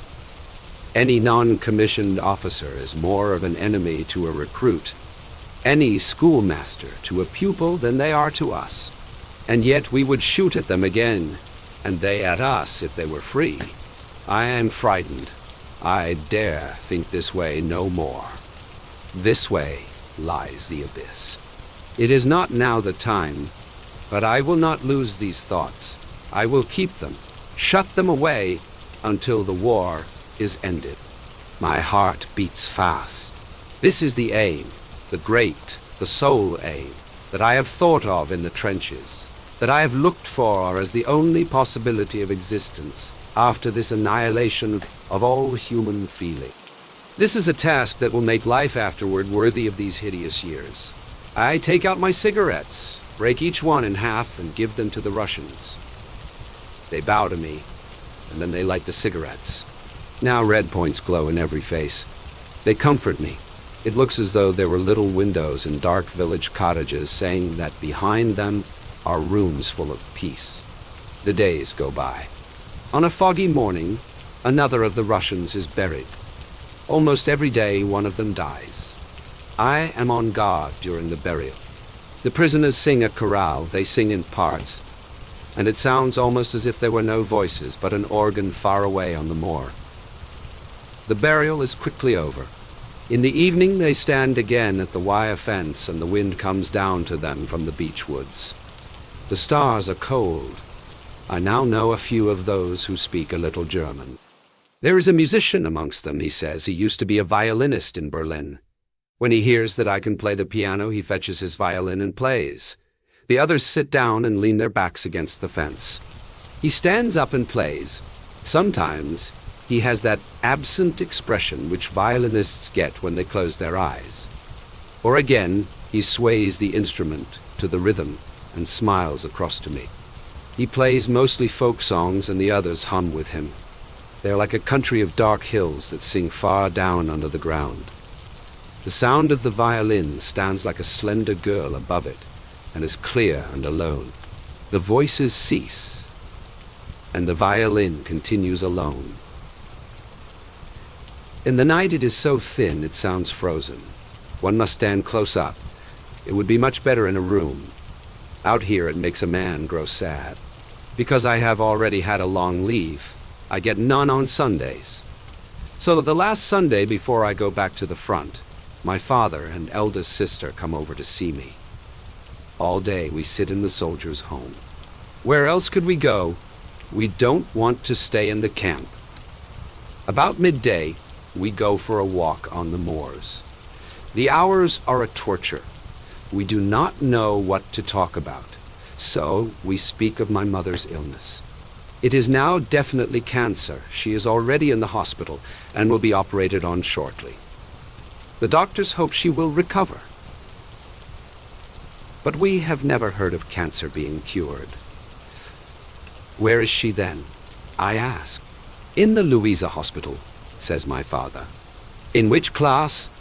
Third. We must wait till we know what the operation costs.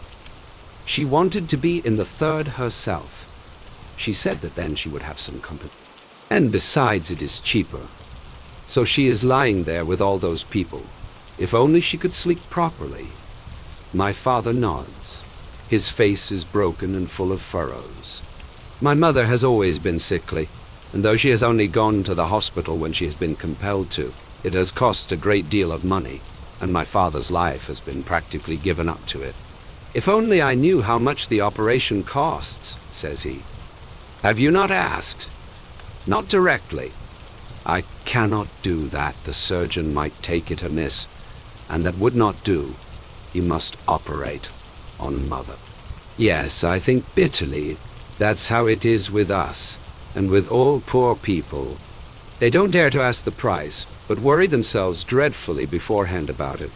But the others, for whom it is not important, they settle the price first, as a matter of course. And the doctor does not take it amiss from them. And the dressings afterwards are so expensive, says my father. Doesn't the Invalids Fund pay anything toward it, then? I asked. Mother has been ill too long. Have you any money at all? He shakes his head. No, but I can do some overtime. I know. He will stand at his desk, folding and pasting and cutting, until 12 o'clock at night. At 8 o'clock in the evening, he will eat some of the miserable rubbish they get in exchange for their food tickets. Then he will take a powder for his headache and work on. In order to cheer him up a bit, I tell him a few stories, soldiers' jokes, and the like, about generals and sergeant majors. Afterwards, I accompany them both to the railway station. They give me a pot of jam and a bag of potato cakes that my mother has made for me. Then they go off and I return to the camp. In the evening I spread the jam on the cakes and eat some, but I have no taste for them. So I go out to give them to the Russians.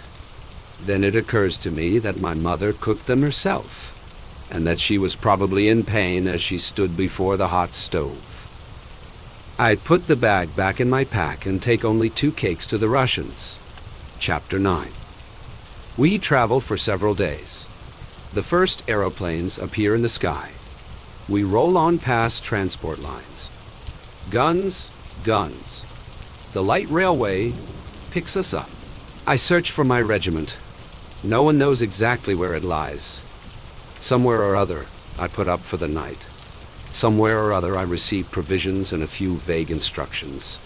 And so, with my pack and my rifle, I set out again on the way. By the time I come up, they are no longer in that devastated place.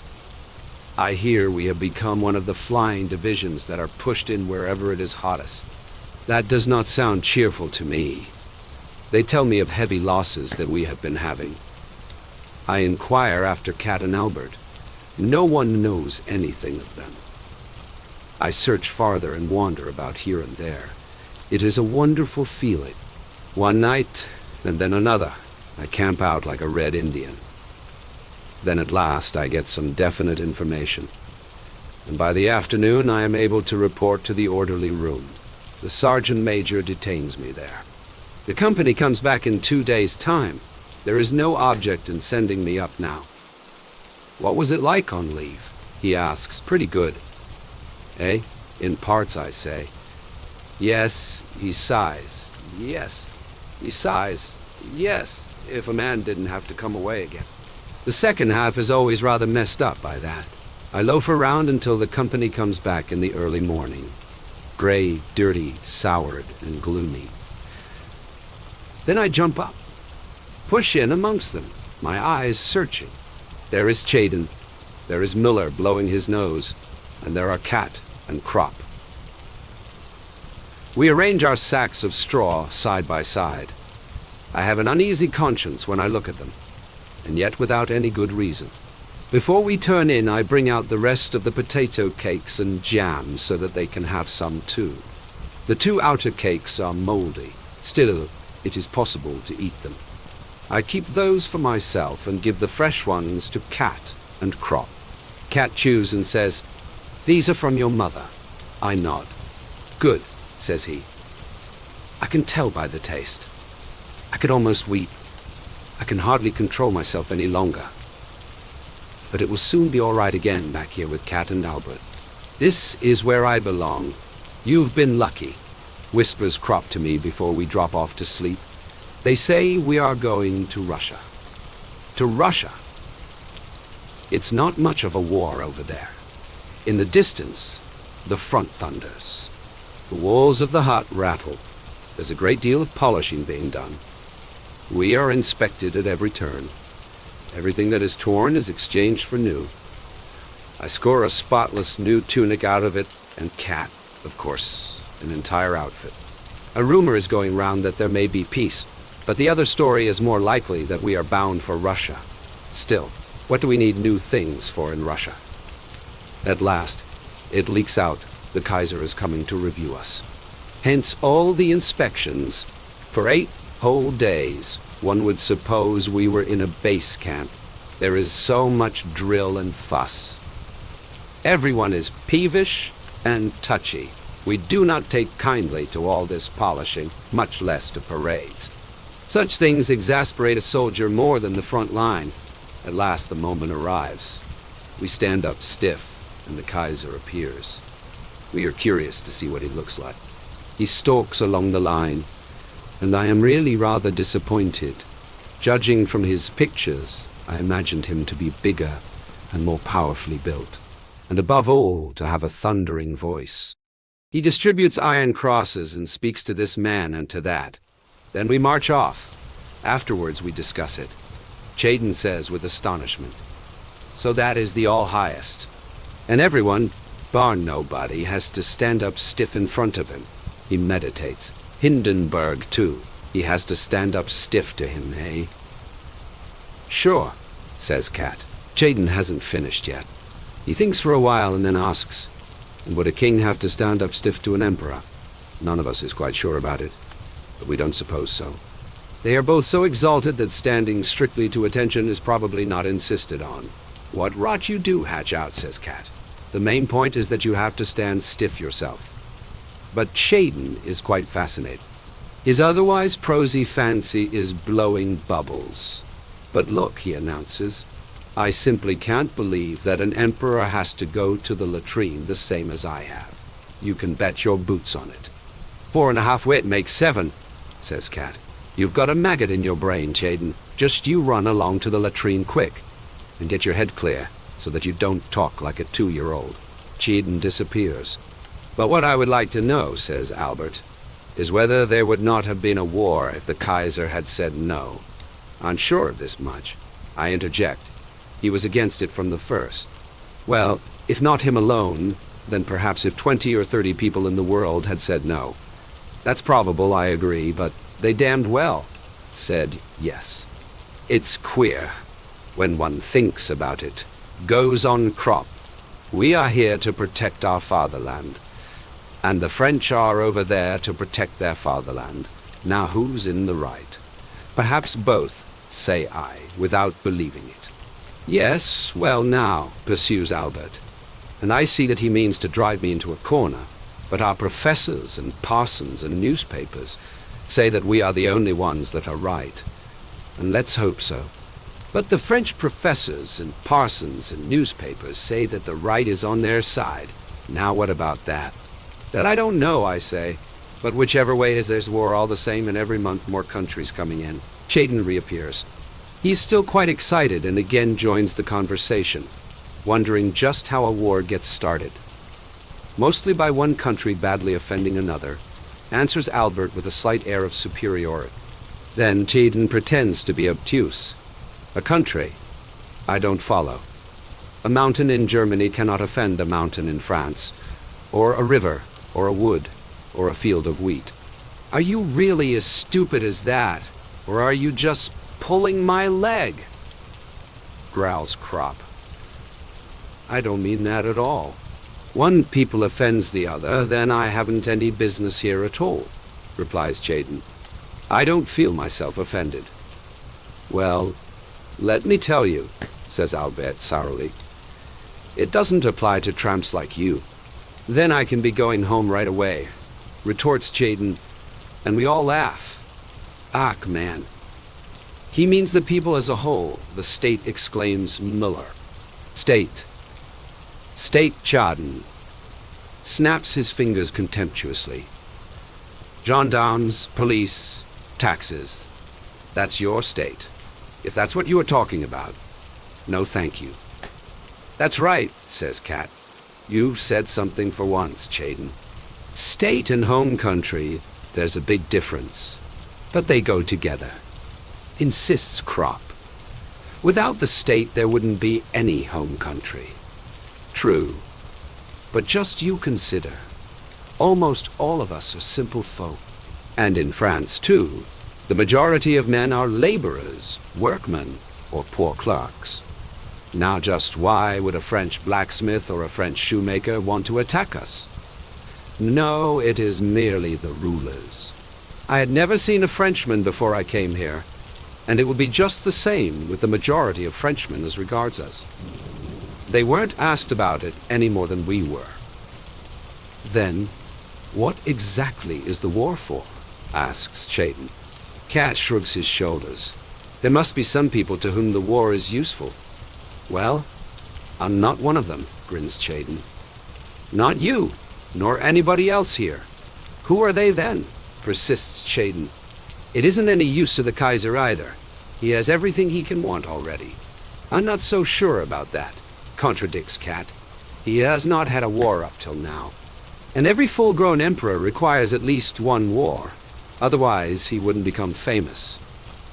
You look in your school books. And generals, too, adds Dettering.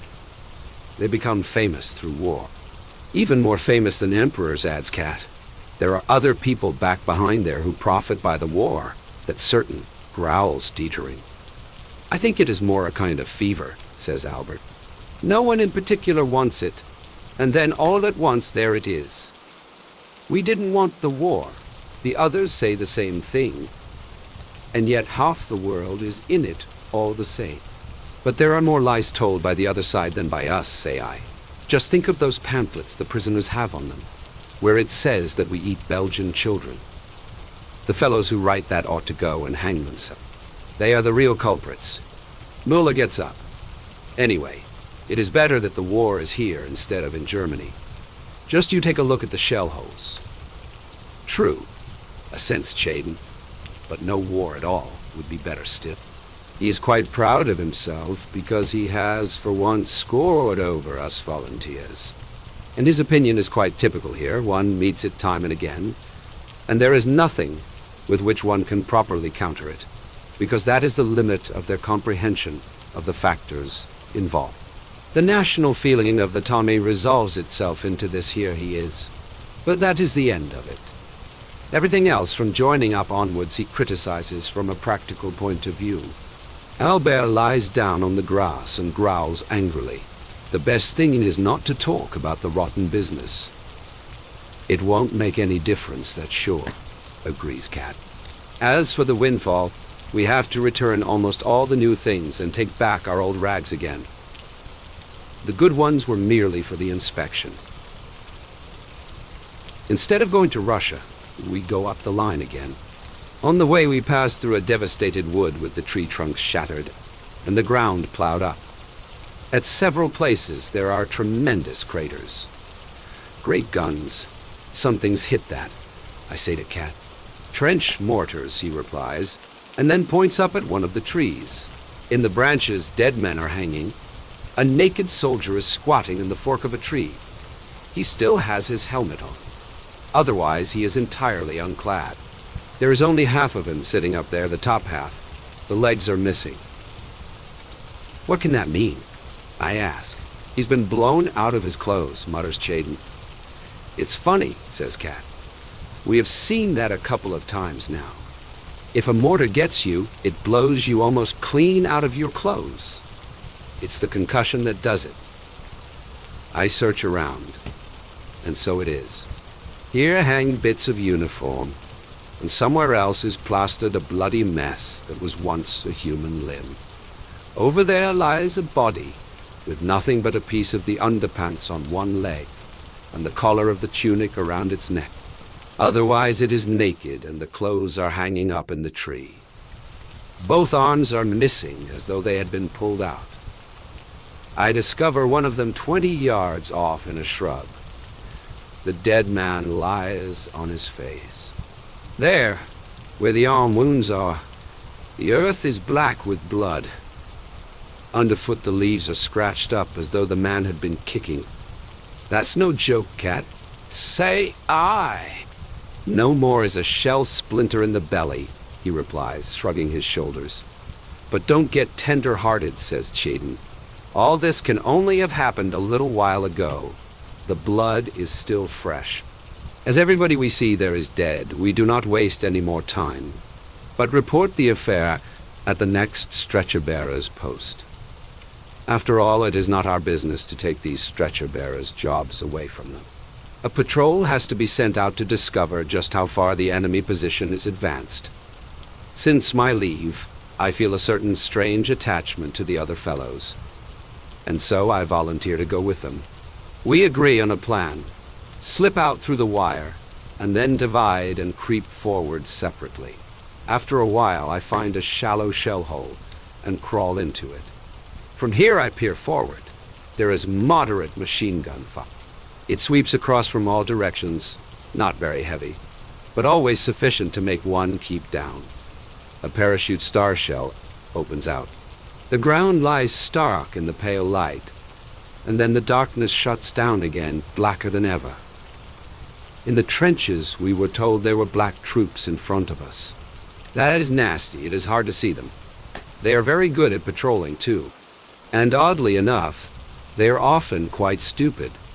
For instance, both Cat and Crop were once able to shoot down a black enemy patrol, because the fellows in their enthusiasm for cigarettes smoked while they were creeping about. Cat and Albert had simply to aim at the glowing ends of the cigarettes.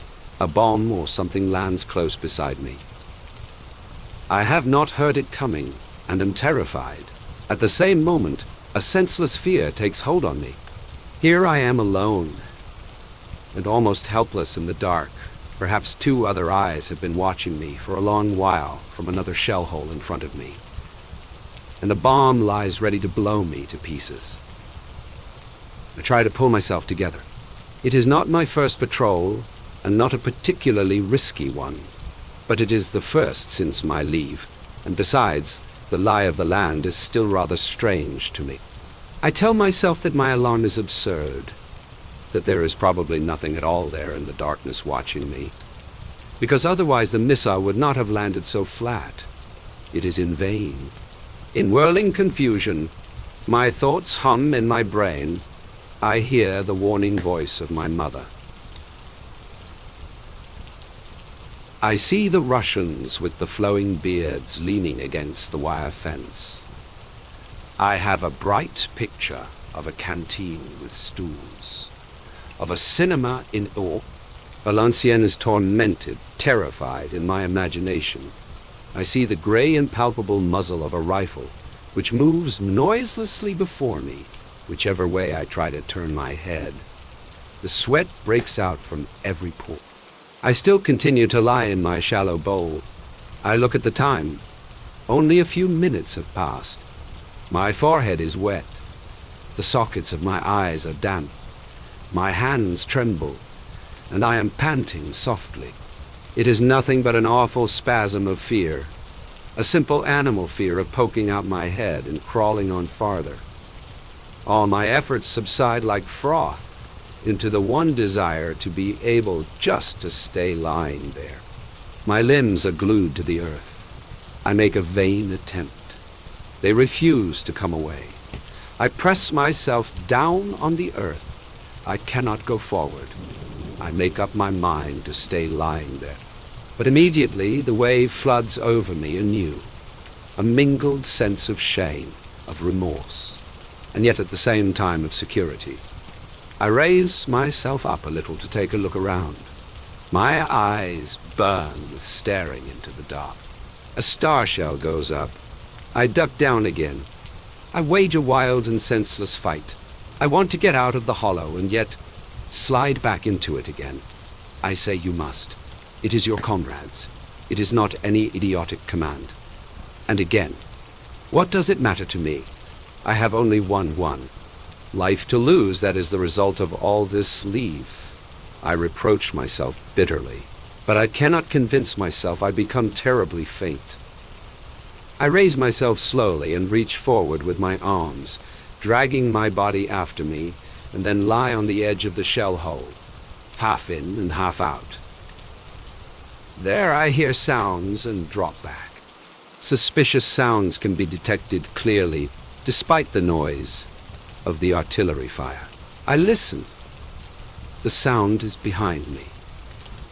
They are our people moving along the trench.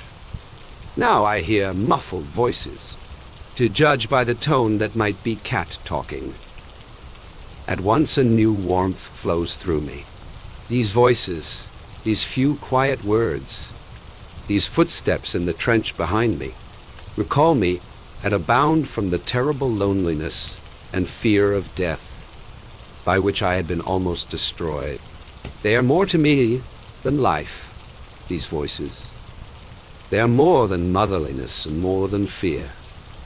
They are the strongest, most comforting thing there is anywhere. They are the voices of my comrade. I am no longer a shuddering speck of existence, alone in the darkness. I belong to them, and they to me. We all share the same fear and the same life. We are nearer than lovers, in a simpler, a harder way. I could bury my face in them, in these voices, these words that have saved me and will stand by me. Cautiously I glide out over the edge and snake my way forward. I shuffle along on all fours a bit farther. I keep track of my bearings, look around me and observe the distribution of the gunfire so as to be able to find my way back. Then I try to get in touch with the others. I am still afraid, but it is an intelligent fear, an extraordinarily heightened caution. The night is windy, and shadows flit hither and thither in the flicker of the gunfire. It reveals too little and too much. Often I peer ahead, but always for nothing. Thus I advance a long way, and then turn back in a wide curve. I have not established touch with the others. Every yard nearer our trench fills me with confidence, and with haste too. It would be bad to get lost now. Then a new fear lays hold of me. I can no longer remember the direction. Quiet. I squat in a shell hole and try to locate myself. More than once it has happened that some fellow has jumped joyfully into a trench. Only then, to discover that it was the wrong one. After a little time, I listen again, but still, I am not sure. The confusion of shell holes now seems so bewildering that I can no longer tell in my agitation which way I should go. Perhaps I am crawling parallel to the lines, and that might go on forever. So I crawl round once again in a wide curve. These damned rockets. They seem to burn for an hour, and a man cannot make the least movement without bringing the bullets whistling round. But there is nothing for it. I must get out. Falteringly, I work my way farther. I move off over the ground like a crab, and rip my hands sorely on the jagged splinters, as sharp as razor blades. Often I think that the sky is becoming lighter on the horizon, but it may be merely my imagination. Then gradually I realize that to crawl in the right direction is a matter of life or death. A shell crashes. Almost immediately, 2 others, and then it begins in earnest. A bombardment. Machine guns rattle. Now there is nothing for it but to stay lying low. Apparently an attack is coming. Everywhere the rockets shoot up. Unceasing. I lie huddled in a large shell hole, my legs in the water up to the belly. When the attack starts, I will let myself fall into the water, with my face as deep in the mud as I can keep it, without suffocating. I must pretend to be dead. Suddenly, I hear the barrage lift. At once I slip down into the water, my helmet on the nape of my neck, and my mouth just clear so that I can get a breath of air. I lie motionless. Somewhere something clanks, it stamps and stumbles nearer. All my nerves become taut and icy. It clatters over me and away. The first wave has passed. I have but this one shattering thought. What will you do if someone jumps into your shell hole? Swiftly, I pull out my little dagger, grasp it fast, and bury it in my hand once again under the mud. If anyone jumps in here, I will go for him. It hammers in my forehead. At once, stab him clean through the throat so that he cannot call out. That's the only way. He will be just as frightened as I am when in terror we fall upon one another. Then I must be first. Now our batteries are firing. A shell lands near me.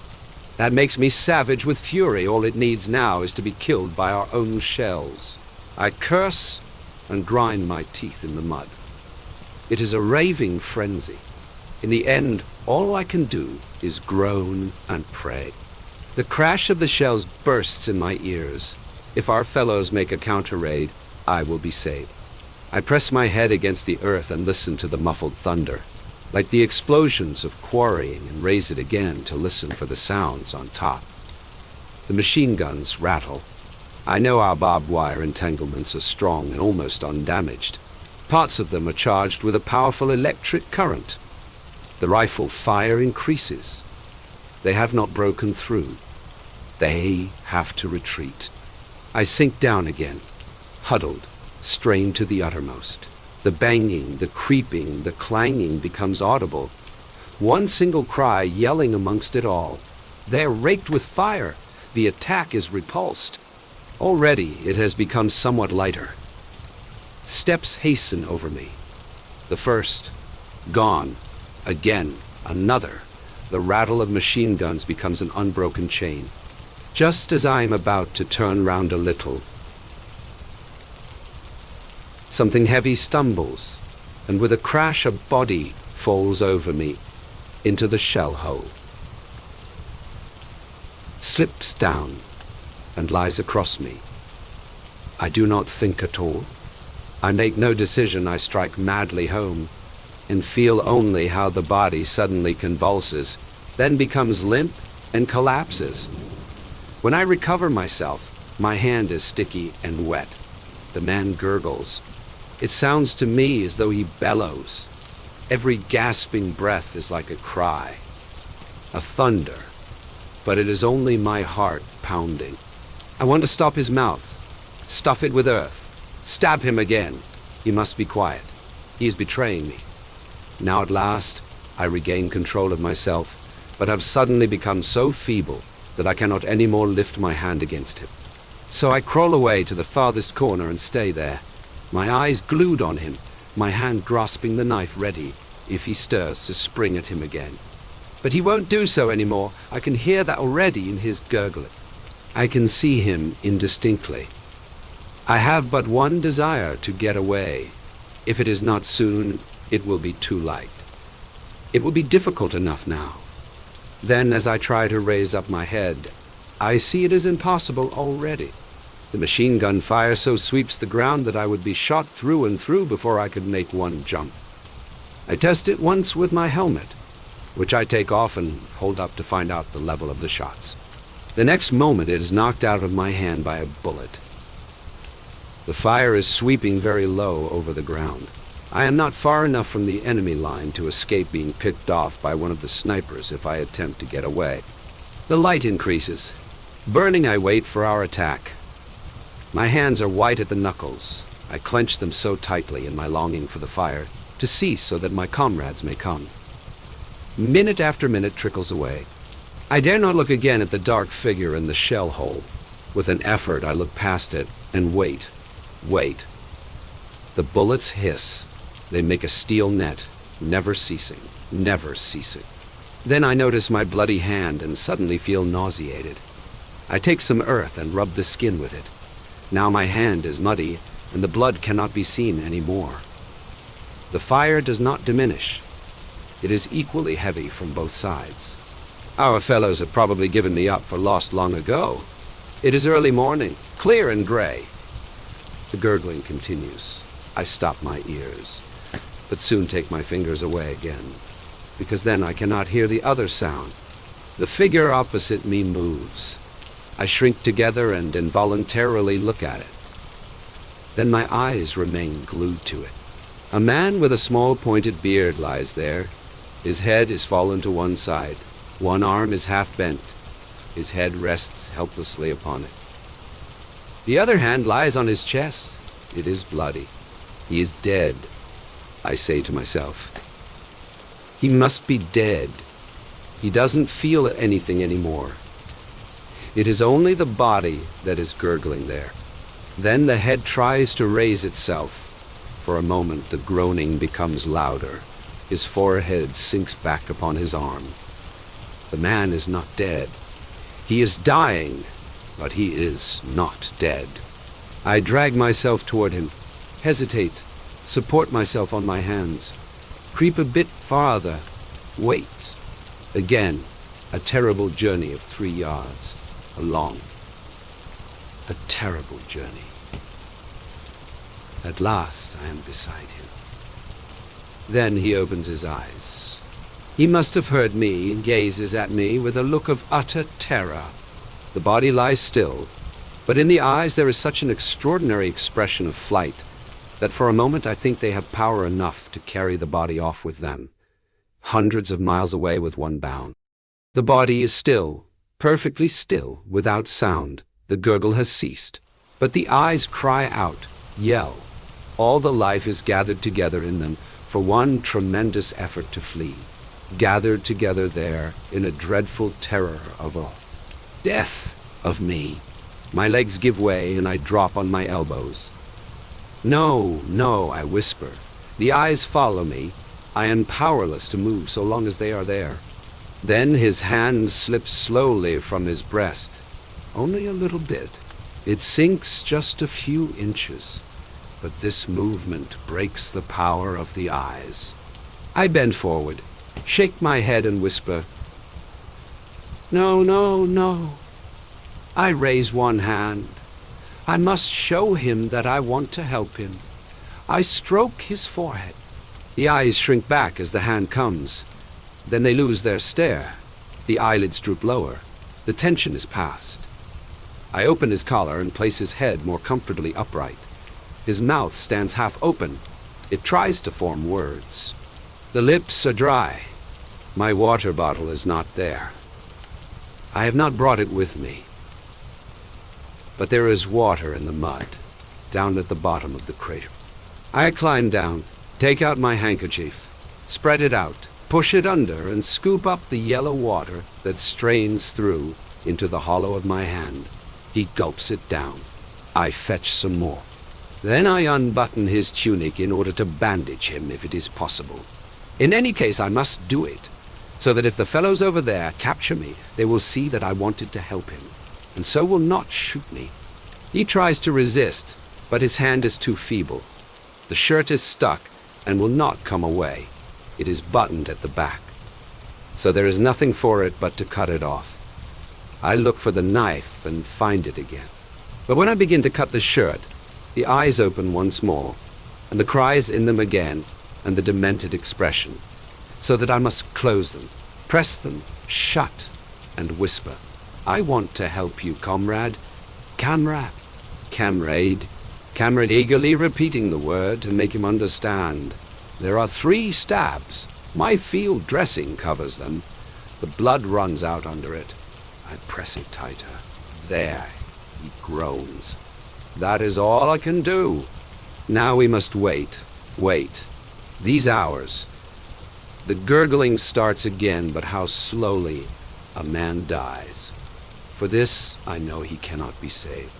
Indeed, I have tried to tell myself that he will be, but at noon this pretense breaks down and melts before his groans.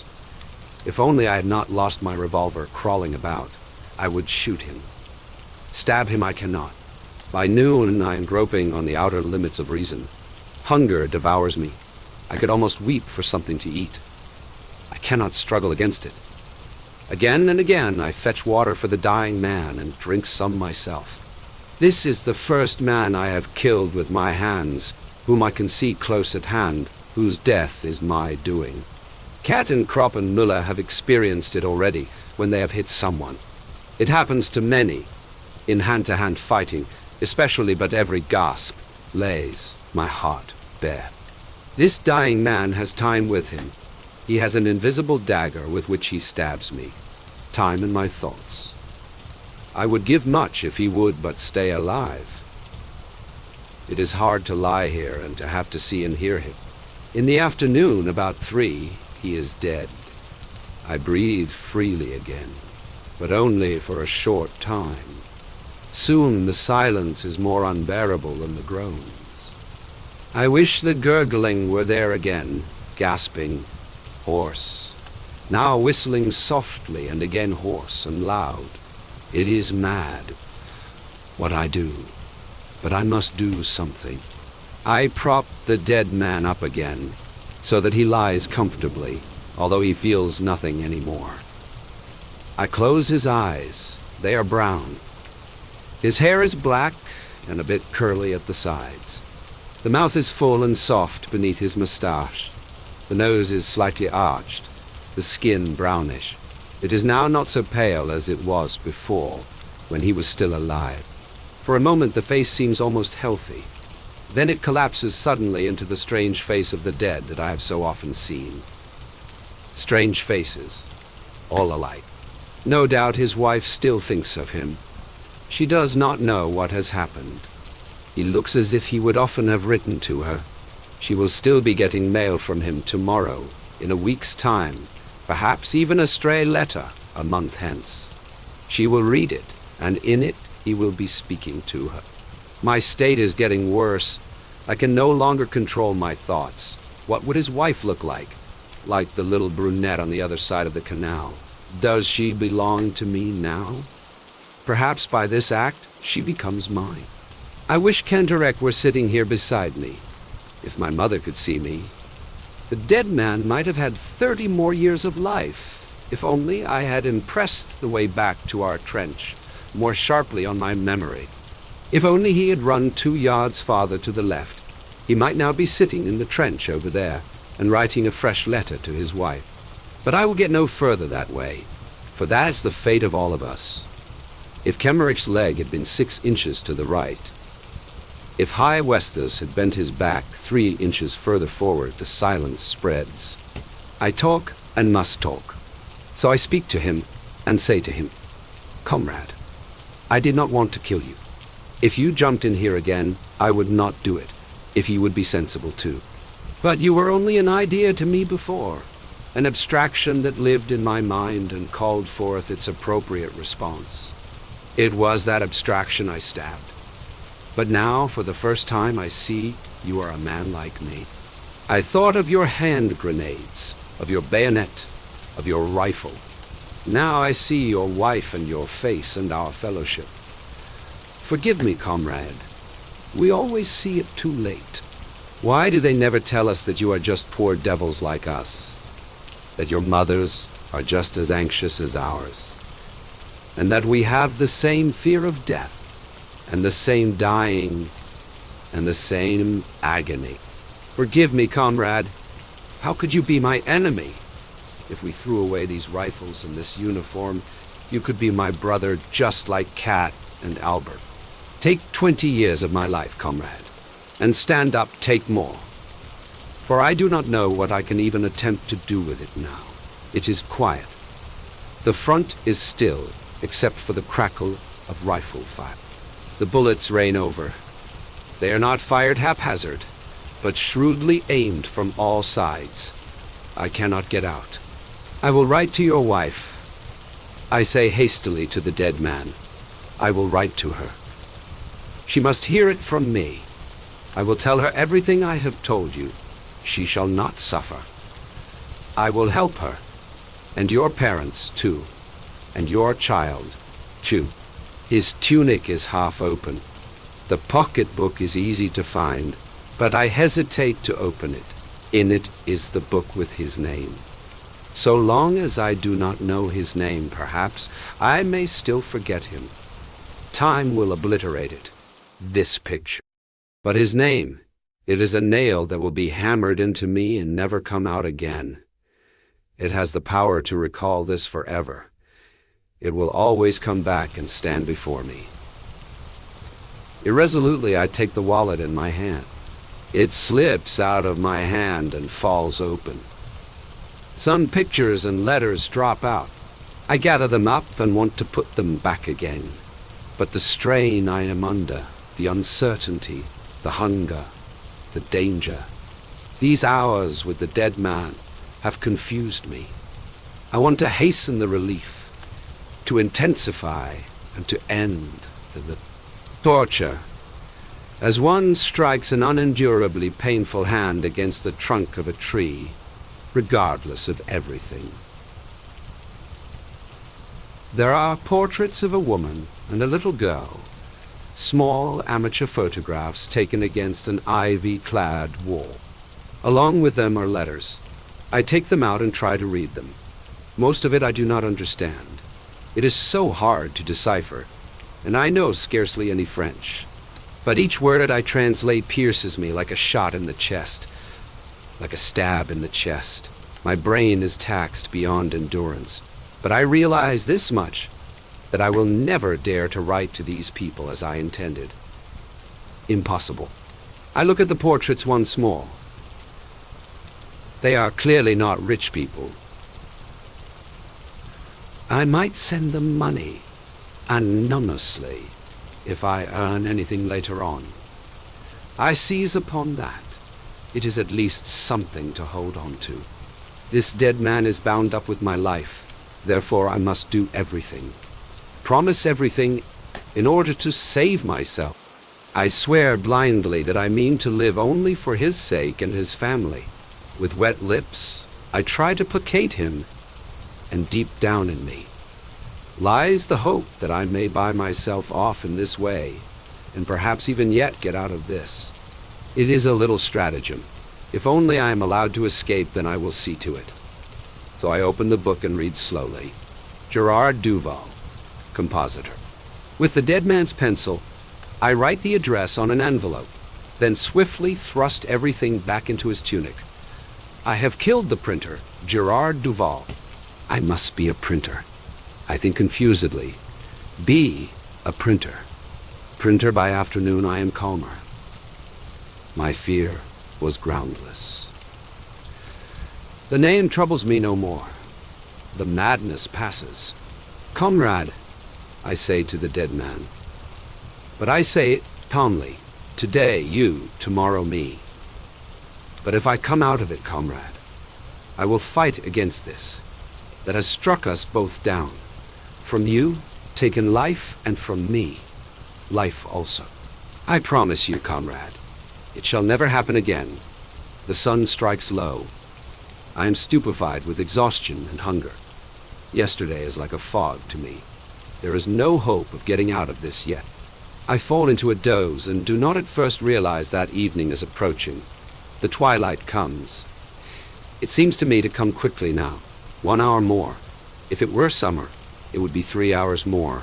1 hour more. Now suddenly I begin to tremble. Something might happen in the interval. I think no more of the dead man. He is of no consequence to me now. With one bound, the lust to live flares up again, and everything that has filled my thoughts goes down before it. Now merely to avert any ill luck, I babble mechanically. I will fulfill everything I have promised you, but already I know that I shall not do so. Suddenly it occurs to me that my own comrades may fire on me as I creep up. They do not know I am coming. I will call out as soon as I can so that they will recognize me.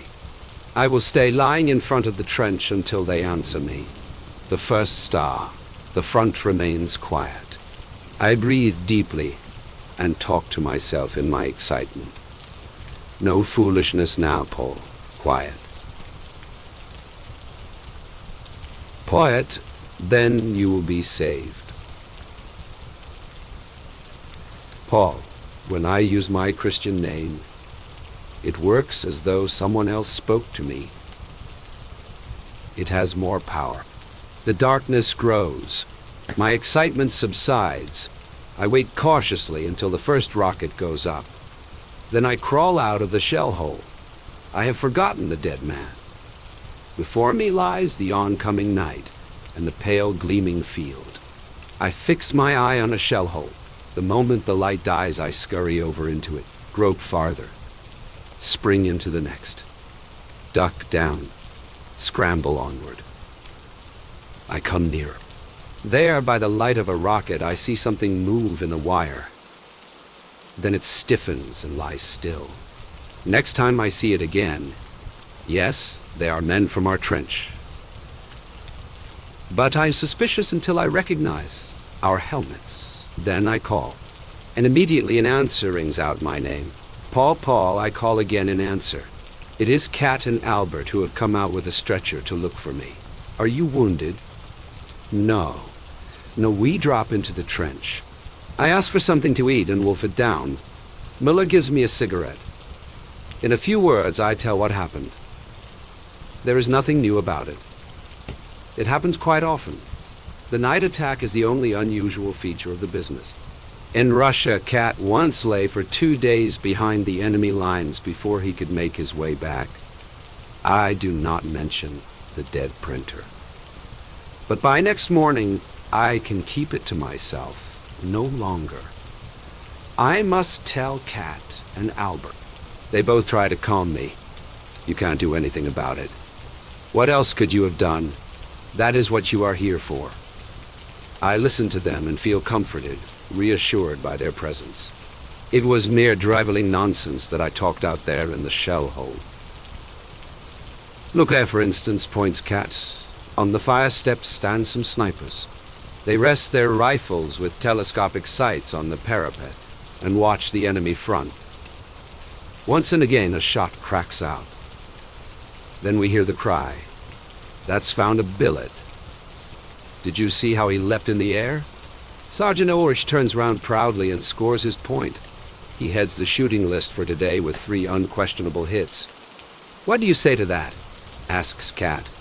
I nod. If he keeps that up, he will get a little colored bird for his buttonhole by this evening, says Albert.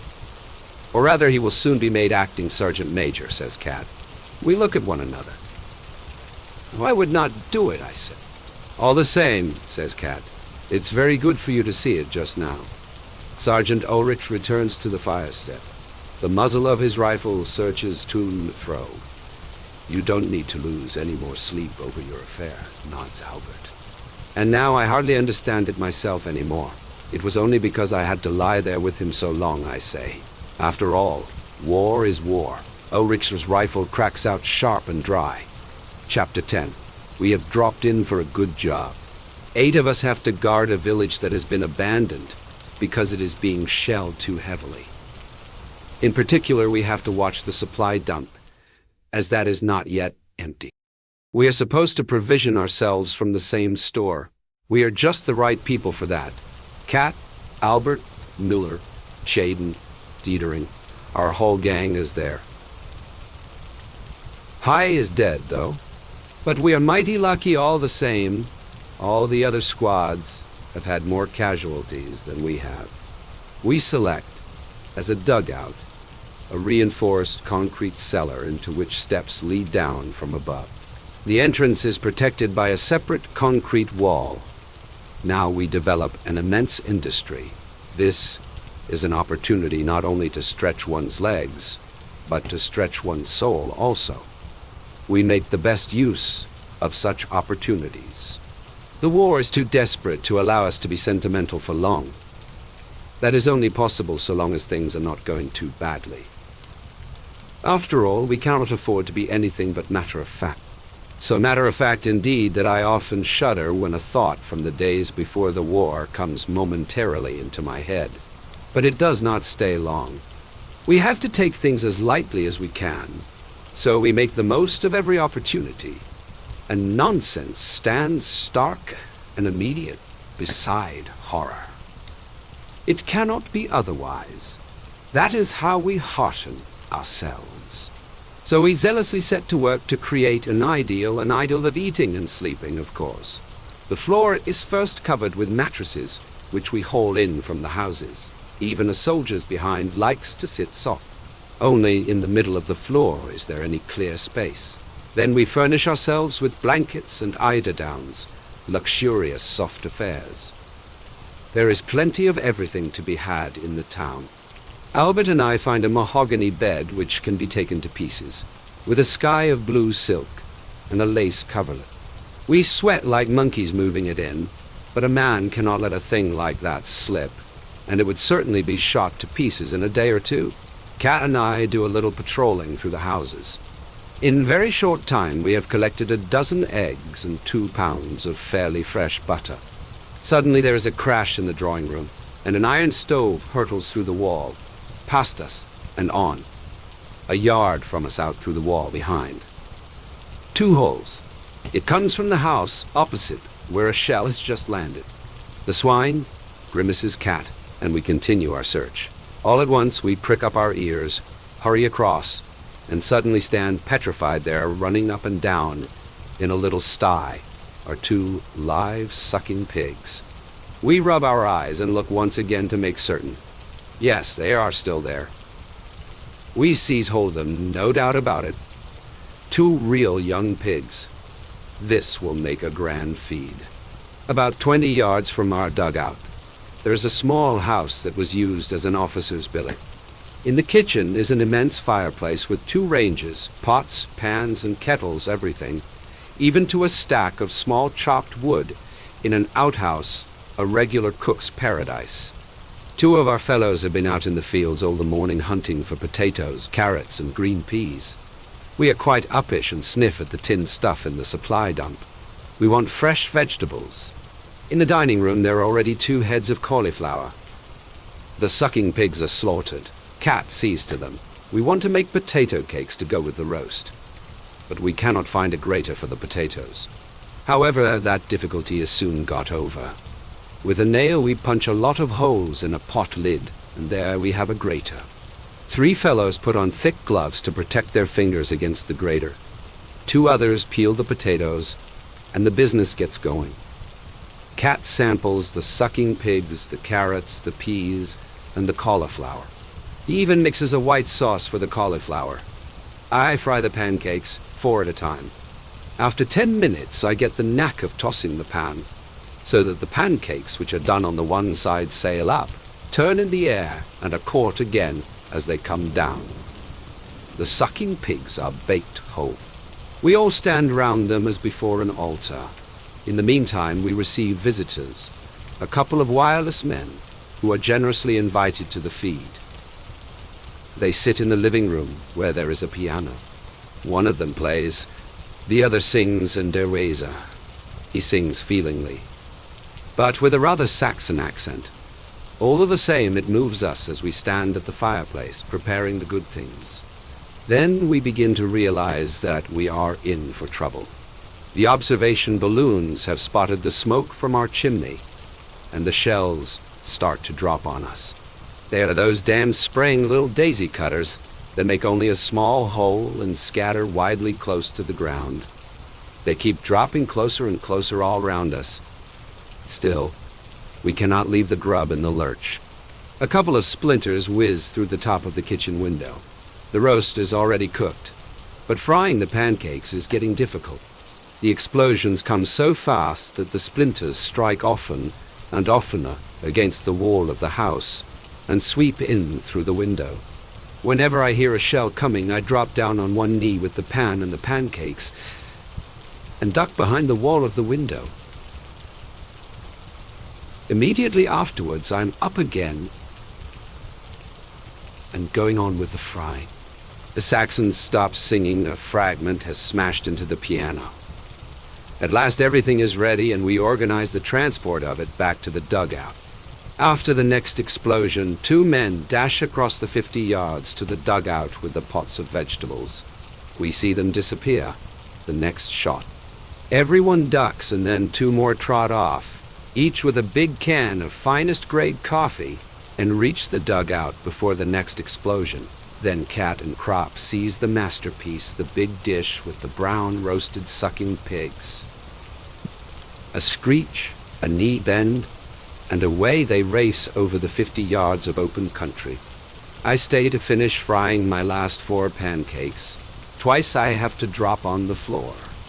After all, it means 4 pancakes more, and they are my favorite dish. Then I grab the plate with the great pile of cakes and squeeze myself behind the house door.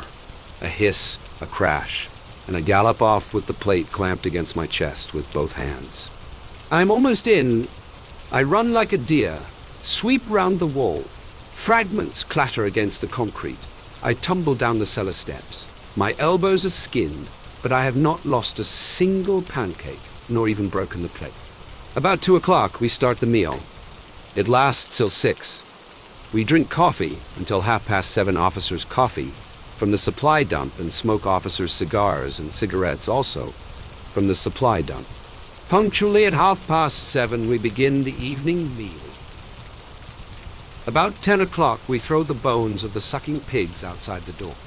Then there is cognac and rum also from the blessed supply dump, and once again long, fat cigars with belly bands.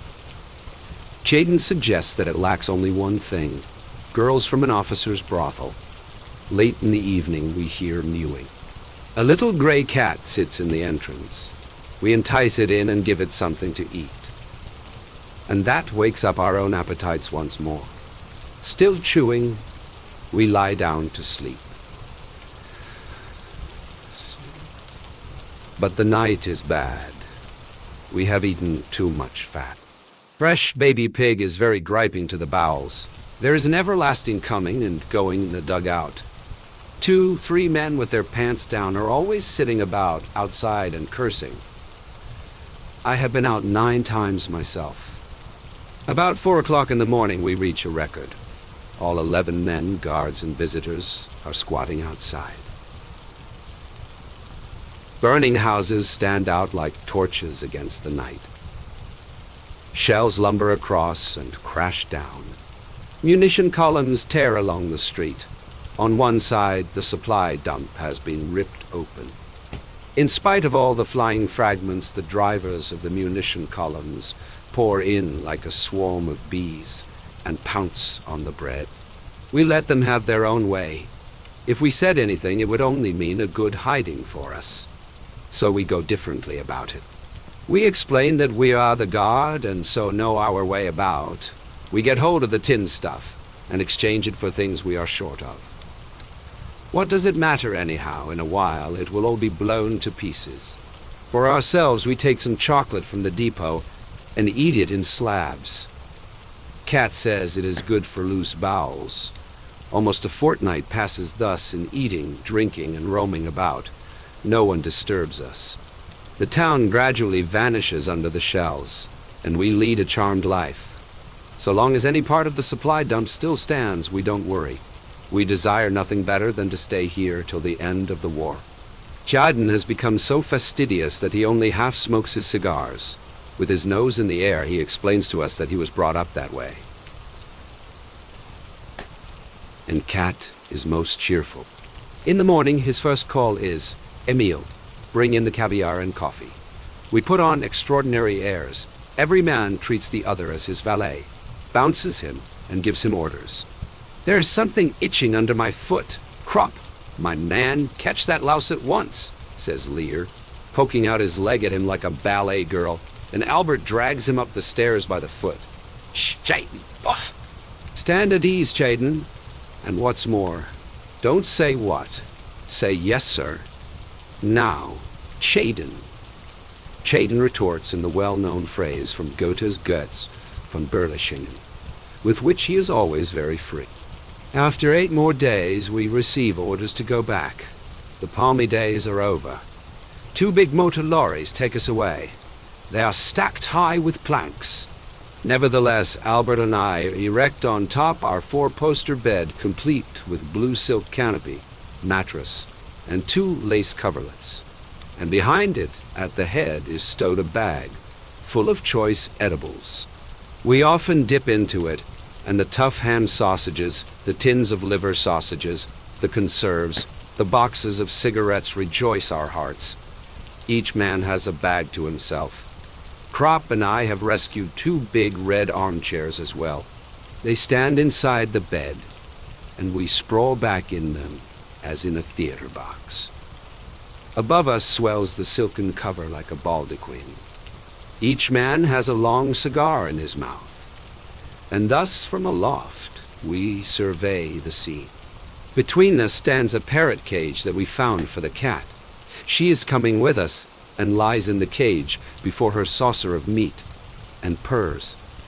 Slowly, the lorries roll down the road. We sing.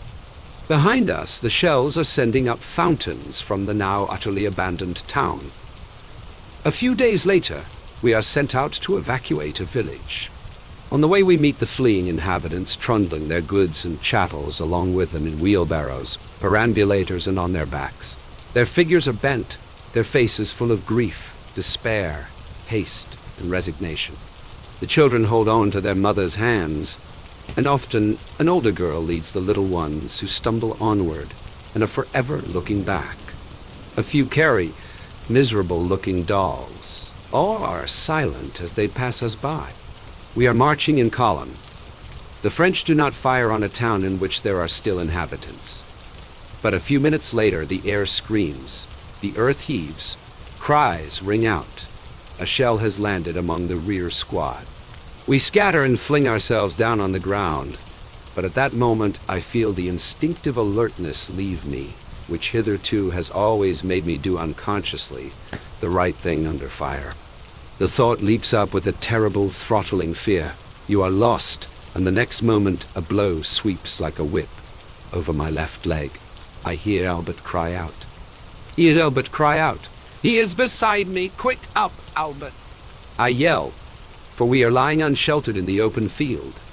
He staggers up and runs. I keep beside him. We have to get over a hedge. It is higher than we are. Crop sizes a branch. I heave him up by the leg, he cries out. I give him a swing, and he flies over. With one leap I follow him, and fall into a ditch that lies behind the hedge.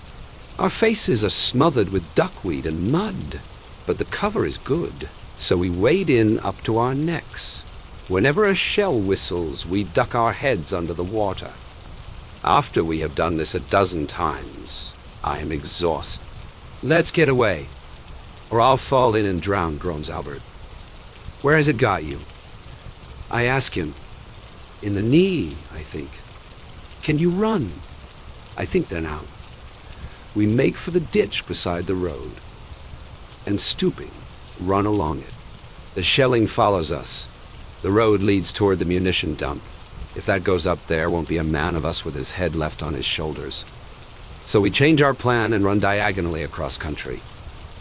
Albert begins to drag. "You go, I'll come on after," he says, and throws himself down. I seize him by the arm and shake him. "Up, Albert. If once you lie down, you'll never get any farther. Quick, I'll hold you up."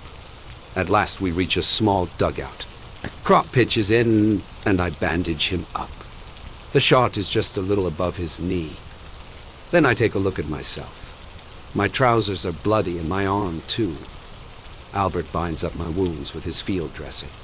Already he is no longer able to move his leg, and we both wonder how we managed to get this far. Fear alone made it possible. We would have run even if our feet had been shot off. We would have run on the stumps. I can still crawl a little. I call out to a passing ambulance wagon, which picks us up. It is full of wounded. There is an Army medical lance corporal with it who sticks an anti-tetanus needle into our chests. At the dressing station, we arrange matters so that we lie side by side.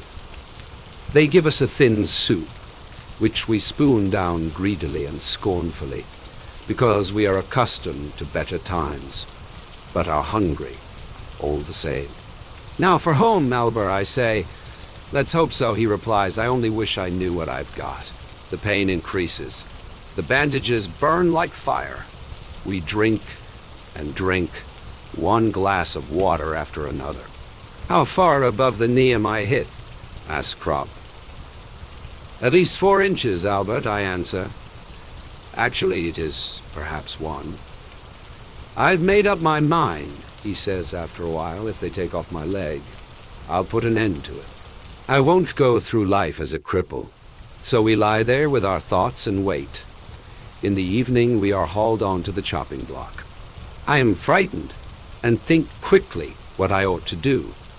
For everyone knows that the surgeons in the dressing stations amputate on the slightest provocation, under the great pressure of business that is much simpler than complicated patching. I think of Emmerich. Whatever happens, I will not let them chloroform me, even if I have to crack a couple of their skulls. It is all right. The surgeon pokes around in the wound and a blackness comes before my eyes.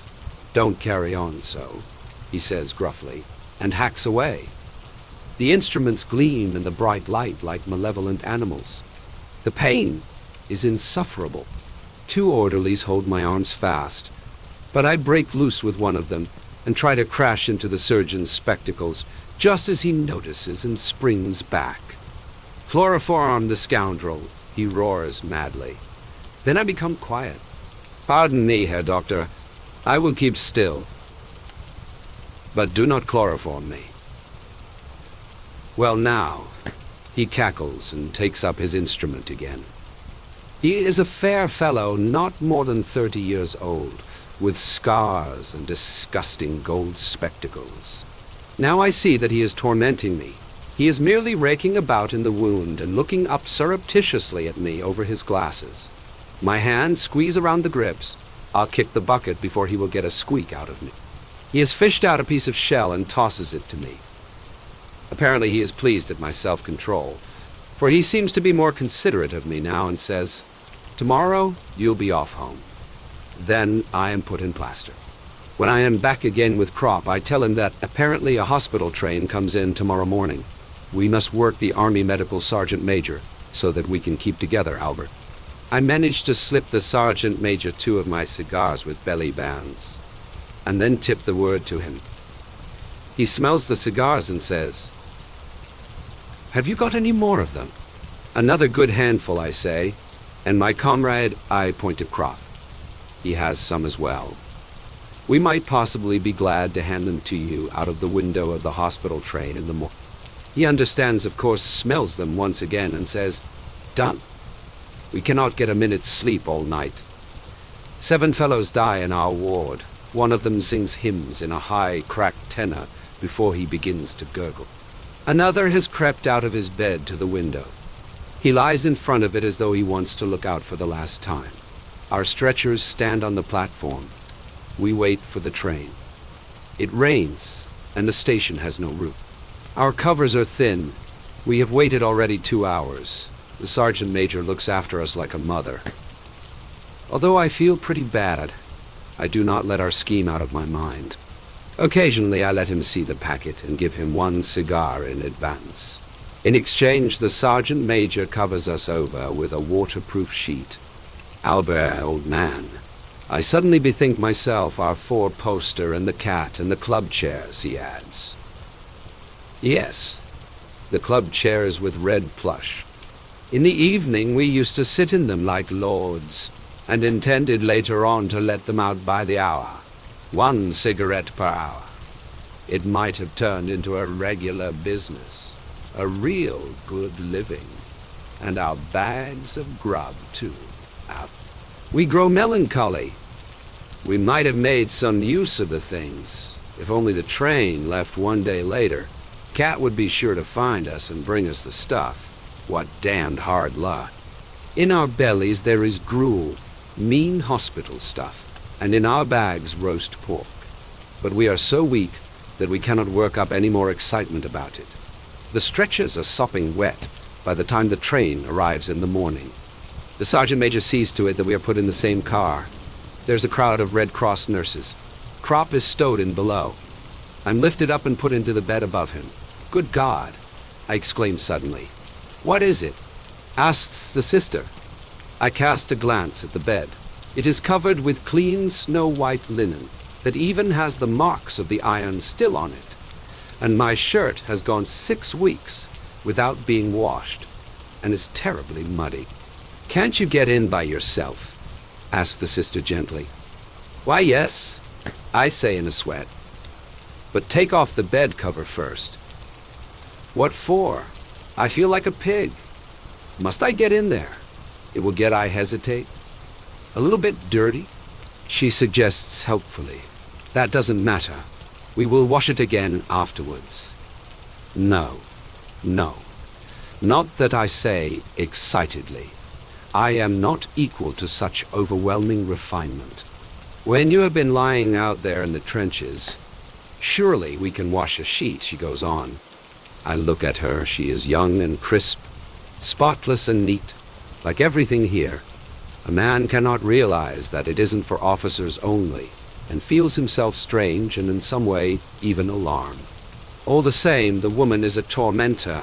She is going to force me to say it. It is only I try again. Surely she must know what I mean. What is it then? Because of the lice I bore all out at last. Well, they must have a good day for once too. Now I don't care any more. I scramble into bed and pull up the covers. A hand gropes over the bed cover.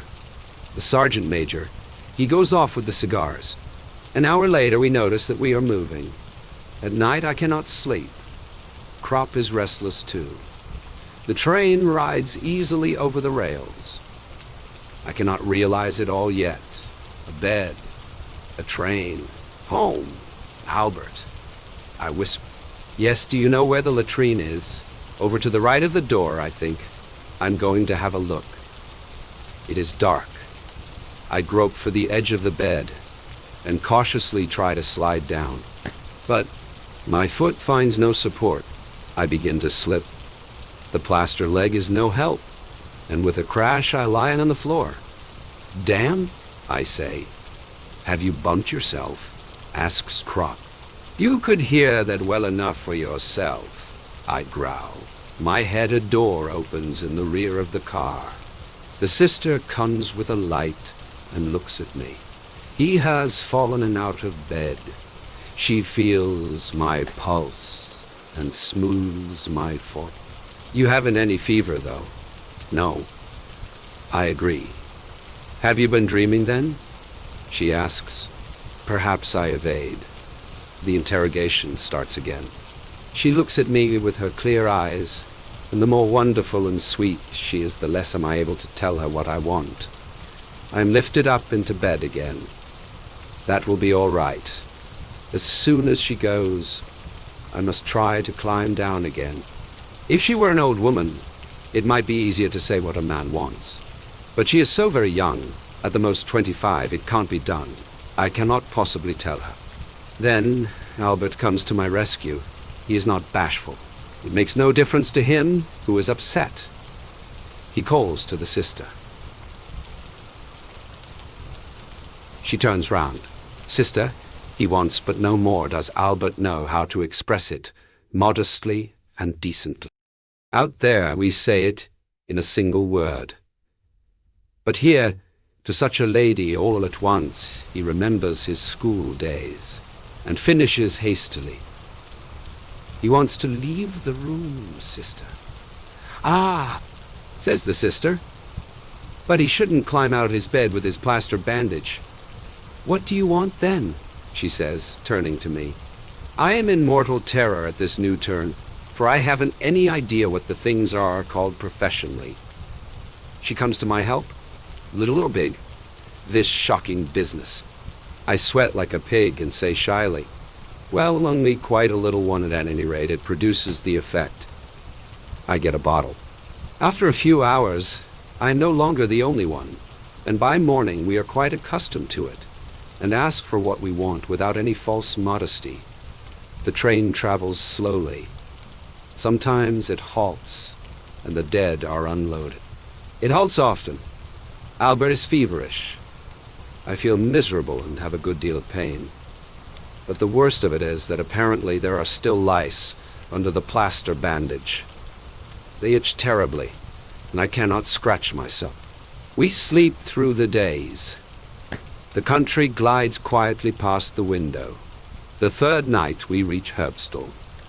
I hear from the sister that Albert is to be put off at the next station because of his fever. How far does the train go? I ask. To Cologne. Albert, I say, we stick together, you see. On the sister's next round I hold my breath and press it up into my head. My face swells and turns red.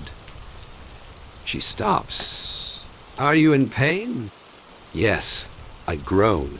All of a sudden, she gives me a thermometer and goes on. I would not have been under Kat's tuition if I did not know what to do now. These army thermometers are not made for old soldiers. All one has to do is to drive the quicksilver up, and then it stays there without falling again. I stick the thermometer under my arm at a slant and flip it steadily with my forefinger. Then I give it a shake. I send it up to 100.2 degree, but that is not enough. A match held cautiously near to it brings it up to 101.6 degree. As the sister comes back, I blow myself out, breathe in short gasps, goggle at her with vacant eyes, toss about restlessly, and mutter in a whisper. I can't bear it any longer. She notes me down on a slip of paper. I know perfectly well my plaster bandage will not be reopened if it can be avoided. Albert and I are put off together. We are in the same room in a Catholic hospital. That is a piece of luck. The Catholic infirmaries are noted for their good treatment and good food. The hospital has been filled up from our train. There are a great many bad cases amongst them. We do not get examined today because there are too few surgeons. The flat trolleys with the rubber wheels pass continually along the corridor, and always with someone stretched at full length upon them. A damnable position, stretched out at full length like that. The only time it is good is when one is asleep. The night is very disturbed. No one can sleep. Toward morning, we doze a little. I wake up just as it grows light. The door stands open, and I hear voices from the corridor. The others wake up too. One fellow, who has been there a couple of days already, explains it to us. Up here in the corridor, every morning the sisters say prayers. They call it morning devotion, and so that you can get your share, they leave the door open. No doubt it is well meant, but it gives us aches in our head and bones. Such an absurdity.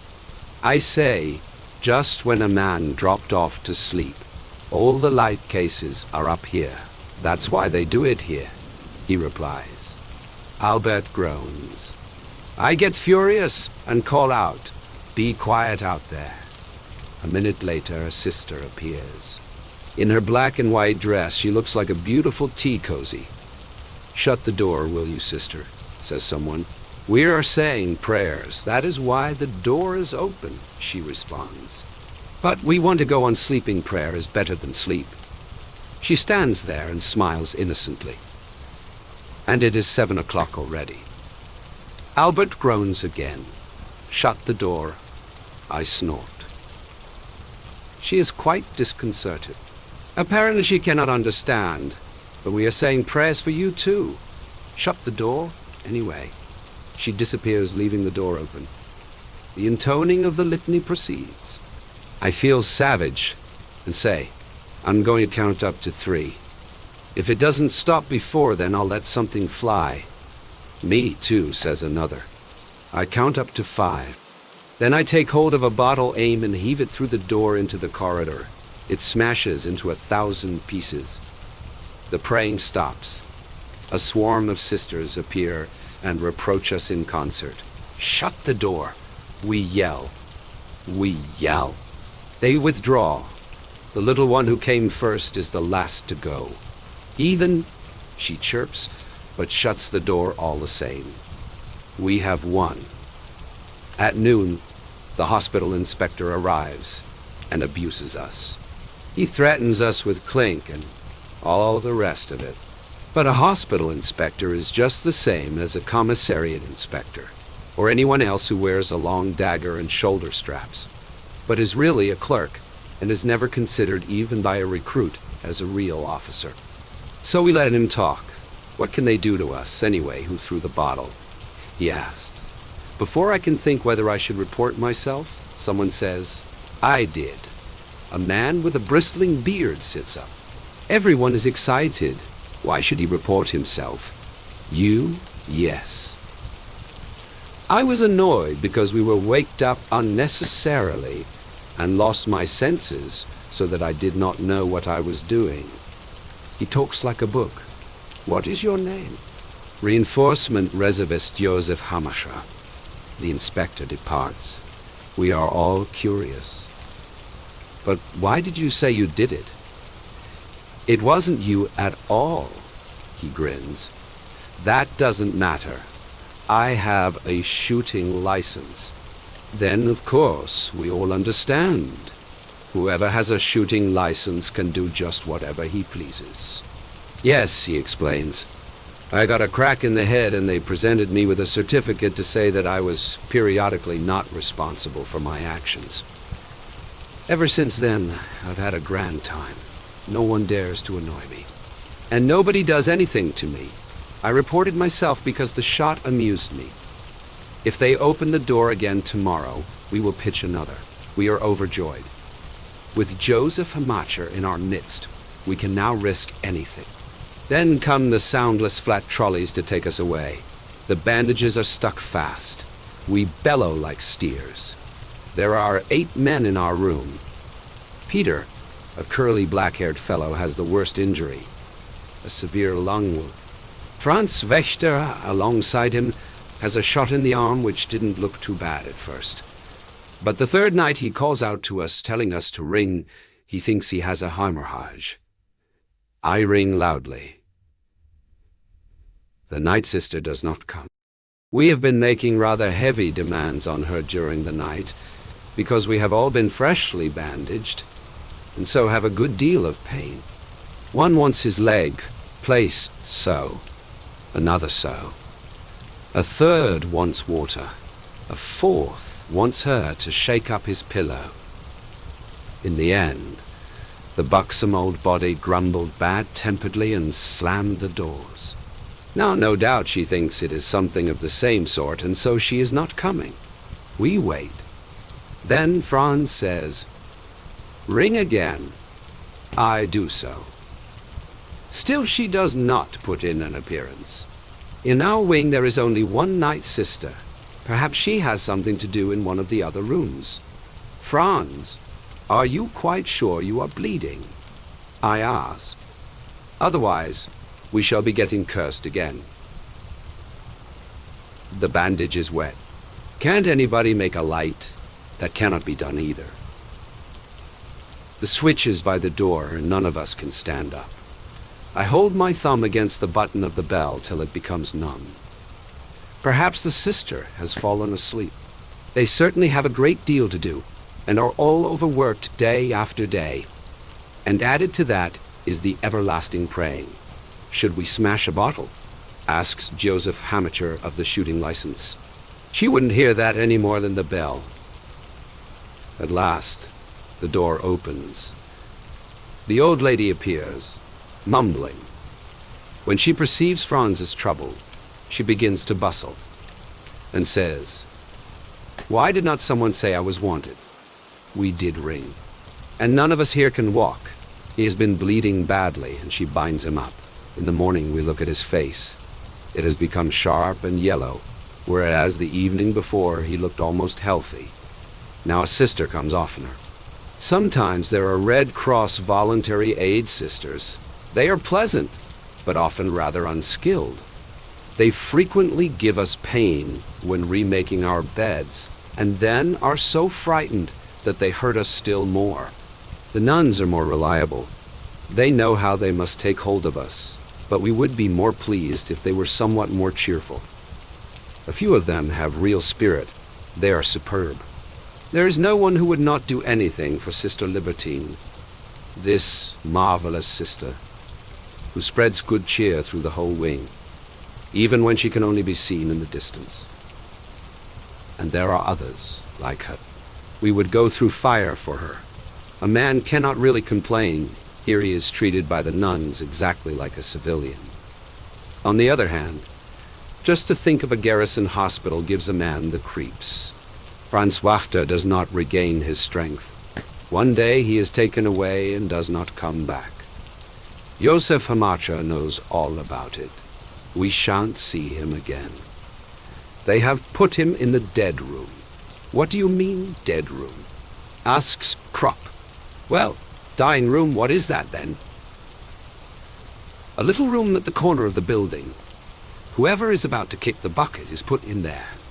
There are 2 beds in it. It is generally called the dying room. But what do they do that for? They don't have so much work to do afterwards. It is more convenient, too, because it lies right beside the lift to the mortuary. Perhaps also they do it for the sake of the others, so that no one in the ward dies in sympathy. And they can look after him better, too, if he is by himself. But what about him? Joseph shrugs his shoulders. Usually he doesn't take much notice anymore. Does everybody know about it then? Anyone who has been here long enough knows, of course. In the afternoon, Franz Wachter's bed has a fresh occupant. A couple of days later, they take the new man away too. Joseph makes a significant gesture. We see many come and go. Often relatives sit by the beds and weep or talk softly and awkwardly.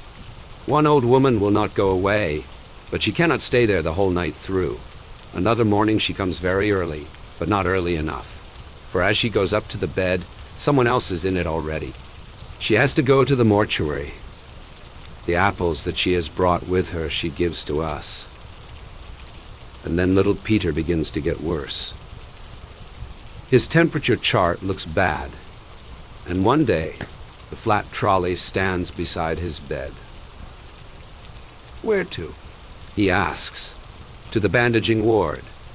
He is lifted out, but the sister makes the mistake of removing his tunic from the hook and putting it on the trolley too, so that she should not have to make 2 journeys. Peter understands immediately and tries to roll off the trolley.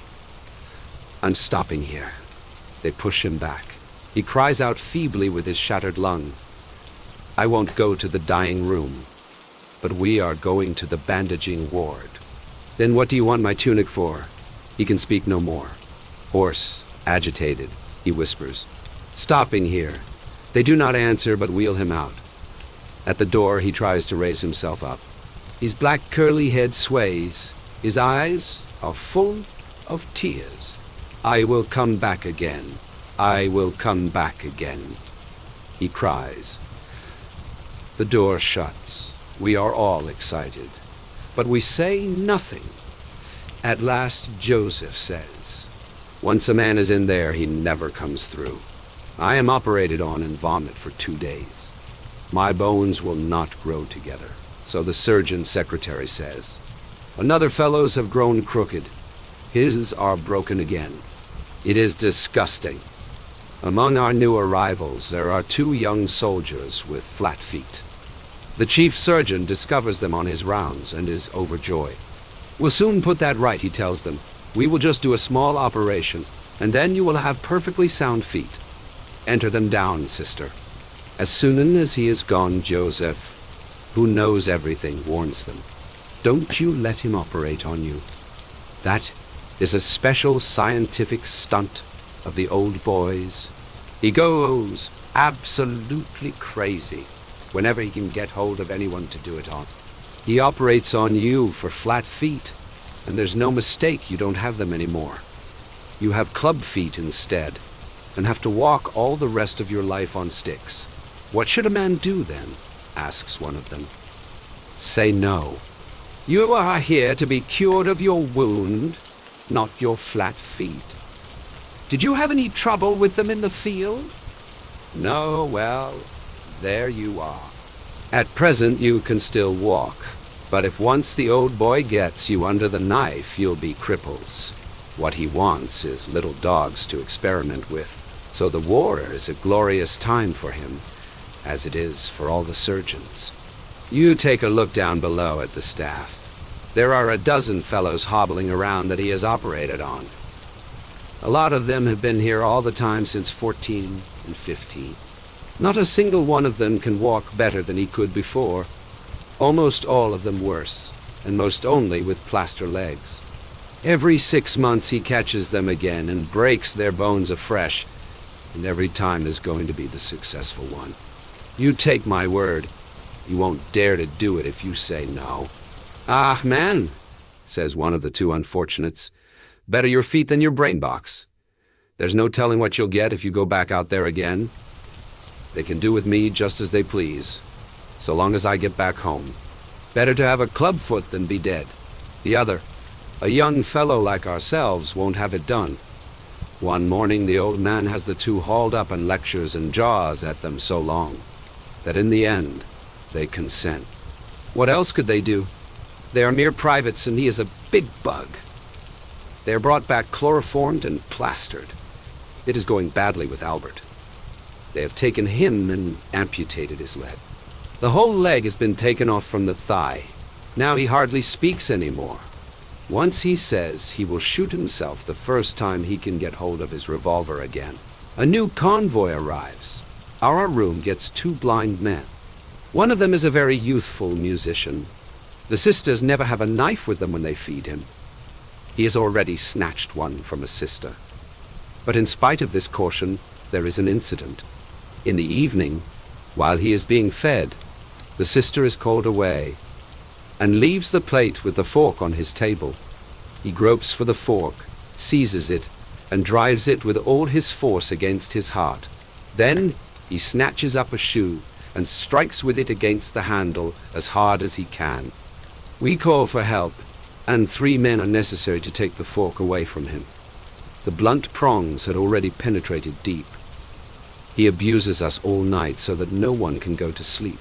In the morning, he has lockjaw. Again, beds become empty. Day after day goes by with pain and fear, groans and death gurgles. Even the death room is no use anymore. It is too small. Fellows die during the night in our room. They go even faster than the sisters can cope with them. But one day, the door flies open, the flat trolley rolls in, and there on the stretcher, pale, thin, upright and triumphant, with his shaggy head of curls, sits Peter. Sister Libertine, with beaming looks, pushes him over to his former bed. He is back from the dying room. We have long supposed him dead. He looks round. What do you say now? And even Joseph has to admit that it is the first time he has ever known of such a thing. Gradually, a few of us venture to stand up, and I am given crutches to hobble around on. But I do not make much use of them. I cannot bear Albert's gaze as I move about the room. His eyes always follow me with such a strange look. So I sometimes escape to the corridor. There, I can move about more freely. On the next floor below are the abdominal and spine cases, head wounds and double amputations.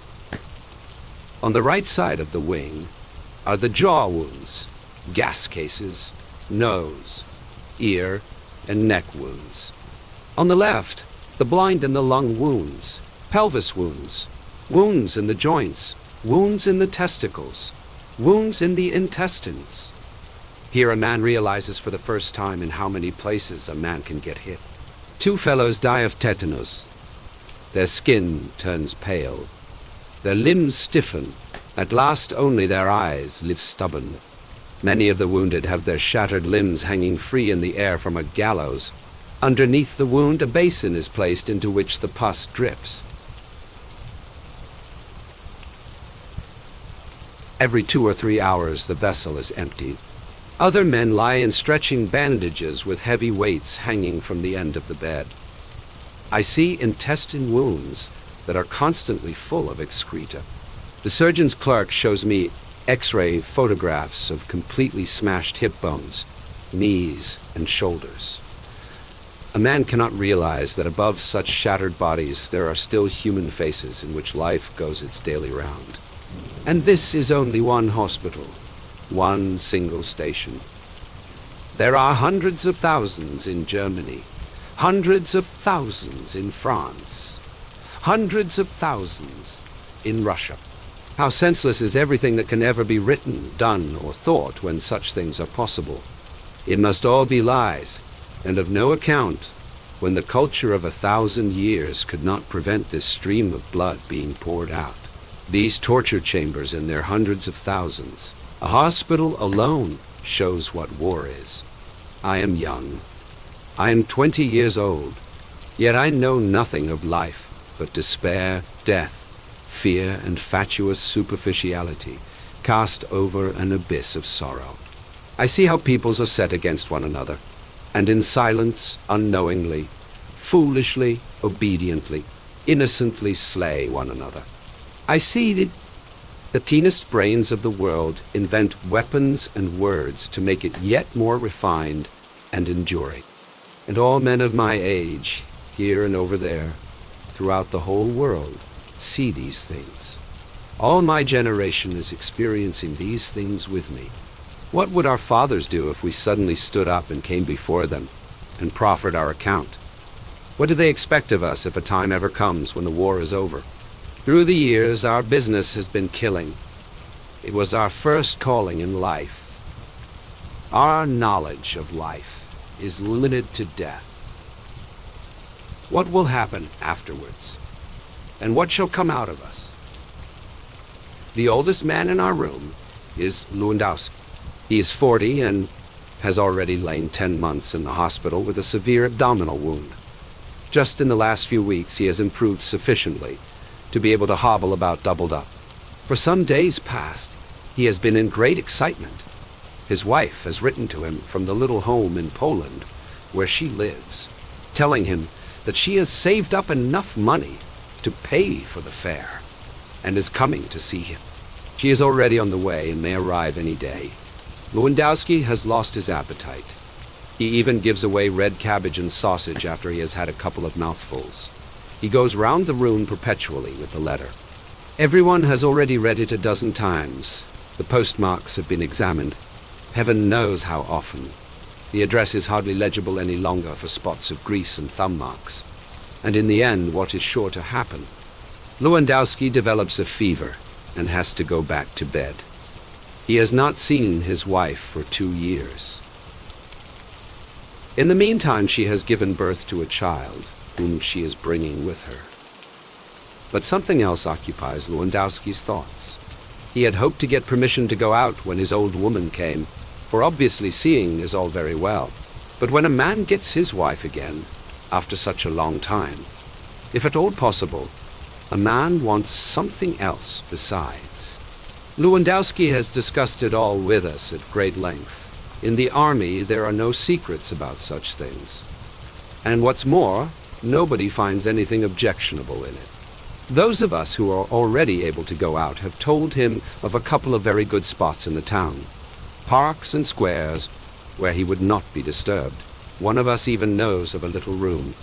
But what is the use? There Lewandowski lies in bed with his troubles. Life holds no more joy for him if he has to forego this affair.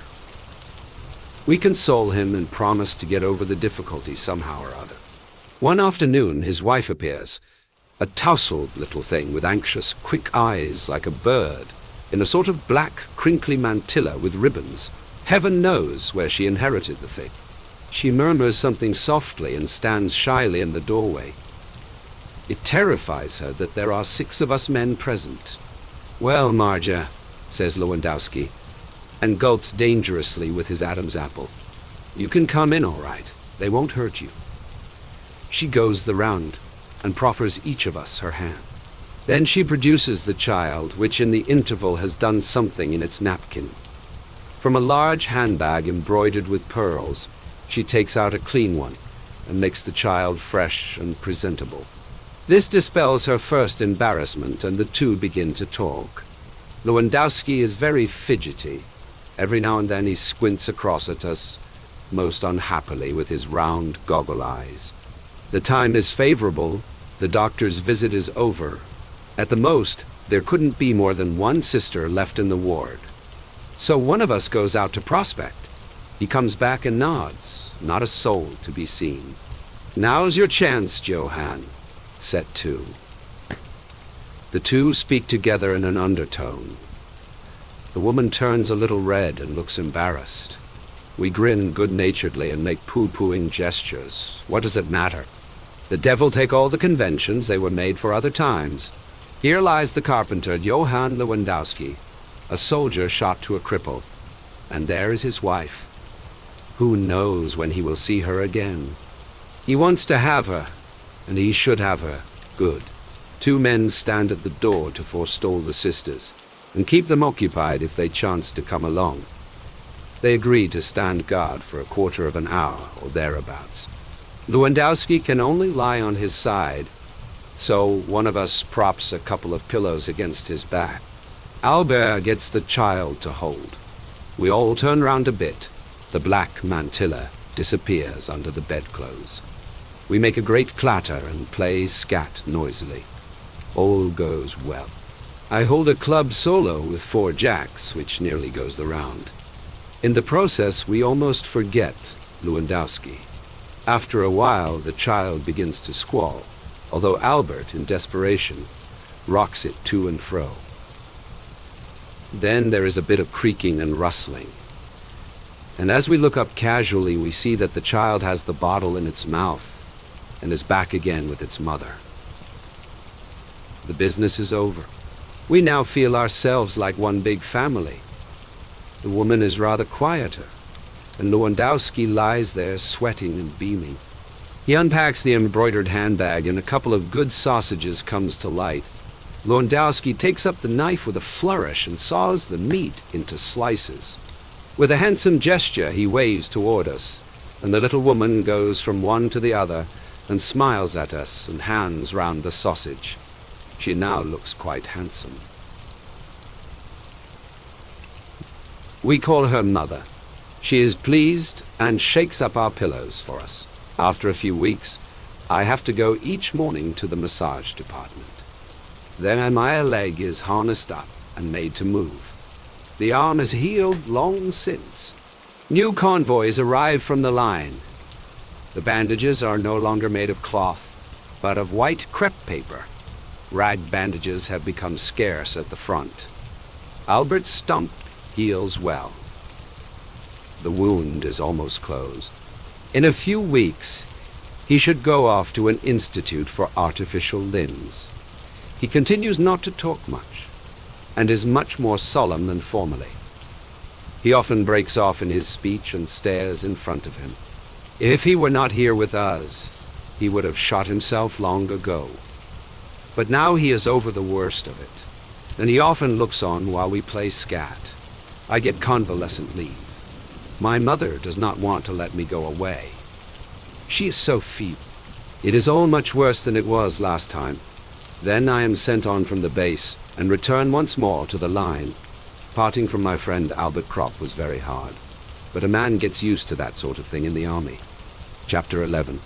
We count the weeks no more. It was winter when I came up, and when the shells exploded, the frozen clods of earth were just as dangerous as the fragments.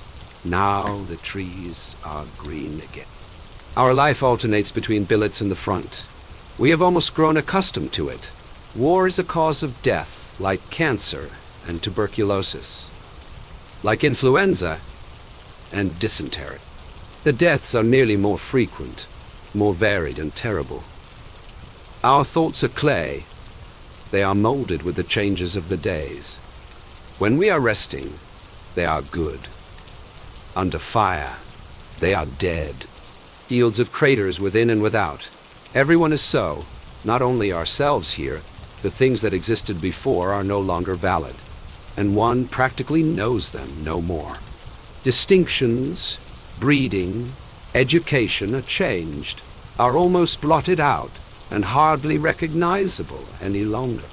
Sometimes they give an advantage for profiting by a situation, but they also bring consequences along with them, in that they arouse prejudices which have to be overcome.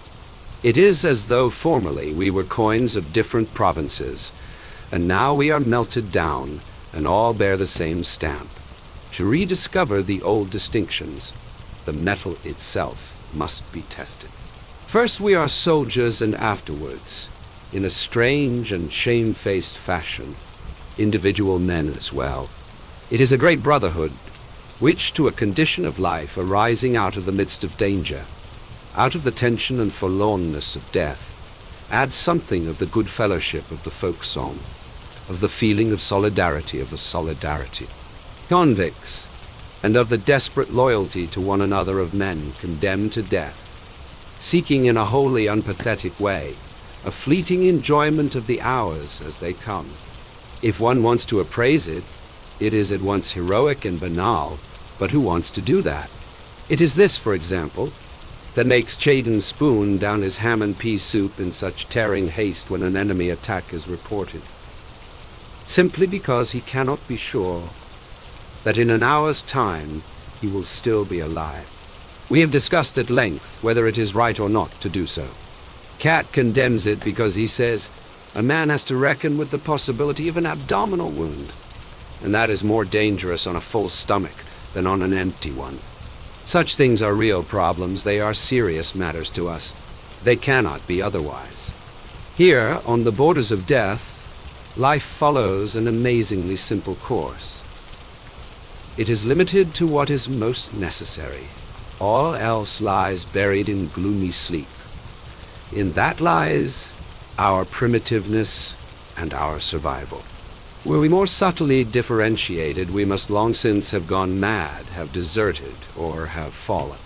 As in a polar expedition, every expression of life must serve only the preservation of existence, and is absolutely focused on that. All else is banished, because it would consume energies unnecessarily. That is the only way to save ourselves. In the quiet hours when the puzzling reflection of former days, like a blurred mirror, projects beyond me the figure of my present existence, I often sit over against myself, as before a stranger, and wonder how the unnameable, active principle that calls itself life has adapted itself even to this form. All other expressions lie in a winter sleep. Life is simply one continual watch against the menace of death. It has transformed us into unthinking animals in order to give us the weapon of instinct. It has reinforced us with dullness, so that we do not go to pieces before the horror, which would overwhelm us if we had clear, conscious thought. It has awakened in us the sense of comradeship, so that we escape the abyss of solitude. It has lent us the indifference of wild creatures, so that in spite of all, we perceive the positive in every moment, and Store it up as a reserve against the onslaught of nothingness. Thus we live a closed, hard existence of the utmost superficiality, and rarely does an incident strike out a spark. But then unexpectedly a flame of grievous and terrible yearning flares up. Those are the dangerous moments. They show us that the adjustment is only artificial, that it is not simple rest, but sharpest struggle for rest. In the outward form of our life, we are hardly distinguishable from bushmen, but whereas the latter can be so always, because they are so truly, and at best may develop further by exertion of their spiritual forces, with us it is the reverse. Our inner forces are not exerted toward regeneration, but toward degeneration. The bushmen are primitive, and naturally so, but we are primitive in an artificial sense, and by virtue of the utmost effort. And at night, waking out of a dream, overwhelmed and bewitched by the crowding faces, a man perceives with alarm how slight is the support, how thin the boundary that divides him from the darkness. We are little flames poorly sheltered by frail walls against the storm of dissolution and madness, in which we flicker and sometimes almost go out.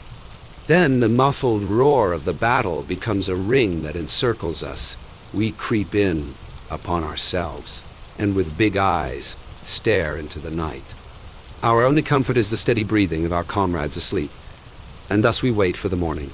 Every day and every hour, every shell and every death cuts into this thin support, and the years waste it rapidly. I see how it is already gradually breaking down around me. There is the mad story of Dietrich. He was one of those who kept himself to himself. His misfortune was that he saw a cherry tree in a garden. We were just coming back from the front line, and at a turning of the road near our new billets, marvelous in the morning twilight, stood this cherry tree before us. It had no leaves, but was one white mass of blossom. In the evening, Dietrich was not to be seen. Then at last he came back and had a couple of branches of cherry blossom in his hand. We made fun of him and asked whether he was going to a wedding. He made no answer, but laid them on his bed. During the night I heard him making a noise. He seemed to be packing.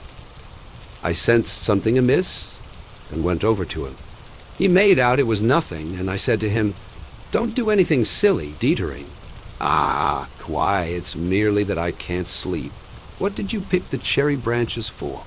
"I might have been going to get some more cherry branches," he replied evasively, and after a while, "I have a big orchard with cherry trees at home. When they are in blossom, from the hay loft, they look like one single sheet, so white. It is just the time. Perhaps you will get leaves soon. You may even be sent back as a farmer."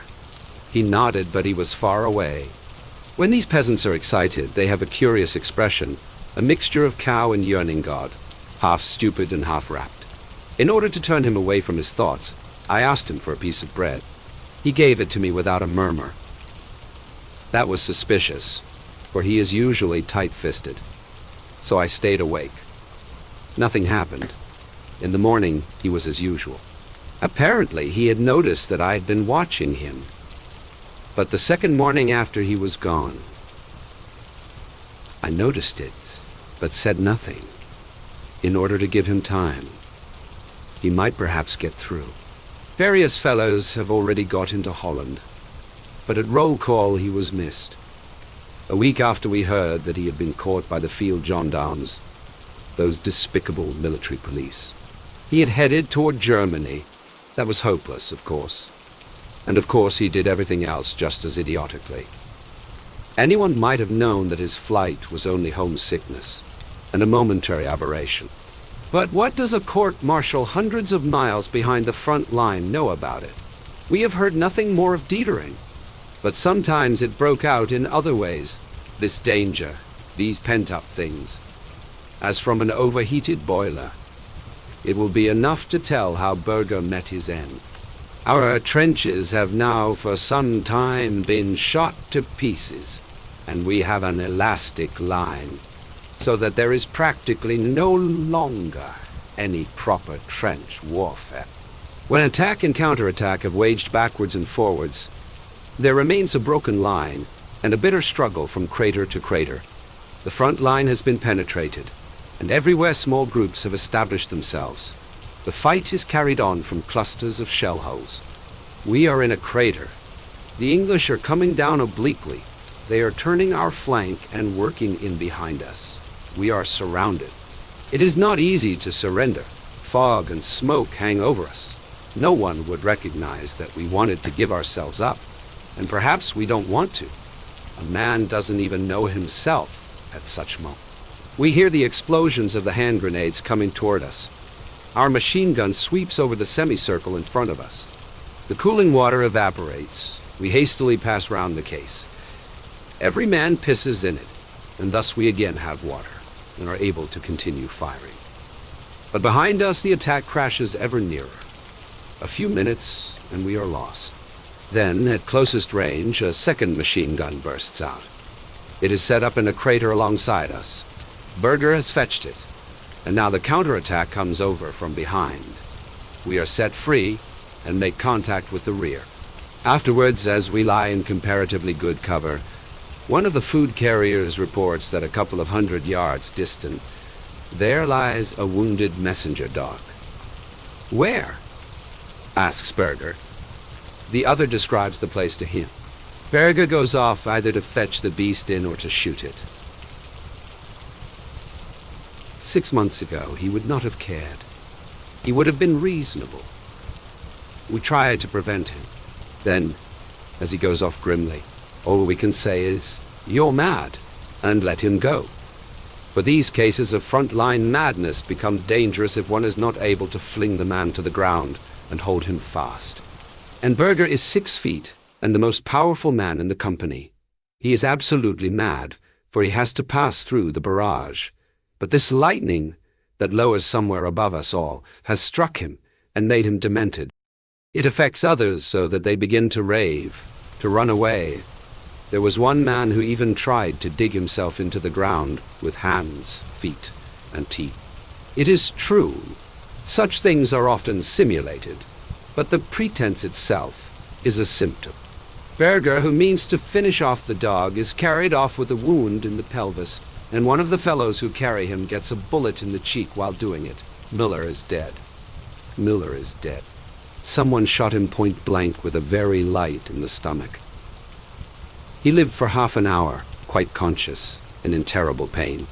Before he died, he handed over his pocketbook to me and bequeathed me his boots, the same that he once inherited from Kemmerich. I wear them, for they fit me quite well. After me, Cheaton will get them. I have promised them to him. We have been able to bury Muller, but he is not likely to remain long undisturbed. Our lines are falling back. There are too many fresh English and American regiments over there. There's too much corned beef and white wheaten bread, too many new guns, too many aeroplanes. But we are emaciated and starved. Our food is so bad and mixed up with so much substitute stuff that it makes us ill. The factory owners in Germany have grown wealthy. Dysentery dissolves our bowels. The latrine poles are always densely crowded. The people at home ought to be shown these gray, yellow, miserable, wasted faces here. These bent figures from whose bodies the colic wrings out the blood, and who, with lips trembling and distorted with pain, grin at one another, and say, "It is not much sense pulling up one's trousers again." Our artillery is fired out. It has too few shells, and the barrels are so worn that they shoot uncertainly, and scatter so widely as even to fall on ourselves. We have too few horses. Our fresh troops are anemic boys in need of rest, who cannot carry a pack, but merely know how to die, by thousands. They understand nothing about warfare. They simply go on and let themselves be shot down. A single flyer routed 2 companies of them for a joke, just as they came fresh from the train before they had ever heard of such a thing as cover. "Germany ought to be empty soon," says Cat. "We have given up hope that some day an end may come. We never think so far." A man can stop a bullet and be killed. He can get wounded. And then the hospital is his next stop. There, if they do not amputate him, he sooner or later falls into the hands of one of those staff surgeons who, with the war service cross in his buttonhole, says to him, "What? One leg a bit short? If you have any pluck, you don't need to run at the front. The man is A1. Dismiss." Cat tells a story that has traveled the whole length of the front from the Vosges to Flanders, of the staff surgeon who reads the names on the list, and when a man comes before him, without looking up, says, "A1, we need soldiers up there." A fellow with a wooden leg comes up before him. The staff surgeon again says, "A1." And then Cat raises his voice.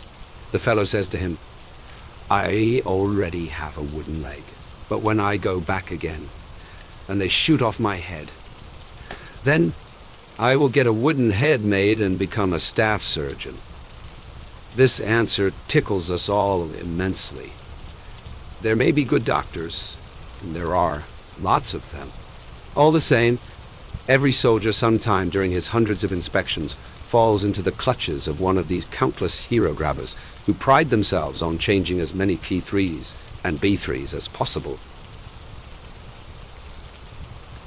into A1s. There are many such stories. They are mostly far more bitter. All the same, they have nothing to do with mutiny or lead swinging. They are merely honest and call a thing by its name, for there is a very great deal of fraud, injustice, and baseness in the army. Is it nothing that regiment after regiment returns again and again to the ever more hopeless struggle, that attack follows attack along the weakening, retreating, crumbling line? From a mockery, the tanks have become a terrible weapon. Armored, they come rolling on in long lines, and more than anything else, embody for us the horror of war. We do not see the guns that bombard us, the attacking lines of the enemy infantry, are men like ourselves. But these tanks are machines. Their caterpillars run on as endless as the war. They are annihilation. They roll without feeling into the craters, and climb up again without stopping. A fleet of roaring, smoke-belching armor-clads, invulnerable steel beasts squashing the dead and the wounded. We shrivel up in our thin skin before them. Against their colossal weight, our arms are sticks of straw, and our hand grenades matches. Shells, gas clouds, and flotillas of tanks, shattering, starvation, death, dysentery, influenza, typhus, murder, burning, death. Trenches, hospitals, the common grave. There are no other possibilities. In one attack, our company commander, Bertink, falls.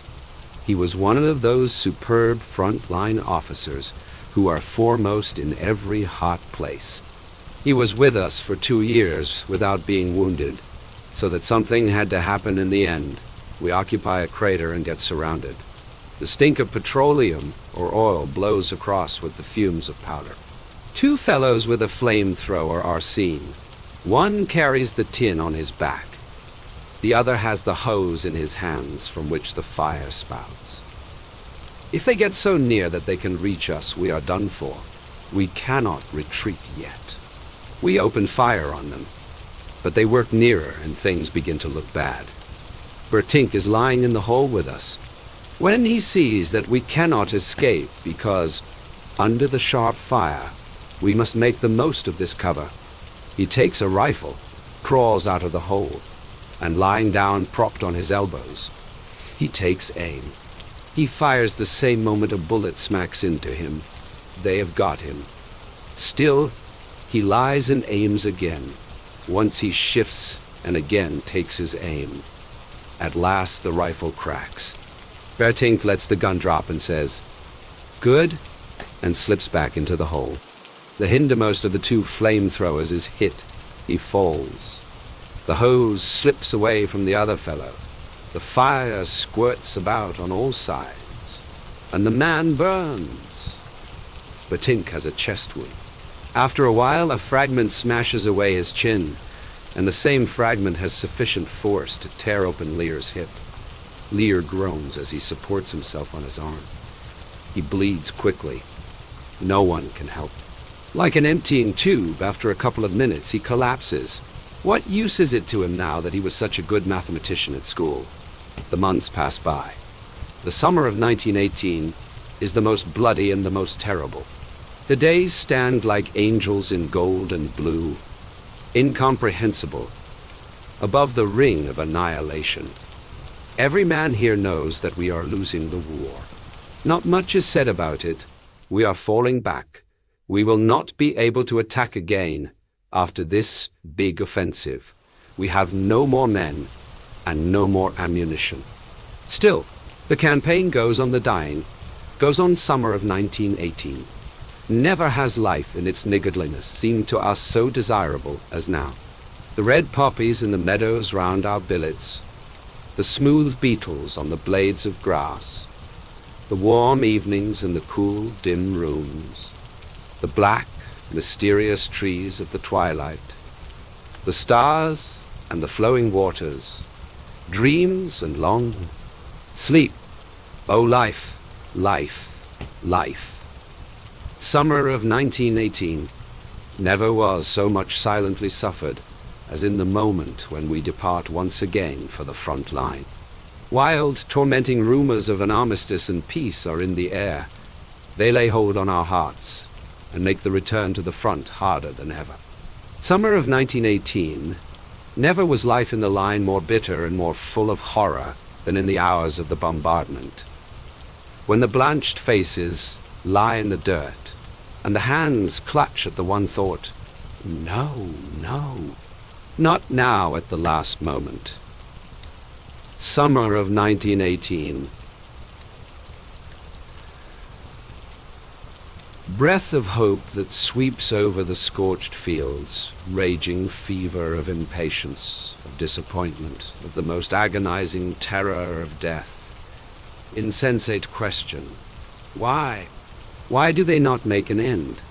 And why do these rumors of an end fly about? There are so many airmen here, and they are so sure of themselves that they give chase to single individuals, just as though they were hares. For every one German plane there come at least 5 English and American. For one hungry, wretched German soldier come 5 of the enemy, fresh and fit. For one German army loaf there are 50 tins of canned beef over there. We are not beaten, for as soldiers we are better and more experienced. We are simply crushed and driven back by overwhelmingly superior forces. Behind us lie rainy weeks' gray sky, gray fluid earth, gray dying. If we go out, the rain at once soaks through our overcoat and clothing, and we remain wet all the time we are in the line. We never get dry. Those who still wear high boots tie sandbags round the top so that the mud does not pour in so fast. The rifles are caked, the uniforms caked, everything is fluid and dissolved. The earth one dripping, soaked, oily mass in which lie the yellow pools with red spiral streams of blood, and into which the dead, wounded, and survivors slowly sink down. The storm lashes us. Out of the confusion of gray and yellow, the hail of splinters whips forth the childlike cries of the wounded, and in the night shattered life groans wearily to the silence. Our hands are earth, our bodies clay, and our eyes pools of rain. We do not know whether we still live. Then the heat sinks heavily into our shell holes like a jellyfish, moist and oppressive. And on one of these late summer days, while bringing food, Cat falls. We two are alone. I bind up his wound. His shin seems to be smashed. It has got the bone, and Cat groans desperately. At last, just at the last, I comfort him. Who knows how long the mess will go on yet? Now you are saved, the wound begins to bleed fast. Cat cannot be left by himself while I try to find a stretcher. Anyway, I don't know of a stretcher bearer's post in the neighborhood. Cat is not very heavy, So I take him up on my back and start off to the dressing station with him. Twice we rest. He suffers acutely on the way. We do not speak much. I have opened the collar of my tunic and breathe heavily. I sweat, and my face is swollen with the strain of carrying. All the same, I urge him to let us go on, for the place is dangerous. Shall we go on again, Cat? Must, Paul. Then come. I raise him up. He stands on the uninjured leg and supports himself against a tree.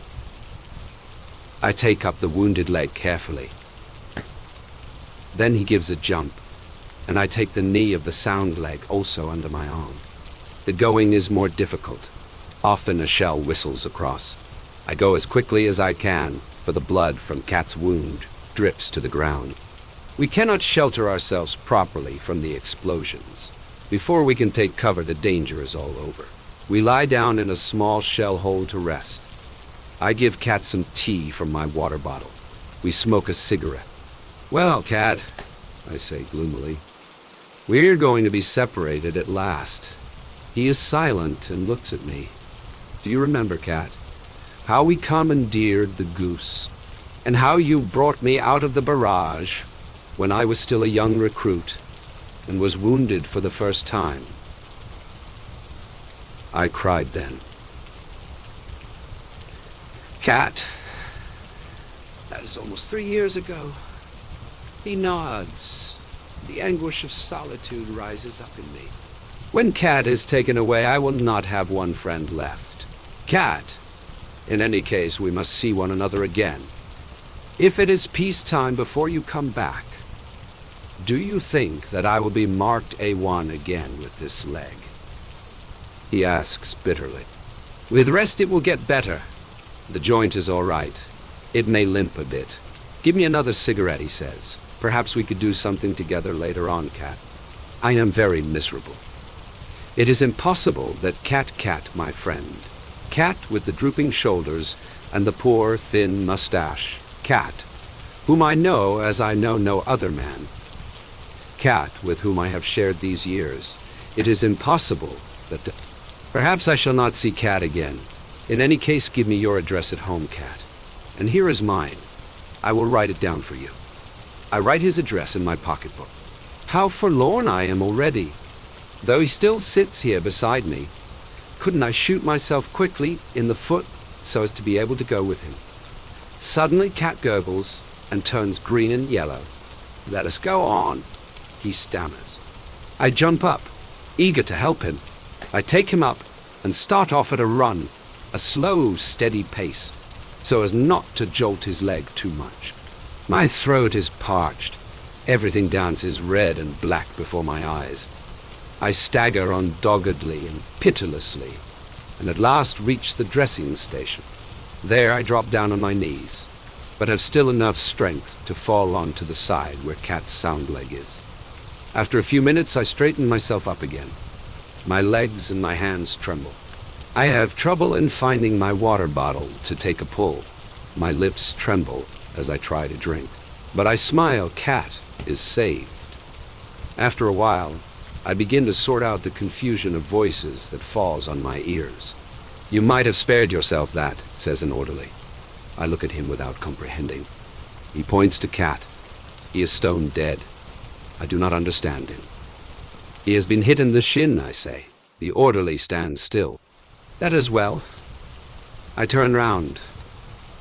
My eyes are still dulled. The sweat breaks out on me again. It runs over my eyelids.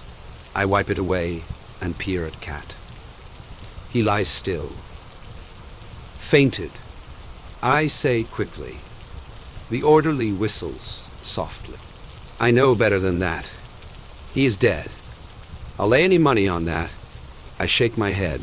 Not possible. Only 10 minutes ago, I was talking to him. He has fainted. Cat's hands are warm. I pass my arm under his shoulders in order to rub his temples with some tea. I feel my fingers become moist. As I draw them away from behind his head, they are bloody. You see, the orderly whistles once more through his teeth, on the way without my having noticed it. Cat has caught a splinter in the head. There is just one little hole. It must have been a very tiny, stray splinter. But it has sufficed. Cat is dead. Slowly, I get up. Would you like to take his pay book and his things? The lance corporal asks me. I nod, and he gives them to me. The orderly is mystified. You are not related, are you? Are you? No, we are not related. No, we are not related. Do I walk? Have I feet still? I raise my eyes. I let them move round and turn myself with them. One circle, and I stand in the midst. All is as usual. Only the militiaman Stanislaus Kaczynski has died. Then I know nothing more. Chapter 12. It is autumn. There are not many of the old hands left. I am the last of the 7 fellows from our class. Everyone talks of peace and armistice. All wait. If it again proves an illusion, then they will break up. Hope is high. It cannot be taken away again without an upheaval. If there is not peace, then there will be revolution. I have 14 days' rest, because I have swallowed a bit of gas. In a little garden, I sit the whole day long in the sun. The armistice is coming soon. I believe it now, too. Then we will go home.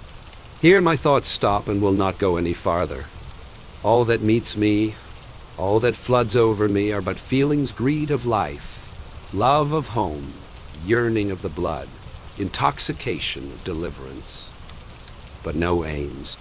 Had we returned home in 1916, out of the suffering and the strength of our experiences, we might have unleashed a storm. Now, if we go back, we will be weary, broken, burnt out, rootless, and without hope. We will not be able to find our way anymore.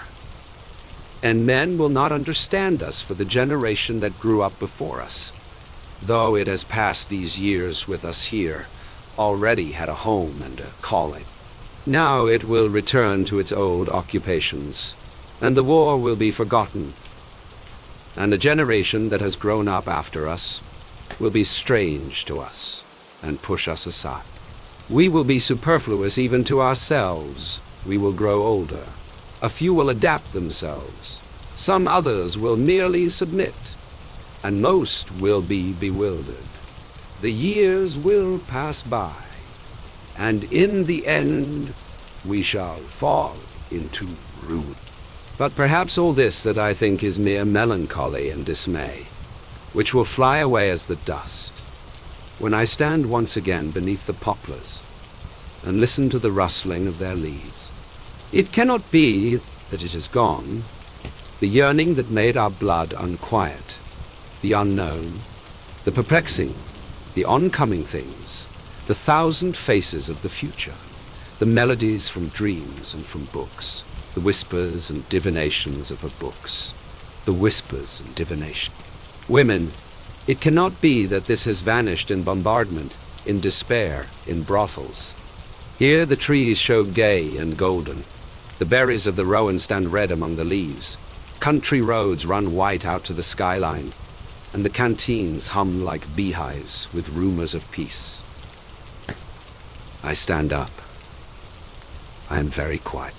Let the months and years come, they bring me nothing more. They can bring me nothing more. I am so alone, and so without hope that I can confront them without fear. The life that has borne me through these years is still in my hands and my eyes. Whether I have subdued it, I know not. But so long as it is there, it will seek its own way out, heedless of the will that is within. He fell in October 1918, on a day that was so quiet and still on the whole front, that the army report confined itself to the single sentence: all quiet on the Western Front. He had fallen forward and lay on the earth as though sleeping. Turning him over, one saw that he could not have suffered long. His face had an expression of calm, as though almost glad the end had come. And so concludes All Quiet on the Western Front, a poignant reminder of the enduring scars of war and the resilience of the human spirit. Thank you for joining us tonight on the Story Pillow. May this tale of sacrifice and humanity linger in your thoughts as you find peace in your dreams. Until next time, good night.